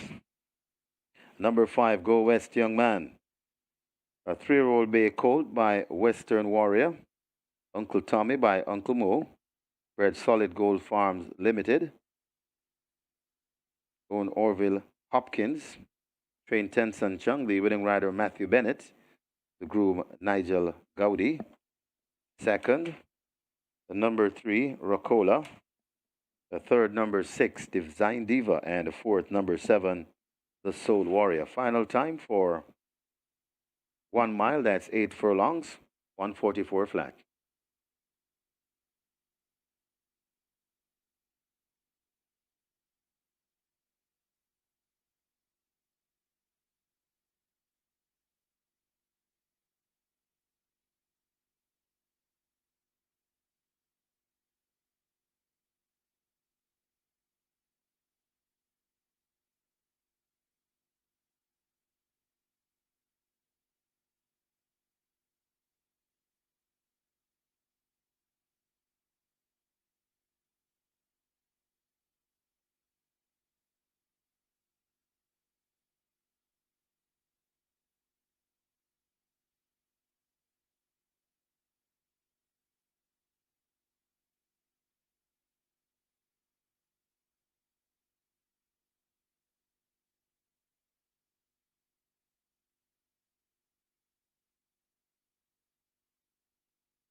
The Rough and Racing, Solo Black and Sea of Blue are the two that misses it, as Shelly the Rocket blast into an early lead, and Shelly the Rocket lead them passing the 7. Shelly the Rocket, Go West Young Man, hustled up and going down along with Queen Vona, and also there, that's Rocola. They head toward the 6, and it is Go West Young Man, just the leader. From racing in second, that's Rocola. Racing in third, that's Queen Vona. 4 lengths away before we come to Design Diva, overtaken by the Soul Warrior. Then comes Shelly the Rocket, and racing way out of it, the trailing pair of Sea of Blue and Solo Black. Heading toward the 4 and making the running Go West Young Man, about a length or 2 in front of Rocola racing in second, about 3 or 4 lengths before we come to Queen Vona, overtaken now by the Soul Warrior going down. Also making late stride, that is Design Diva. Then comes Shelly the Rocket, and still racing at the back of the field, the trailing pair of Sea of Blue and the Solo Black there, coming to the top of the lane, and it's Go West Young Man still in front. Rocola now hounding on the outside. Go West Young Man in front of Rocola, still Go West Young Man turning back. Rocola coming on, that's Design Diva against the rail. Go West Young Man still in front. Rocola trying hard to get to Go West Young Man, coming to the furlong pole. It's still Go West Young Man with a good looking lead from Rocola, still toiling into second. It's Go West Young Man beginning to go away. Rocola still fighting on. Go West Young Man is holding Rocola at bay, and Matthew Bennett and Go West Young Man beats Rocola. Then comes Design Diva and the Soul Warrior back in fourth.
Result of the eighth, now official. Horses to the testing barn. 5, Go West, Young Man. 7, The Soul Warrior. 5 and 7 both go to the testing barn. Go West, Young Man. 232 to win, 105 to place. Rather 202 to win, 105 to place. Second, 3, Rockola, 105. The third, 6, Design Diva, 105. Fourth, 7, The Soul Warrior. The double, 1,150. Exacta, 249. Quinella, 236. Trifecta, 220. Superfecta, 304. The triple, 257 winners at 905. 218 winners of the early 5-star, 2,291.50 each. Single winner bonus in the early 5-star, 2,698,386 and 4 cents. Splits 24-4, 48-4, 115-3. A mile raced in 144 flat. The margins 3 by 7 1/4.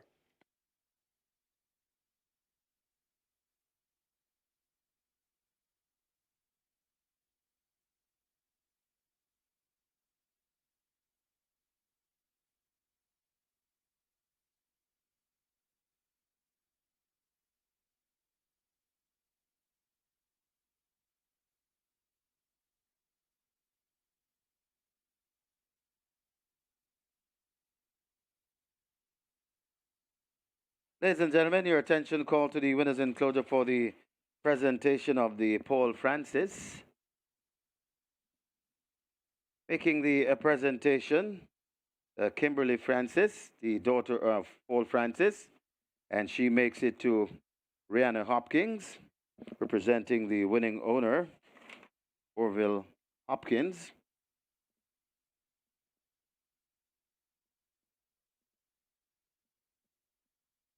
Also in the presentation party, her dad, Paul Francis, who's a trophy name in honor. To the winning trainer, Mr. Orville Hopkins will collect on behalf of Tenson Chung, and it's a gift vouchers from Hypro Feeds for bags of feeds. For the winning jockey, Joanna Lugg will collect for Matthew Bennett, and the winning jockey will get gift vouchers from ONS Stack Room and the Supplies, and also Cal's Beverages. For the winning groom, Warren Maxwell will collect on behalf of Nigel Gowdy, and the winning groom will receive gift baskets, and that's courtesy of Cal's and Grace Foods. Congratulations to the winning connections. Race number 8, the Paul Francis. And a special presentation to jockey Paul Francis. Presentation to be made by Keisha Brown. She's the winners enclosure presentation coordinator, and she presents to jockey Paul Francis. Congratulations, sir. And once again, congratulations to the winning connections, race number 8. And we'd just like to thank the following sponsors for their kind sponsorship: Grace Foods, Cal's Manufacturing, Hypro Feeds, ONS Stack Room, SVREL, J Trays, and True Juice, True Shake, Nutrition Shake. Once again, we thank you for your kind sponsorship.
And we're on to race number 9 here. And this one is another very, very, very good betting event.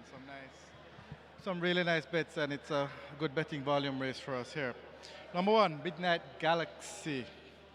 Currently at 2-1 in the tote. This one is about $4.40. It will soon, yeah, there we go. Well, it's at $4 now, so very, very, very good support for number 1, Midnight Galaxy. And at $10, number 2, Shady Star, getting really good support as well. Number 3, Princess Fiani, currently at $15. This one is actually a big red number because we got a lot of good bets coming in at the big price. So Princess Fiani represents a huge big red number in the book. Number 7, Supremacy, currently at $2.70, very well supported as well, along with number 11, Lady Lauren, who is about $7 now, and Lady Lauren is another one of those big red numbers for the book, as it was taken at a pretty good price, I think at about $11. So number 5, Mac and Rome, the exercise here currently at $5. Mac and Rome is actually pretty cold at the fixed odds windows right now, so it's really, in terms of the betting, it's very, very, very strong for Midnight Galaxy, Shiny Star, Princess Fiani, Supremacy, and Lady Lauren. And that's the story for race number 9 here at the fixed odds windows at Caymanas Park. Good luck.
Horses take the track for the 9th. This is the TERREMOTO Trophy. It's a restricted allowance, too, for native-bred 3-year-olds, non-winners of 2, and imported 3-year-olds and up maidens, the distance 1,900 meters,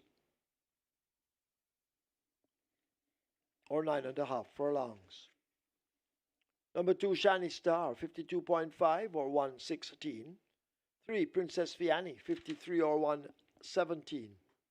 5, Mac and Rome, 51 or 112. 6, Arachnam, 49 or 108. 8, King Pie, 53.5 or 118. Scratch number 9, Uncle Peck. Uncle Peck is lame. 10, Battle Angel, 53.5 or 118. Wagering on double event exacta, Quidella trifecta, superfecta, high 5. Runners make their way to post. Get your wagers on.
now time for the Terremoto Trophy. On your monitor right now is a photo of Terremoto, champion 3-year-old 1998.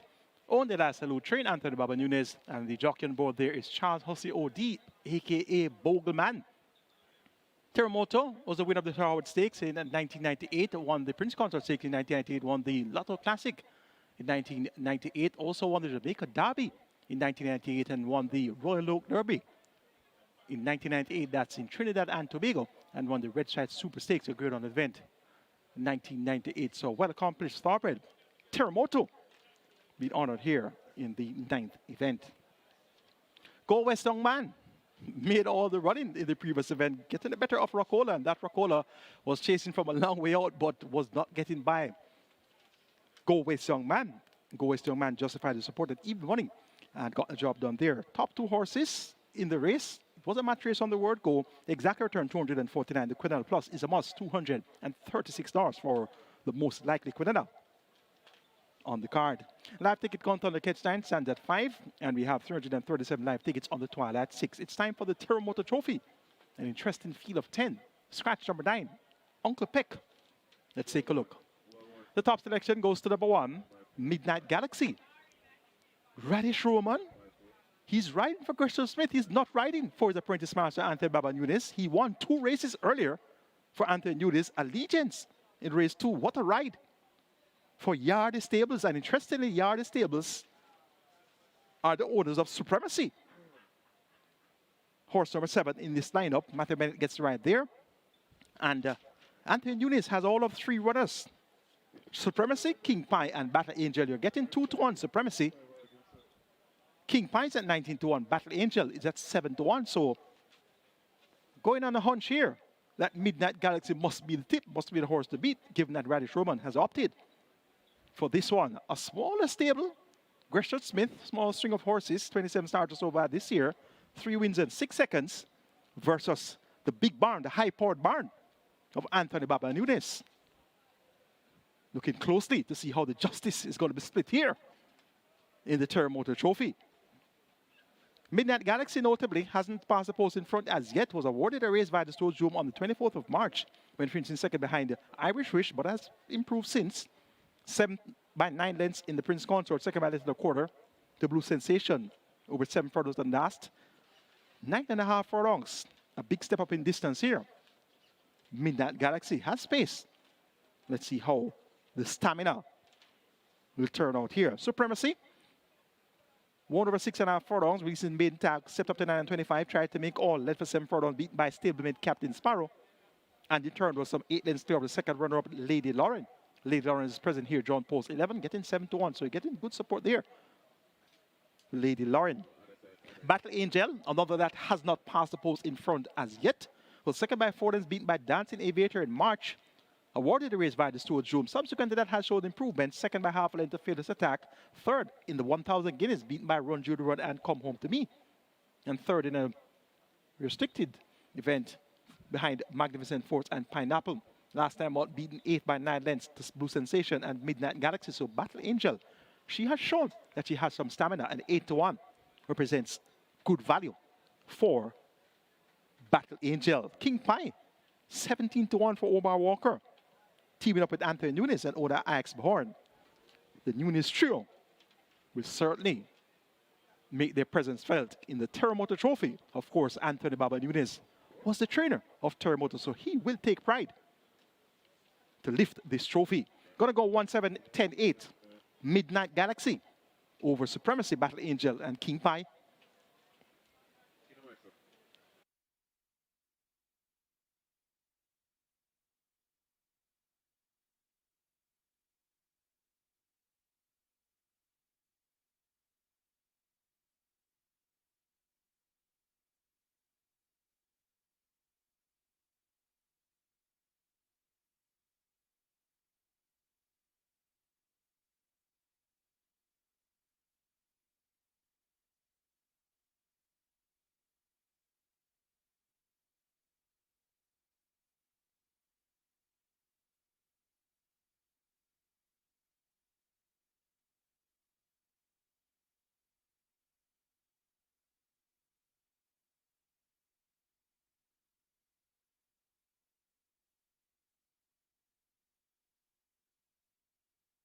So the runners are at the post. Runners at the post. This is the late double. This is the TERREMOTO trophy. And this is where the late double starts. We're approaching 1.3 million in your late double. High five approaching 250,000. And they've started to close the front of the gates. So the loading up is very near. Hurry and make your wagers.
Late double approaching 1.4 million. Your late double approaching 1.4 million. Front of the gates are closed. They've opened gate 4. That's where first grandson will break from.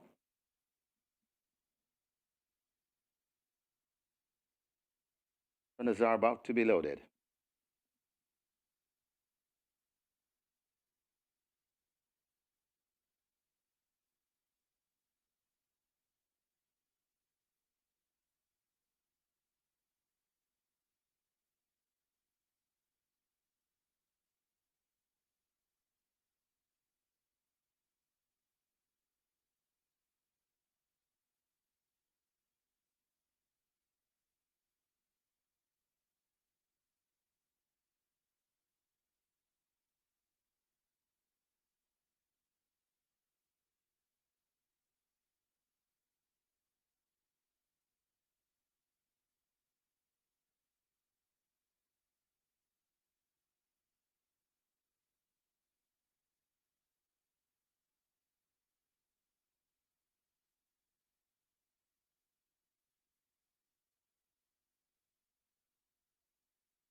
Horses loading. Last chance to make your wagers. The horses are loading. The first one to go up. That's Midnight Galaxy. Midnight Galaxy loads. Gate number 1. Tiki Fox Radish Roman looking for a 4-timer. Shani Star is next. Shane Richardson out of the saddle. Shani Star loads.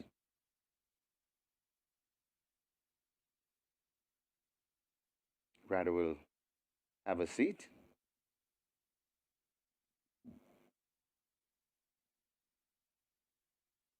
Next up, Princess Fiani heads to 3. Princess Fiani loads.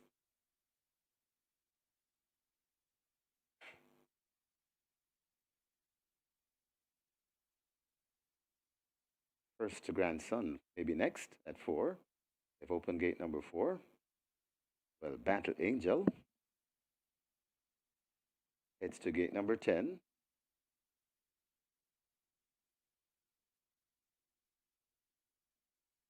The rider out of the saddle of Battle Angel, that's O'Shea Nugent. He's looking for a double on the card.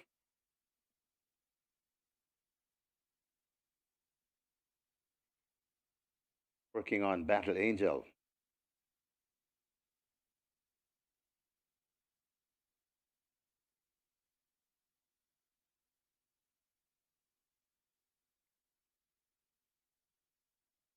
Battle Angel goes in. Next up will be first grandson.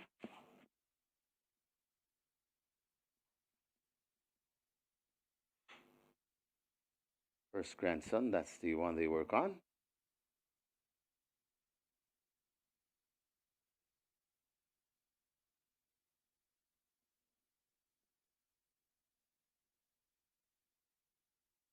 Rack them could be next.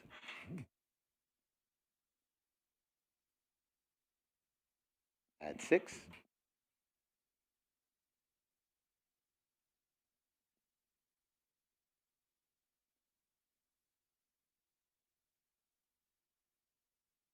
Working on rack them. Hesitating to gate number 6.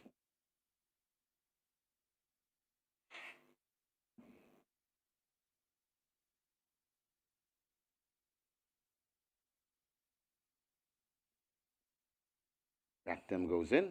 King Pie on the stables of trainer Anthony Baba Nunes. He's looking for a 3-timer on the card. Next one, Lady Lauren in gate number 11. Mac and Rome heads to 5. And the final one, the Supremacy, the Yardie stable colors. Supremacy goes in, 9.5 furlong the trip. Ready for a start for Michael Sims. They're off and racing in a very good line as Rack Them chanced the course, and Rack Them now goes to take that lead. Supremacy rushing up on the outside, right against the rail. That's Midnight Galaxy and Shani Star. Just behind them, that's Mac and Rome. Out wide, Battle Angel. Behind them and coming on, that's First Grandson. Then comes Lady Lauren. King Pie contented to race at the back along with Battle Angel. They head around the clubhouse turn, and it is Midnight Galaxy on that lead. Shani Star right there in second. Mac and Rome is right there too, along with Princess Fiani as they come out of the chutes, coming to the 6 furlong pole. Then comes the pair of Lady Lauren and Supremacy right behind them. That's First Grandson. Then comes Rack Them, and still at the back of the field, King Pie. King Pie and racing way out of it, and now looks to be hauled up. That is a Battle Angel. They pass the 5 and head towards the 4, and the war up front continues. Mac and Rome right in between horses. That's Shani Star right against the rail. That's Midnight Angel. Then comes Princess Fiani, overtaken now by on the hunt. That's Supremacy. Then comes 3 lengths before we come to King Pie, now hustled up and out for more and begins to gain. Also, Rack Them is backing out. Then comes up Lady Lauren, and at the back of the field, First Grandson. They'll come into the lane shortly, and it is still Midnight Galaxy on that lead. Out wide, King Pie is really traveling nicely on the outside, and I think King Pie is now hit the front. It's King Pie, Mac and Rome right against the rail. It's King Pie and Mac and Rome still there. It's Midnight Galaxy. Princess Fiani is right on the rail and trying to come forward. It's a nice looking race coming to the furlong pole, and it is Mac and Rome and Midnight Galaxy coming back for more. Mac and Rome and Midnight Galaxy. This is where the race will be live, and now it's Mac and Rome that goes on. Midnight Galaxy fighting hard. Mac and Rome beats Midnight Galaxy. Then comes King Pie, Princess Vianney, and Supremacy back in 5th.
In the winners enclosure, the unofficial winner of race number 9, the Terremoto Trophy, the number 5 Mac and Rome, a 3-year-old bay colt by Bold Conquest, Gold Miner by Legal Process, Fred Carlton Watson, owner Sidney Roman and Lawrence McKinley, trainer Sacklin Roman, winning rider Siobhan Townsend. That's the second win on the card for the jockey.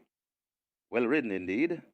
The groom Jason Carter. Second, number 1, Midnight Galaxy. Third, number 8, King Pie. Fourth, number 3, Princess Fiani. And fifth, number 7, Supremacy. Final time for 9.5 furlongs, 2:05 and 1.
Ready for a start for Michael Sims. They're off and racing in a very good line as Rackdom chanced the course, and Rackdom now goes to take that lead. Supremacy rushing up on the outside, right against the rail. That's Midnight Galaxy and Shani Star. Just behind them, that's Mac and Rome. Out wide, Battle Angel. Behind them and coming on, that's First Grandson. Then comes Lady Lauren. King Pie contented to race at the back along with Battle Angel. They head around the clubhouse turn, and it is Midnight Galaxy on that lead. Shani Star right there in second. Mac and Rome is right there too, along with Princess Fiani as they come out of the chutes, coming to the 6 furlong pole. Then comes the pair of Lady Lauren and Supremacy right behind them. That's First Grandson. Then comes Rackdom, and still at the back of the field, King Pie, and racing way out of it, and now looks to be hauled up. That is a Battle Angel. They pass the 5 and head towards the 4, and the war up front continues. Mac and Rome right in between horses. That's Shani Star right against the rail. That's Midnight Angel. Then comes Princess Fiani, overtaken now by on the hunt. That's Supremacy. Then comes 3 lengths before we come to King Pie, now hustled up and out for more and begins to gain. Also, Rackdom is backing out. Then comes up Lady Lauren, and at the back of the field, First Grandson. They'll come into the lane shortly, and it is still Midnight Galaxy on that lead. Out wide, King Pie is really traveling nicely on the outside, and I think King Pie has now hit the front. It's King Pie, Mac and Rome right against the rail. It's King Pie and Mac and Rome still there. It's Midnight Galaxy. Princess Fiani is right on the rail and trying to come forward. It's a nice looking race coming to the furlong pole, and it is Mac and Rome and Midnight Galaxy coming back for more. Mac and Rome and Midnight Galaxy. This is where the race will be live. And now it's Mac and Rome that goes on. Midnight Galaxy fighting hard. Mac and Rome beats Midnight Galaxy. Then comes King Pie, Princess Fiani, and Supremacy back in 5th.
Ladies and gentlemen, your attention call to the winners enclosure for the presentation of the TERREMOTO Trophy, kindly donated by Supreme Ventures Racing and Entertainment Limited. Making the presentation, Racing Secretary Denzel Miller, and he presents to the winning part owner, Sidney Roman. Also in the presentation party, the winning trainer, Sacklin Roman.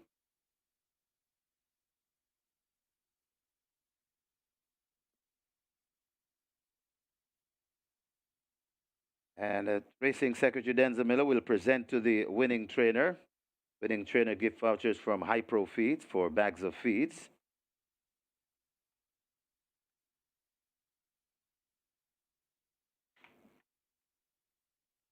And Mr. Miller will also present to a representative of the winning jockey. Daniel Ellis will collect for the winning jockey. He'll collect vouchers from ONS Stack Room and Cal Beverages. And also Daniel Ellis will collect for the groom as well. Gift basket. And these gift baskets are courtesy of Grace Foods and Cal's Manufacturing.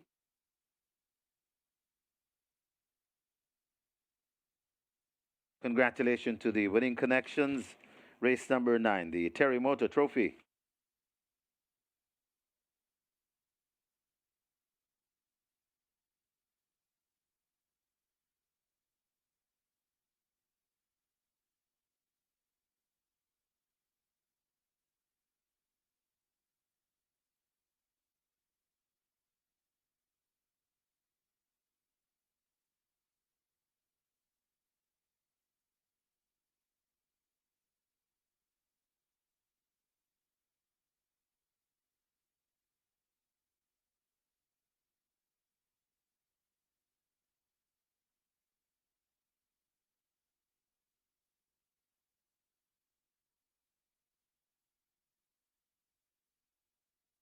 Your attention, please. Jockey O'Shane Nugent wanted now in the stewards room. Jockey O'Shane Nugent wanted in the stewards room.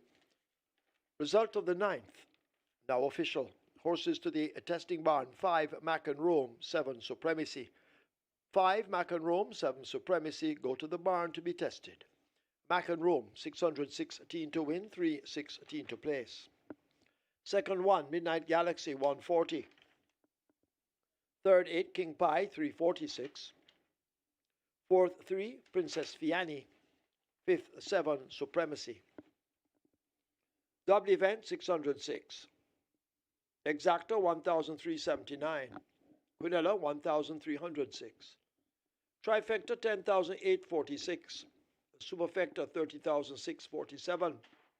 Two high fives, 77,392. 57 triples, 4,070. The splits, 26, 51, 2, 116, 4, 144, 3. They raced 1,900 meters or 9.5 furlongs in 2:05.1, margin 3/4 by 2.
Just reminding you of the post position draws coming up on the 30th of July, on Tuesday the 30th of July, post position draw for the 85th running of the Jamaica Oaks at 2 p.m. here at Caymanas Park, and you can view on live stream at caymanasracing.com or on our YouTube channel. And the post position draw for the 104th running of the Jamaica Derby on Wednesday, the 31st of July at 2 p.m. sharp. And you can, if you're not here at Caymanas Park, you can tune in on the live stream at caymanasracing.com or on our YouTube channel. And Del Mar already underway. We started the card at Del Mar at 5 p.m. sharp. Super 6 today, the Cali 6 guaranteed at 100,000, the Pick 4 guaranteed at 50,000, and we had a carryover on the Cali 6 at Del Mar. Cali 6 carryover, nearly 70,000, and the Pick 4 carryover in excess 20,000. And later on at Charlestown, the CT6, a massive carryover in the CT6 at Charlestown. CT6 as a carryover in excess 427,000. That's the CT6 carryover at Charlestown. We also have a carryover in the Pick 4 at Charlestown, a Pick 4 carryover in excess 80, make that 78,000. So normally, without a carryover at Charlestown, we see the pool in the region of 600,000 or more. And with this carryover, I can tell you, gonna get a massive pool today on the CT6 at Charlestown later on, and be reminded first post at 6 p.m. sharp.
Horses take the track for the 10th.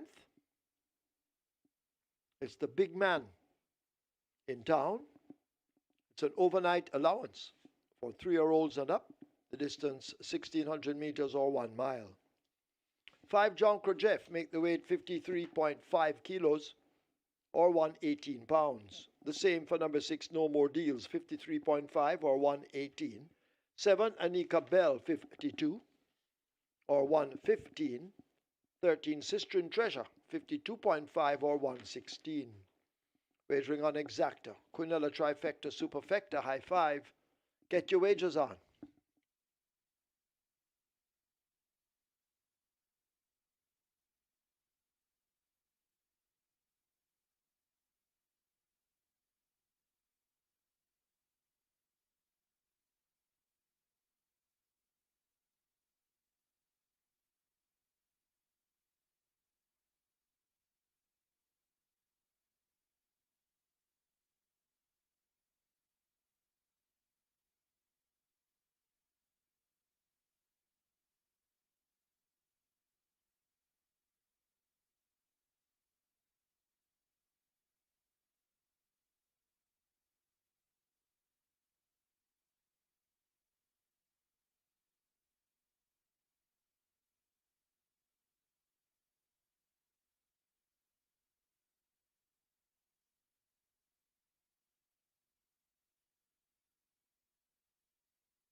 It's now time for the big man in town, and on your monitor right now is a photo of big man in town. Horse of the year 3 times in Trinidad and Tobago, 2013, 2014, and 2015, and has 2 track records there.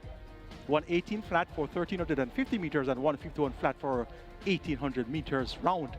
On Basker and Bassoa, trained by Gear Sabrati, and on the monitor right there, LaFranco Dittori. Frankie Dittori was aboard in victory there in Trinidad and Tobago. Won 11 consecutive races in Trinidad and Tobago and has a total of 19 career wins, 37 starts, Jamaica and Trinidad and Tobago. Races won in Trinidad and Tobago, the Derby, of course, in 2013, and won the Caribbean Sprint Championship. Caribbean Champion Stakes, rather, 2013, 2014, and 2015. Won the Gold Cup in 2014 and won the Ariba Racecourse Cup in 2014. The Santa Rosa Dash 2014, 15, and 17. Won the Independence Cup in 2010 and 2011. Won the Diamond Stakes in 2014 and 2015. Won the President's Cup 2014 and 2015 and won the Caribbean Sprint Championship in 2013, of course. That's in Jamaica. So a very colorful resume for that mighty thoroughbred. Big man in town. And big man in town was trained by Gear Sabrati, of course. The 9th event, the Terremoto. What can we say? Roman beat Roman. Sacklin Roman, the trainer of Mac and Rome, beat Radish Roman, the jockey, on Midnight Galaxy. And I must say that that ride by Radish Roman, being beaten and all, tells us that he's serious about winning the championship. I saw King Pie ranging up on the outside, a furlong and a half out. And then Radish Roman got busy aboard Midnight Galaxy for trainer Gresham Smith. So it didn't matter that his apprentice master trained King Pie. He got down serious about getting the victory aboard Midnight Galaxy. Was just beaten in the end by the staying Mac and Rome. So that's the making of a true champion. Doesn't matter who wants to have a horse in the race. If your apprentice master could have 20 horses in the race, you ride in a horse for a different trainer, you don't business with that. You come to win. And that's the making of a true champion. So, Radish Roman, I'll give you a thumbs up for that ride aboard Midnight Galaxy, though you finished in 2nd spot there. And as I said, the making of a true champion, you keep that up for the entire season, and you will be the champion. We have the big man in town, and my top selection here is History and Treasure. Radish Roman, the sneaky fox, looking for his 4th win. Riding for Gear Sabrati, and of course, Gear Sabrati was a trainer of big man in town. 75 for History and Treasure. Last time out, 3rd by 3 1/4 lengths to New Star, power from above, and that was a good enough run. Comes in 3.5 kilos lighter here. Gets 5 kilos from Atlantic Convoy. The president of the Jamaica Jockeys Guild, Philip Partridge, expected him to have a better day today. Tipped him on She's My Hedge Fund. That didn't win. Also tipped him on Who Done It, and that one is still running. So he should get a better run here from Atlantic Convoy. Going to go 13, 3, 8, and 9. Sister and Treasure over Atlantic Convoy. Then Fred the Great. And Fearless Soul in the big man in town.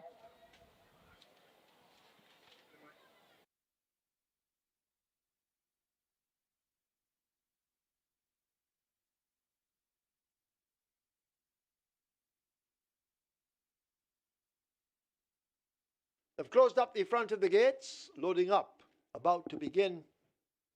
High five on its way to 400,000. This is the big man in town. It's over a mile. Overnight allowance.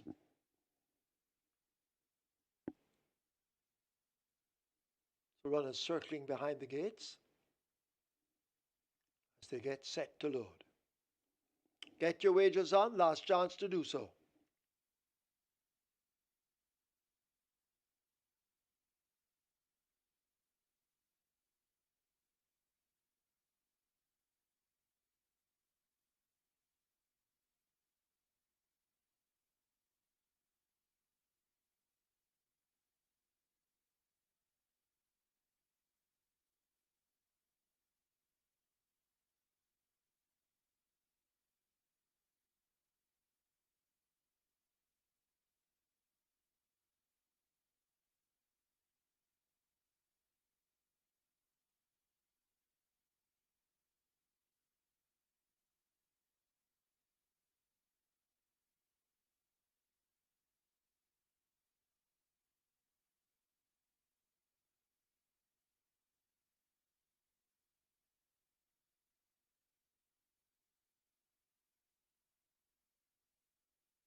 High Five now on its way to $450,000. You're running out of time. Get your wagers in.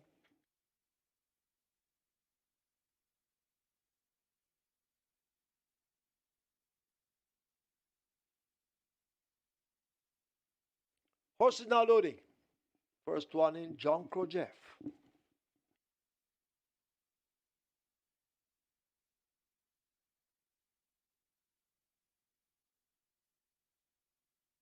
Joined by No More Deals.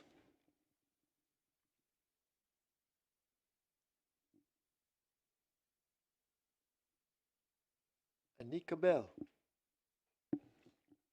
Venturing to overnight company for the first time, loads at 7. Regal and Royal coming into 4.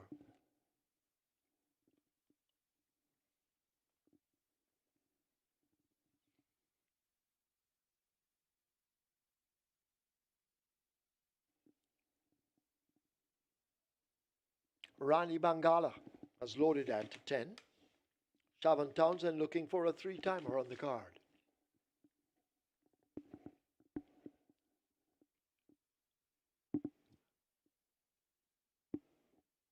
The head cornerstone loads at 11.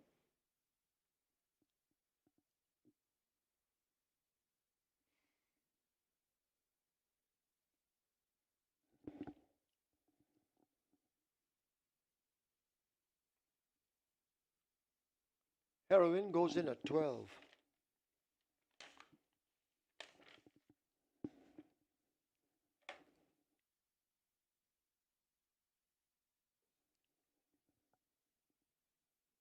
Favorite Sistren Treasure is in at 13. Rider off Money Monster. And that one will load at 2. Money Monster is in. Rider up.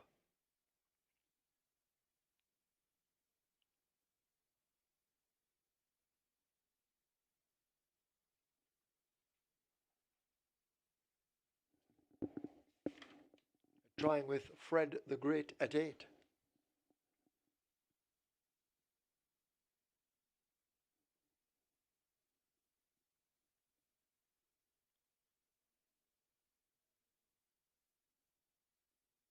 Fred the Great goes in. Rider up. Fearless Soul coming to 9. Fearless Soul is in. Now we wait on the final 2, Freedom Street and Atlantic Convoy. Last chance, very last chance to place your wager.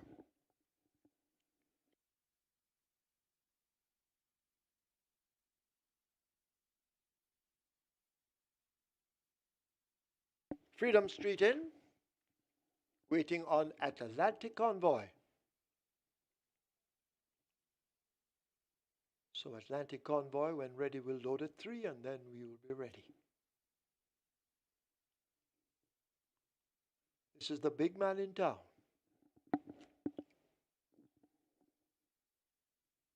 Atlantic Convoy a bit edgy.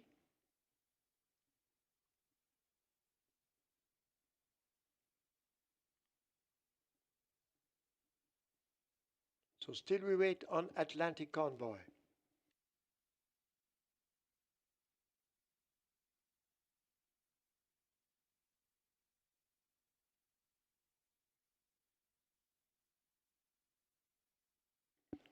Atlantic Convoy goes in, field in line for the big man in town.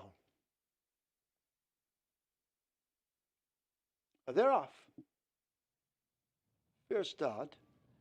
Sistren Treasure gets a good one on the far side. Rani Bangala and Heroin staying close. No More Deals in between horses. Atlantic Convoy ridden and making ground. Fearless Soul with that bunch along with Money Monster and a Freedom Street as they charge toward the final 6. Atlantic Convoy takes them along. A length in front of Rani Bangala. No More Deals a neck down. Money Monster races next 5 off that lead. Fearless Soul tracking with Freedom Street and the Gold running the rail. Fred the Great races just between horses. Sistren Treasure out 3 wide. A gap of some 3. to Regal and Royal as they charge with Heroin on the outside. Then John Crow Jeff races up next, the head cornerstone, and a long way last it is Anika Bell as they make their way swinging past the half mile and run toward the 7/16th. Atlantic Convoy has hit the front and opens up some 3 lengths over Rani Bangala. The Money Monster in hot pursuit as they go slipping past the 3. Sister and Treasure now begins to come with a run on the outside. No More Deals shuffle back through the pack. Fearless Soul and Fred the Great asked to make some ground, but it is Atlantic Convoy who will bring them into the top of the lane. A quarter of a mile to run. Atlantic Convoy on that lead. Sister and Treasure now bubbling to the boil.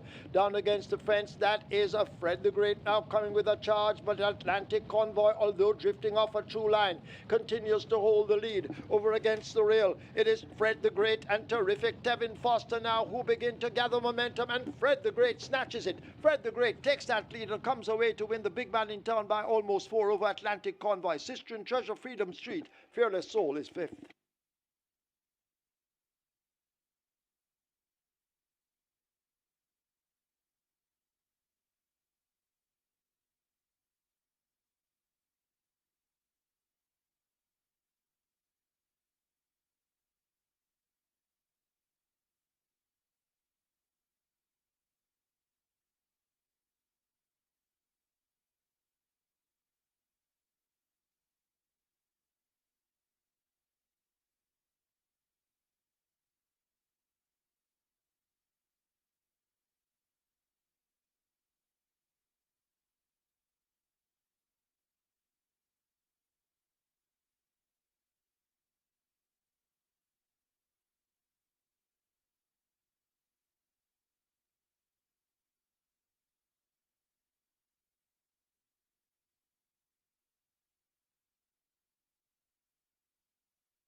In the winners enclosure, the unofficial winner of race number 10, the big man in town, number 8, Fred the Great. 4-year-old chest make that 4-year-old Bay Colt by Adios Charlie, Joyance by Pulpit, bred Orleana Farm, owned Milade Azan CD, conditioned by the champion trainer, Jason Da Costa, the winning rider for 2 wins on the day. Terrific, Tevin Foster, the groom Barrington Samuels. Second, number three rather, Atlantic Convoy. A third, number 13, Sistine Treasure. Fourth, number 1, Freedom Street. And a fifth, number 9, Fearless Soul. Final time for 8 furlongs or 1 mile, 140 flat.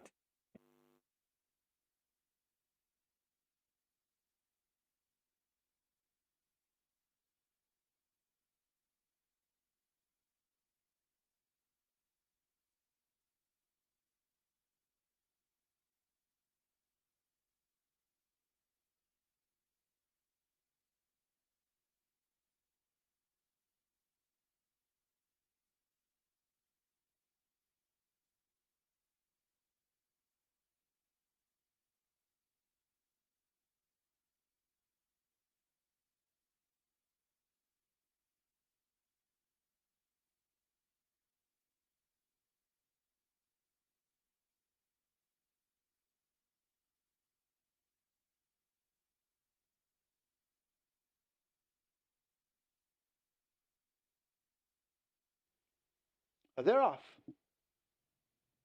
Fair start. Sistine Treasure gets a good one on the far side. Rani Bangala and Heroine staying close. No more deals in between horses. Atlantic Convoy ridden and making ground. Fearless Soul with that bunch along with Money Monster and a Freedom Street as they charge toward the final 6. Atlantic Convoy takes them along. A length in front of Rani Bangala. No more deals are neck down. Money Monster races next 5 off that lead. Fearless Soul tracking with Freedom Street and the Gold running the rail. Fred the Great races just between horses. Sistine Treasure out 3 wide. A gap of some 3 to Regal and Royal as they charge with Heroine on the outside. Then John Crow Jeff races up next. The head Cornerstone, and a long way last it is Anika Bell as they make their way swinging past the half mile and run toward the 7/16th. Atlantic Convoy has hit the front and opens up some 3 lengths over Rani Bangala. Money Monster in hot pursuit as they go slipping past the 3. Sistine Treasure now begins to come with a run on the outside. No more deals shuffle back through the pack. Fearless Soul and Fred the Great asked to make some ground, but it is Atlantic Convoy who will bring them into the top of the lane. A quarter of a mile to run. Atlantic Convoy on that lead. Sistine Treasure now bubbling to the boil. Down against the fence, that is a Fred the Great now coming with a charge, but Atlantic Convoy, although drifting off a true line, continues to hold the lead over against the rail. It is Fred the Great and Terrific Tevin Foster now who begin to gather momentum, and Fred the Great snatches it. Fred the Great takes that lead and comes away to win the big man in town by almost 4 over Atlantic Convoy. Sistine Treasure, Freedom Street. Fearless Soul is 5th.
Ladies and gentlemen, your attention called to the winners enclosure for the presentation of the Big Man in Town trophy, kindly donated by Supreme Ventures Racing and Entertainment Limited. Making the presentation,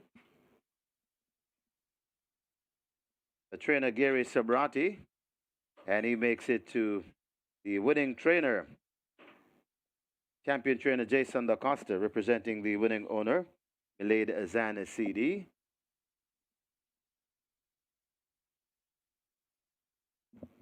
Trainer Gary Sabrati will also present to the winning trainer, Jason Da Costa, gift vouchers courtesy of High Pro Feeds or bags of feeds.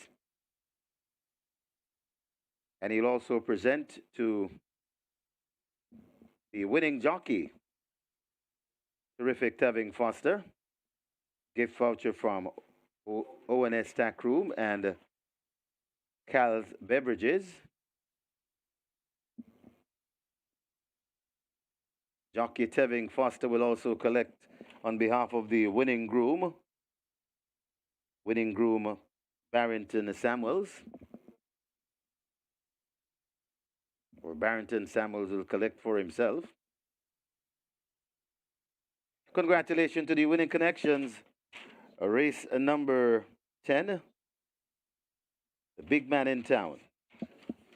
Gary Sabrati will receive a gift package from Keisha Brown, the winners enclosure presentation coordinator, and that gift basket is courtesy of J3A, True Shake, Nutrition Shake, and SVRL. Want to thank the following sponsors for their kind sponsorship on today's event: Grace Foods, Cal's Manufacturing, High Pro Feeds, O&S Tack Room, SVRL, J3As, and True Shake, Nutrition Shake. Thanks for your kind sponsorship.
Result of the 10th, now official. Horses to the testing barn. 3, Atlantic Convoy.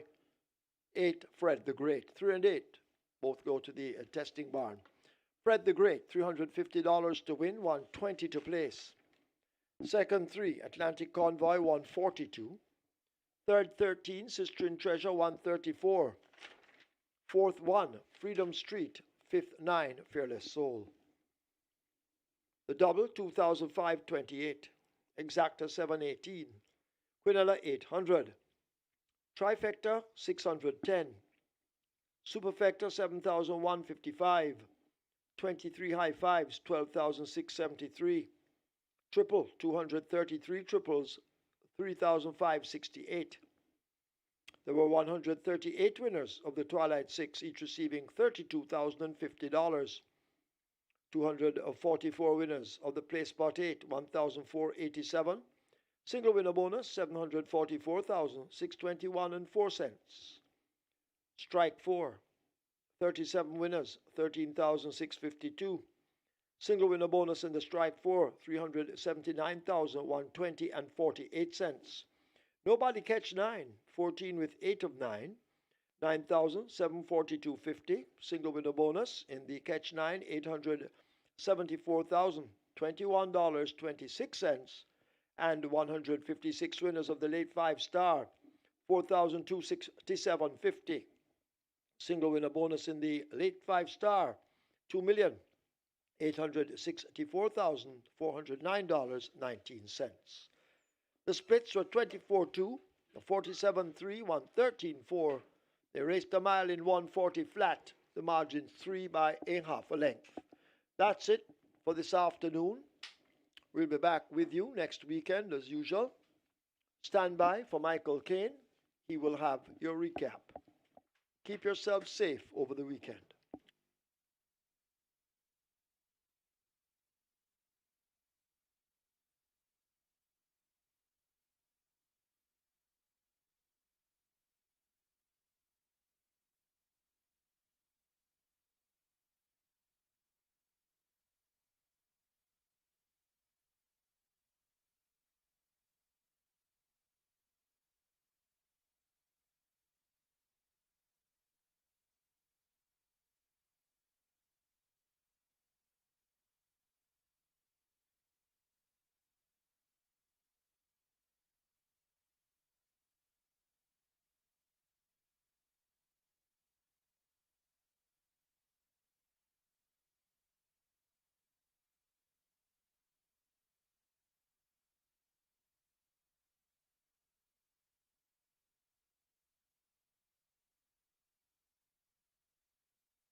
An exciting 10-race card has come to a closure here at Caymanas Park today, and today, of course, was the Jockeys Colony Day, the Jamaica Jockeys Guild Trophy or feature today. One of our features, at least, that was race number 7 on the card, and our top jock started the show today. Radish Roman had a triple, Tevin Foster had a double, and informer apprentice Shabbat Townsend, he joined in the spotlight as well with a double. So those 3 riders are responsible for 7 of the 10 winners win today here at Caymanas Park. Anthony Baba Nunez has saddled 2 winners, so those were the multiple winners on the card. We have 3 races to recap, races 7, 9, and 10. Race number 7 was the Jamaica Jockeys Guild Trophy. A field of 6 went a distance of 1,400 meters or 7 furlongs. The purse here, $750,000. A restricted allowance 5 contest, 4 native bred nuns of 2, and imported 4 years of maidens. Your favorite was number 6, Sugar Sugar, Rider Showman for trainer Michael Mardo. Good support came in for Pretty Caroline, Tevin Foster riding for trainer Patrick Lynch. And there's also fierce support for Joe Blaine. UB Pinnock riding for trainer Philip Lee, as well as Crucial Alexia with Aaron Chatry for owner, trainer, breeder Carl Anderson. Starter ready, they're off. Workout crew. A bit tardy at the start. Sugar Sugar wasn't. Goes for that early lead on the run down the back stretch. Sugar Sugar racing out just wide. Atomic Energy now cutting into it along with Joe Blaine, and these form a menage a trois as they go heading now toward the 5. Right on the heels of those, a workout crew. Crucial Alexia now pushed along, asked to get closer, some 5 lengths off that lead, and Pretty Caroline at the back as they've left the 5 and run away now toward the final half of a mile. They're about to leave the backstretch, and it is Sugar Sugar and Atomic Energy in a tussle. They exchange body blows as they run toward the 7:16. Joe Blade 2 lengths back. Crucial Alexia taken to the outside and now asked to really go. Workout crew needs to find 7 or more. Pretty Caroline remains firmly planted at the back of the field as they come charging up now toward the final 5/16 of a mile. Sugar Sugar caught by Crucial Alexia the Grey, and they will come into the lane with Crucial Alexia now grabbing the lead at the top of it. Sugar Sugar left back against the fence, will have to fight right back as Crucial Alexia holds the advantage over Sugar Sugar.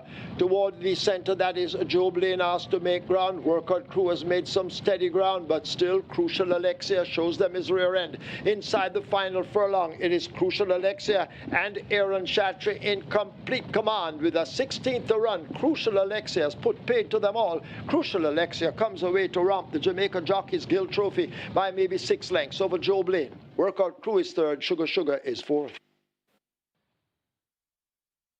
A convincing victory there from Crucial Alexia, turning the tables on Sugar Sugar, who had beaten her by 3.5 lengths last time out in that event won by Hedgecraft on the 8th of July. Our next 2 recap races are races 9 and 10. The Terremoto Trophy was race number 9. We had a field of 11. Declared go posters. A scratch there was Uncle Peck number 9, and the favorite was number 1, Midnight Galaxy, Rider Truman riding for Gretchen Smith. There's also good support coming in for Mac and Rome, Siobhan Townsend riding for trainer Sacklin Roman. There's also some support coming in for numbers 2, Shiny Star, 3, Princess Fiani, as well as Supremacy, number 7, Matthew Bennett in the saddle there for trainer Anthony Newton. So it was a well bet. Terremoto, 1,900 meters or 9.5 furlongs on the trip. Let's see how the 9th event unfolded, as well as the 10th event, the 10th and final. Is the big man in town, where we had a field of 13 going a mile, and the favorite there was History and Treasure, Rider Showman riding for Gilson Bratty. We also had good support for Fred the Great, Tevin Foster riding for Jason Acosta, as well as Atlantic Convoy with Philip Partrent riding there for trainer Patrick Lynch. So going to have back-to-back replays, races 9 and 10, and they both turned out to be quite exciting finishes. Ready for a start for Michael Sims. They're off and racing in a very good line as Rackdom chanced the course, and Rackdom now goes to take that lead. Supremacy rushing up on the outside. Right against the rail, that's Midnight Galaxy and Shiny Star. Just behind them, that's Mac and Rome. Out wide, Battle Angel. Behind them and coming on, that's First Grandson. Then comes Lady Lauren. King Pie contented to race at the back along with Battle Angel.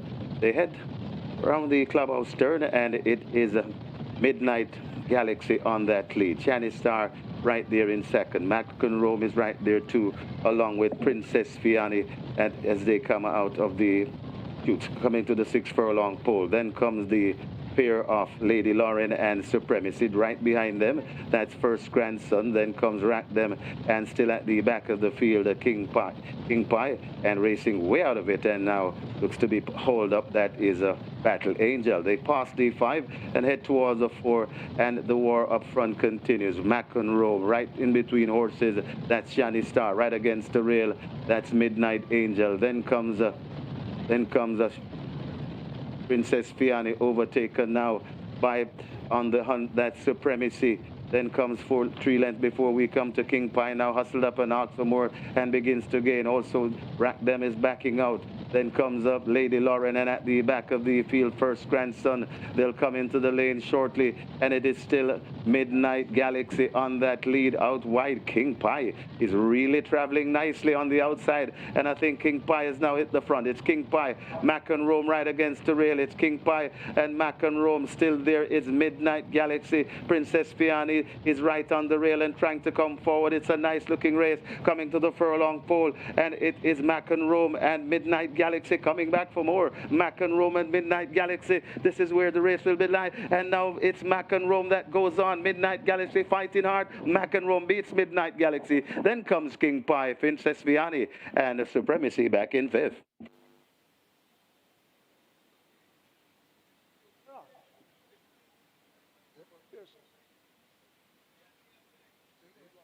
Side, Rani Bangala and Heroin staying close. No more deals in between horses. Atlantic Convoy ridden and making ground. Fearless Soul with that bunch along with Money Monster and a Freedom Street as they charge toward the final six. Atlantic Convoy takes them along. A length in front of Rani Bangala. No more deals, a neck down. Money Monster races next, 5 off that lead. Fearless Soul tracking with Freedom Street and the Gold running the rail. Fred the Great races just between horses. Sister and Treasure out 3 wide. A gap of some 3 to Regal and Royal as they charge with Heroin on the outside. Then John Crow Jeff races up next. The head Cornerstone, and a long way last it is Anika Bell as they make their way swinging past the half mile and run toward the 7/16th. Atlantic Convoy has hit the front and opens up some 3 lengths over Rani Bangala. The Money Monster in hot pursuit as they go slipping past the 3. Sister and Treasure now begins to come with a run on the outside. No more deals, shuffle back through the pack. Fearless Soul and Fred the Great asked to make some ground, but it is Atlantic Convoy who will bring them into the top of the lane. A quarter of a mile to run. Atlantic Convoy on that lead. Sister and Treasure now bubbling to the boil. Down against the fence, that is a Fred the Great now coming with a charge, but Atlantic Convoy, although drifting off a true line, continues to hold the lead over against the rail. It is Fred the Great and Terrific Tevin Foster now who begin to gather momentum, and Fred the Great snatches it. Fred the Great takes that lead and comes away to win the big man in town by almost 4 over Atlantic Convoy. Sister and Treasure, Freedom Street. Fearless Soul is 5th.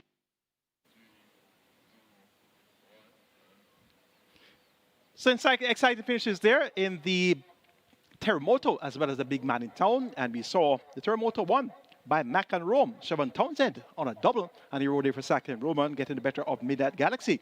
And in the big man in town, it was Fred the Great with Tevin Foster for Jason Acosta getting the better of Atlantic Convoy with Philip Partridge for trader Patrick Lynch. That double by Tevin Foster pushes his season tally to 76, and that triple by Ryder Roman pushes his season tally to 70. So 6 wins separate the top 2 riders here at Caymanas Park. That's going to be it in a nutshell, but here comes some graphics. So congrats to the skillful NY6 winner today with an amount wagered of 50,400. So a decent investment and a decent return on investment.